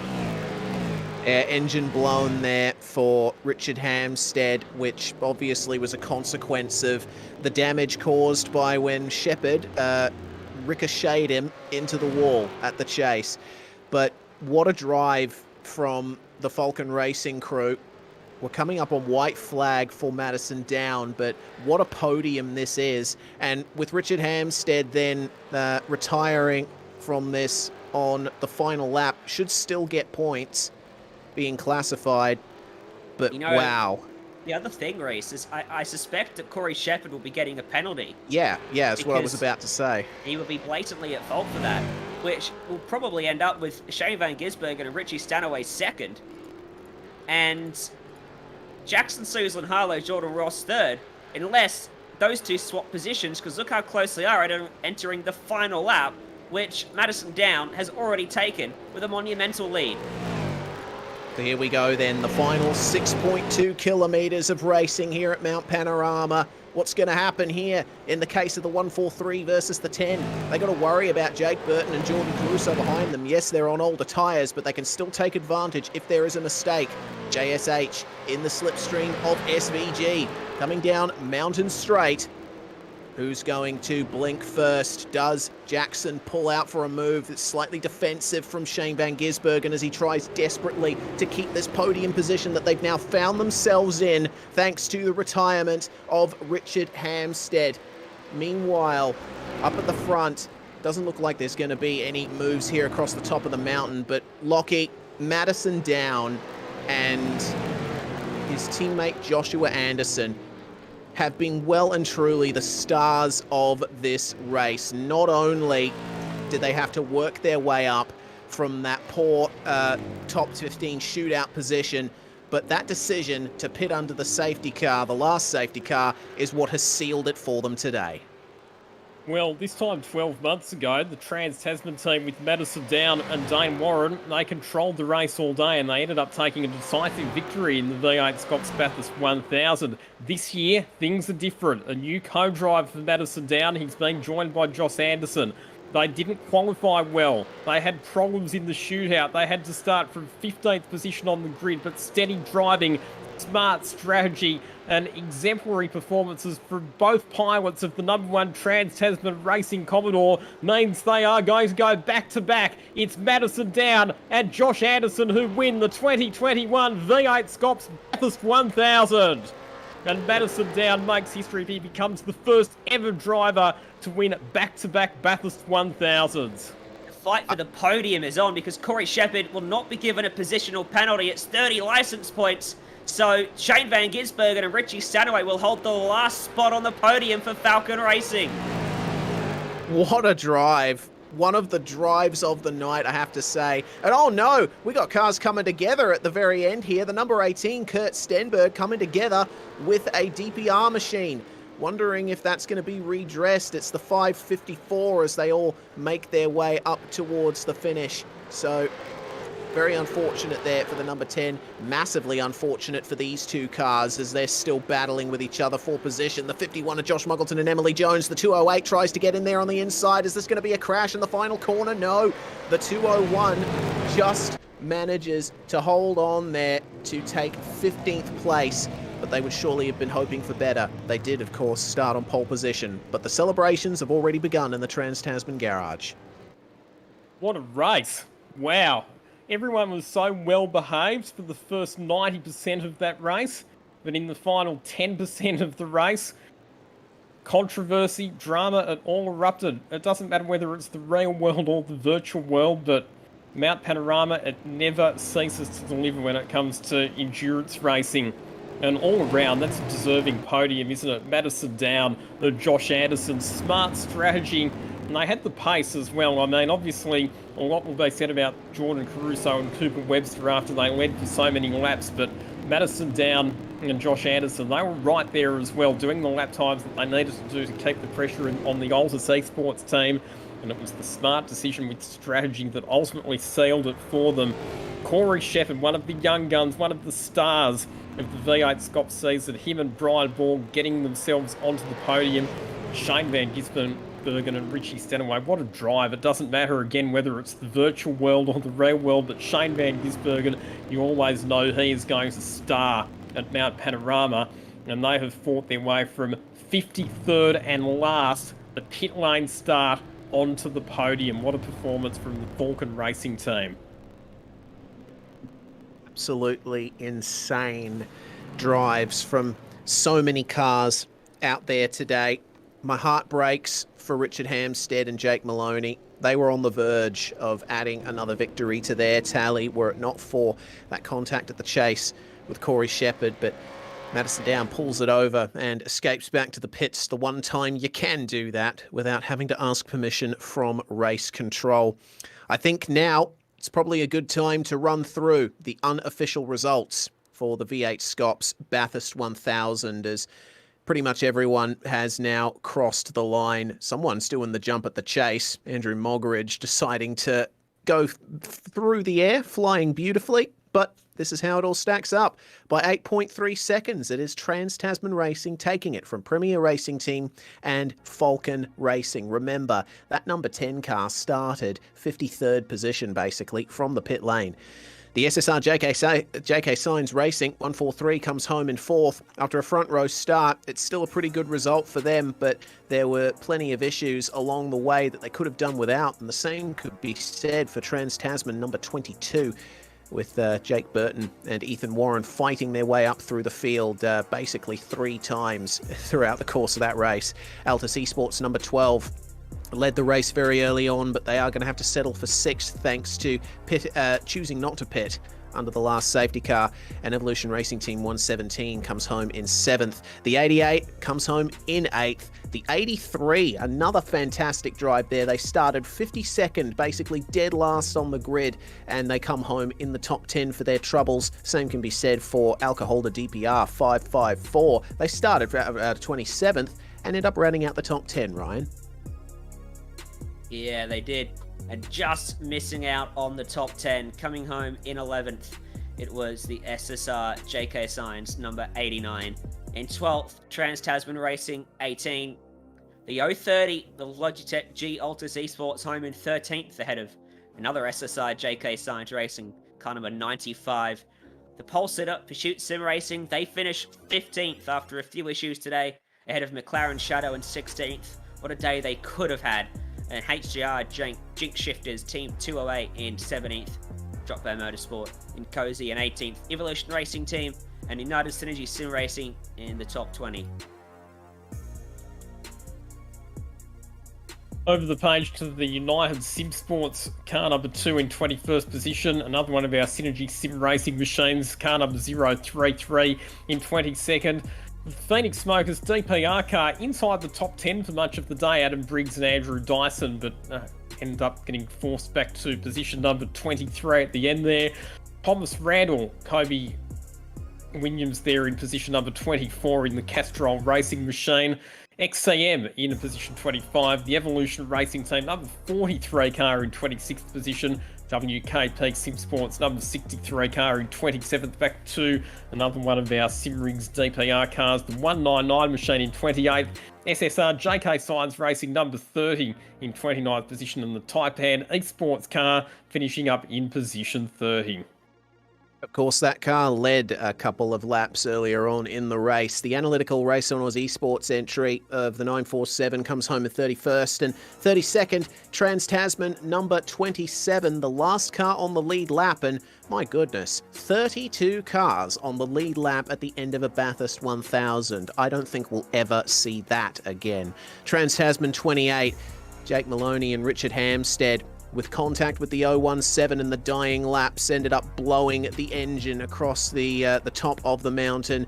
They would have been fighting for a podium there, potentially a Trans-Tasman 1-2. Ultimately, they classified 33rd.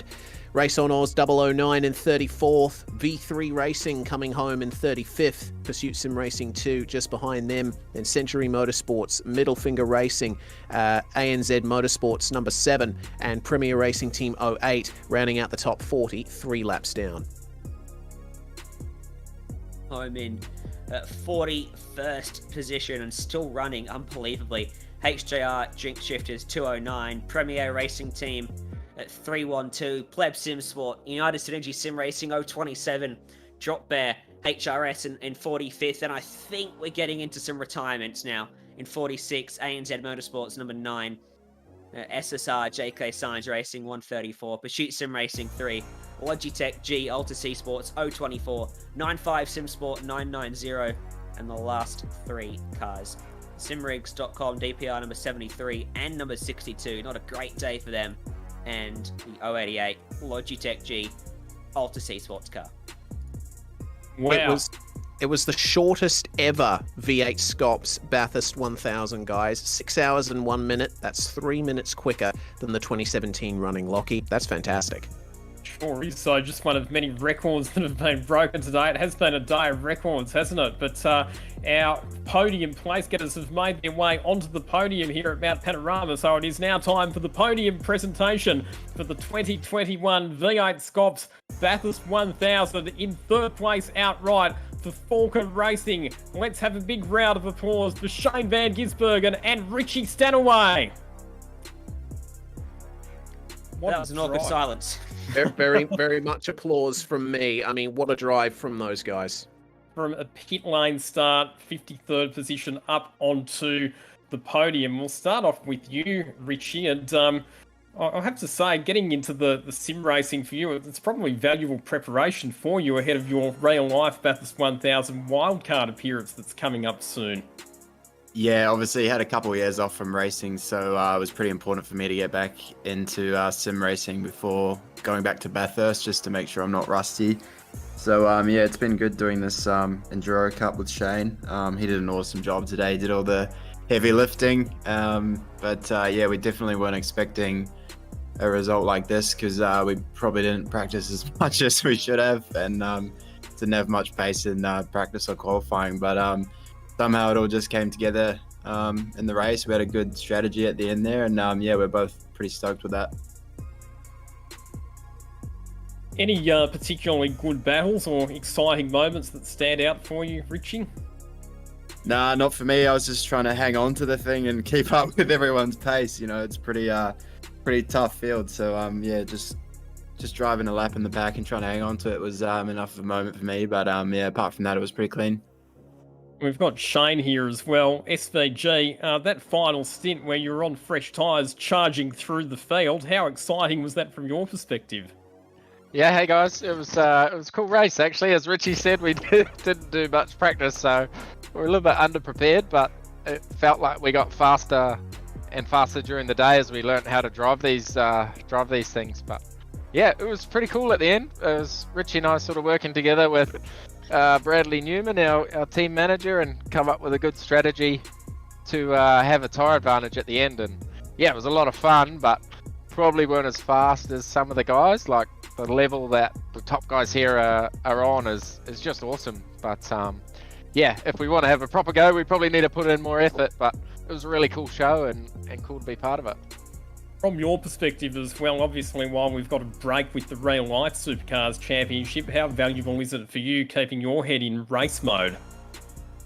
Oh, not really. I just race my sim for fun, but probably it's good for focusing on something for a long period of time, but you know, driving wise, not really. So yeah, I just play it for fun with some mates, and it's good to be racing with Richie again. He hasn't done stuff for a few years, so when he asked me to do it, I didn't really want to do it in this car, but you know, it's been fun, and I'm glad I did.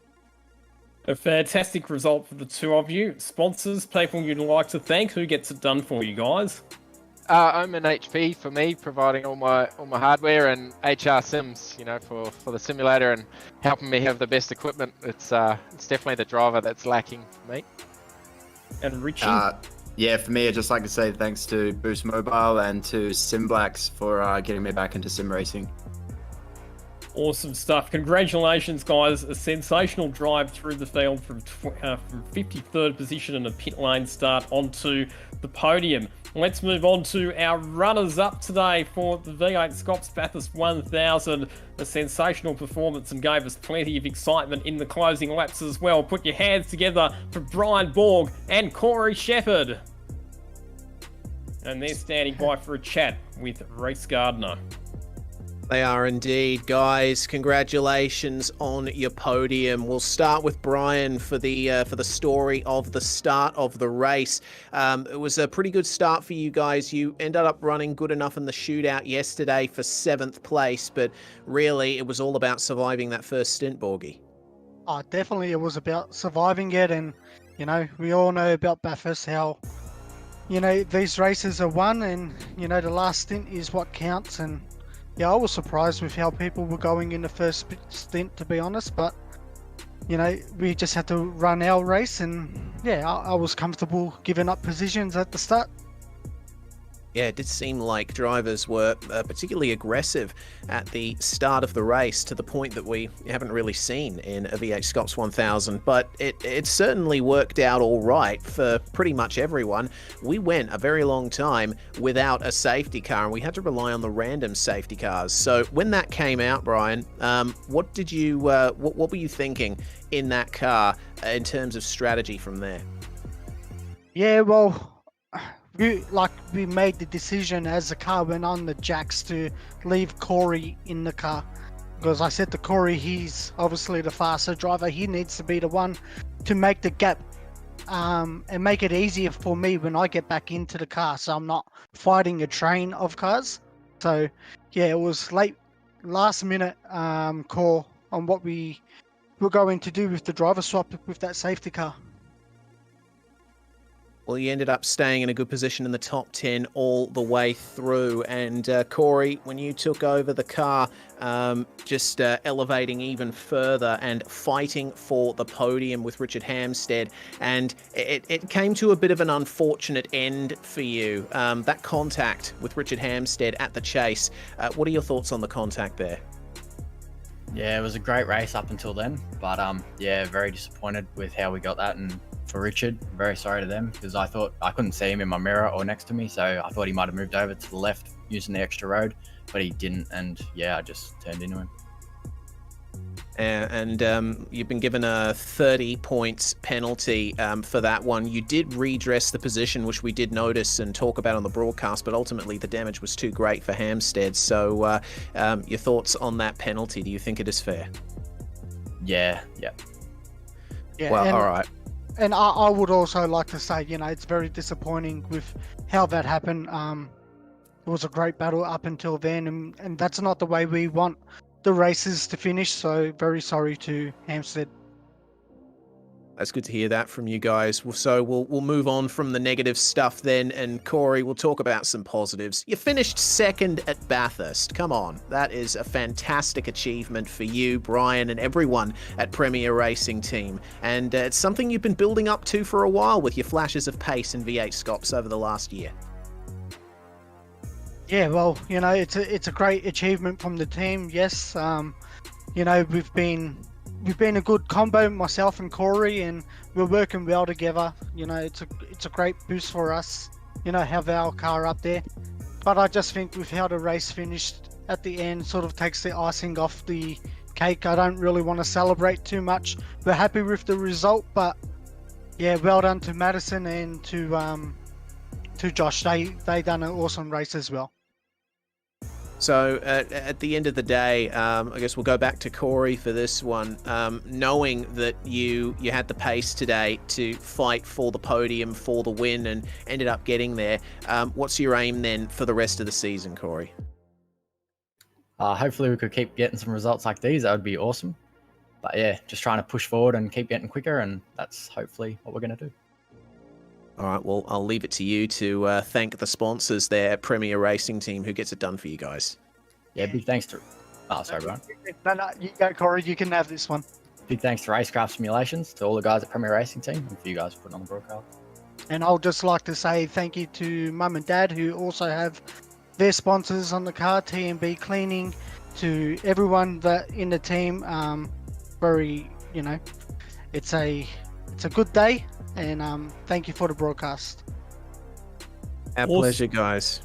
Awesome stuff. Thank you, guys. So that brings us to the biggest celebration of all for the winners, the champions of the 2021 V8SCOPS Bathurst 1000. Let's make them welcome on the podium with a big round of applause, Madison Down and Josh Anderson.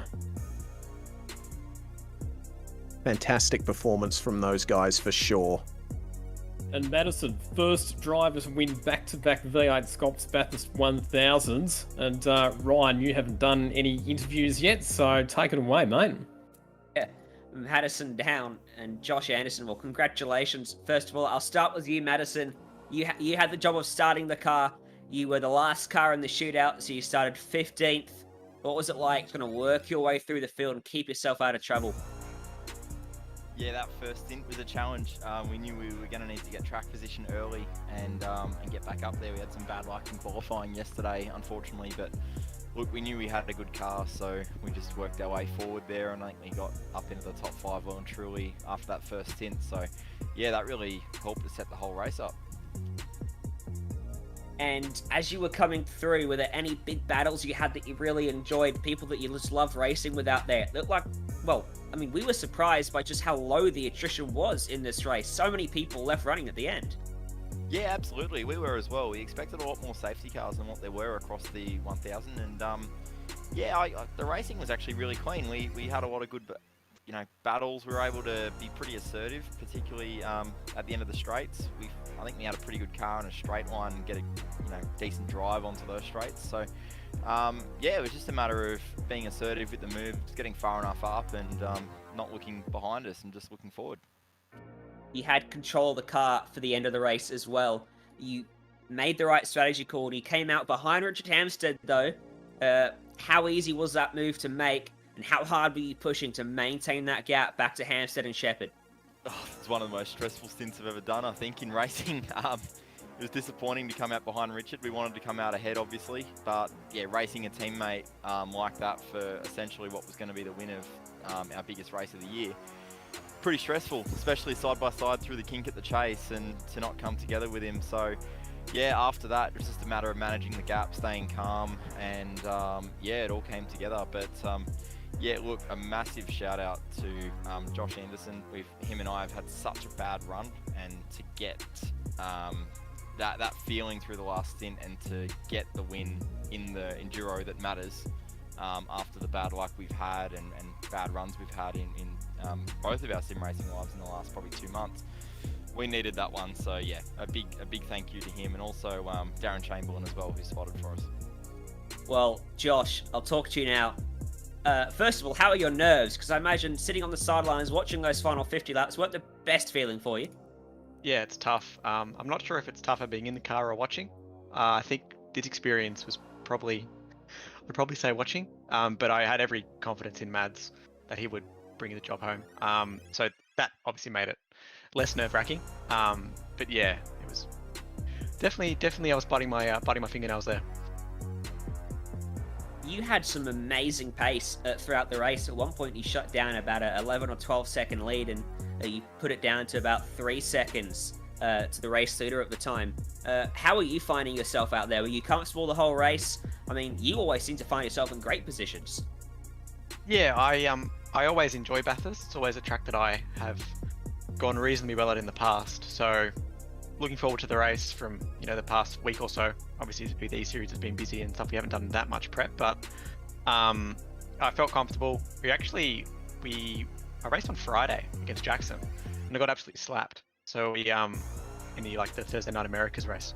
So I had to make some setup changes to try and find that deficit, and I think I found a fair bit of it. We definitely probably weren't the fastest car today, but we played our strategy card right, and we brought the car home in P1, which is what we wanted to do.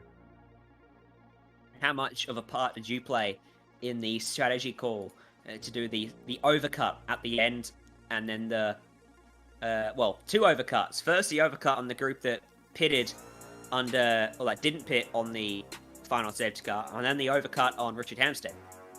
Well, really with all strategies, firstly a collective. My stepdad, Darren Chamberlain, who Mads mentioned, he actually was a massive part of what we did today. He's got a really switch on racing brain. Obviously he won an Aussie Racing Car Championship back in 2014, I believe, so he knows what he's doing with that kind of side of things. So he was a massive part of what we're doing on strategy, but generally it's a collective. We're all discussing what we're going to do. The first call was actually, we were sort of surprised that people stayed out, to be honest, because generally in these races you sort of just pit every safety car up to lap 120 or so. It's pretty standard strategy. Of course you can do different things, but that was our sort of let's pit and get fuel in it. And then when we saw that Crusoe stayed out, we thought, okay, this is interesting, because I don't think we were going to beat him on if we were on the same strategy, to be honest. I think that would have been quite hard. But once that happened, we realised we were in with a good shot. And then with Richard, we probably pitted a lap too late, to be honest. We were looking for a 49-second gap to fit in to the come out. And we had that the lap before, and I, to be honest, said, let's wait a lap, and that was the wrong call. So luckily we got away with it, but yeah, that wasn't the right call. Well, it all worked out for you in the end. At the end of it all, of 1,000 kilometers and 161 laps, it is you and Madison down for TTR number 1, who are victors. And who do you want to thank for helping you get it done? Who are the sponsors as well that push you along? For us, it's always Virtual Racing School and Parenzo. they've supported us throughout this Enduro Cup on car number 1. So a big thanks to everyone that sponsors the team, but in particular those ones. A big thanks to everybody at TTR. We've been working our asses off to try and get on top of the Altus guys in the last couple rounds, and you know, we played everything right today. We had a good car, we had good strategy, and I know a lot of work's been going in behind the scenes to get the job done. So big thanks to everybody, and unlucky to Richard and Maloney at the end there. They, unfortunate for them, we were looking good for a 1-2 there, and it all came undone. So big thanks to Chambo that spotted us. And yeah, I'm sure the broadcast was excellent, so big thanks to you guys as well. Yeah, just echoing everything. Oh, sorry. Just echoing everything Mads said. But really, I'd like to thank Mads himself. He's been a bit of a mentor for me over the last year since I joined TTR. I was a bit at sea before then, and I'm still not quite there yet. But, you know, to have someone like him to learn from, to learn off, you know, even though my results in the last 2 months have been pretty average, definitely I'm getting better slowly, even if the results don't always show that. And he's a big part to play in that. So I'm very grateful to drive with you. Well, thank you two very much for putting on a show for us, and congratulations once again on taking out the 8th running of the V8SCOPS Bathurst 1000. Thanks, mate. Cheers. So that brings things to a close for the podium interviews portion, and probably bringing to an end proceedings for the night, guys. What a fantastic event. I mean, we were just enthralled all the way through at the scintillating battles for position there were, the drama that was out there. Lockie, Bathurst just turns it up every single time. You cannot get a boring race at this place, I swear. No, and like I said, the action just erupted in that last 20 laps, which is something that we've come to expect from Mount Panorama, but Jade, the boys really turned it on. Congratulations to all of our podium place getters all around. You have to say that that's a well-deserved podium, so congratulations to all 6 of those drivers. And again, a massive thank you to everybody who has donated to the inaugural Commentating for a Cause event. I'll do all of the number crunching this week, and I'll put out on social media exactly how much we've raised, because there's been multiple channels that people can donate to. But yeah, a massive thank you to everybody for supporting the Commentating for a Cause initiative as well. And yeah, it's just been absolutely fantastic. Yeah, big thanks to everyone for all of your support and donations over the broadcast, and for tuning in on YouTube as well. Ryan, your final thoughts on what is probably one of the best V8SCOPS Bathurst 1000s we've ever seen? It delivers each and every year, and this year it delivered again with a race like none of us were expecting. Probably the polar opposite. It was clean almost the whole way, but what a show our field of 53 put on for us, and it was an honour to be up here calling this one with you, Reese, and Lockie Manchell as well. Can't wait for next year. Yeah, the honour is all mine as well. Very excellent to be joined in the commentary box by you two, and with Jay Kennedy on production, Simon Mazzomo and Scott Fountain helping out with production as well, bringing you all of the fantastic images that you've seen over the last, goodness me, 7.5 hours we've been live today. So just to wrap things up, your winners: Trans-Tasman Racing 1, Joshua Anderson and Madison Down. In second place, Premier Racing Team 017, Brian Borg and Corey Shepherd coming home in controversial circumstances with the battle with the number 28 TTR machine on the final lap. And then Falcon Racing, Shane Van Gisbergen and Richie Stanaway vaulting their way up the field from a pit lane start. I'm Reese Gardner. Lachlan Mansell and Ryan Jones were with me in the commentary box today. Make sure to follow us, like, share, subscribe, and follow us on Facebook, Twitter as well. We are at SimSpeed TV and SimSpeed Esports Network on Twitter and Facebook, respectively. We hope you enjoyed the show today. We can't wait for the rest of the V8SCOPS season to kick off. But from all of us here at SimSpeed TV, we say bye for now, but certainly not forever.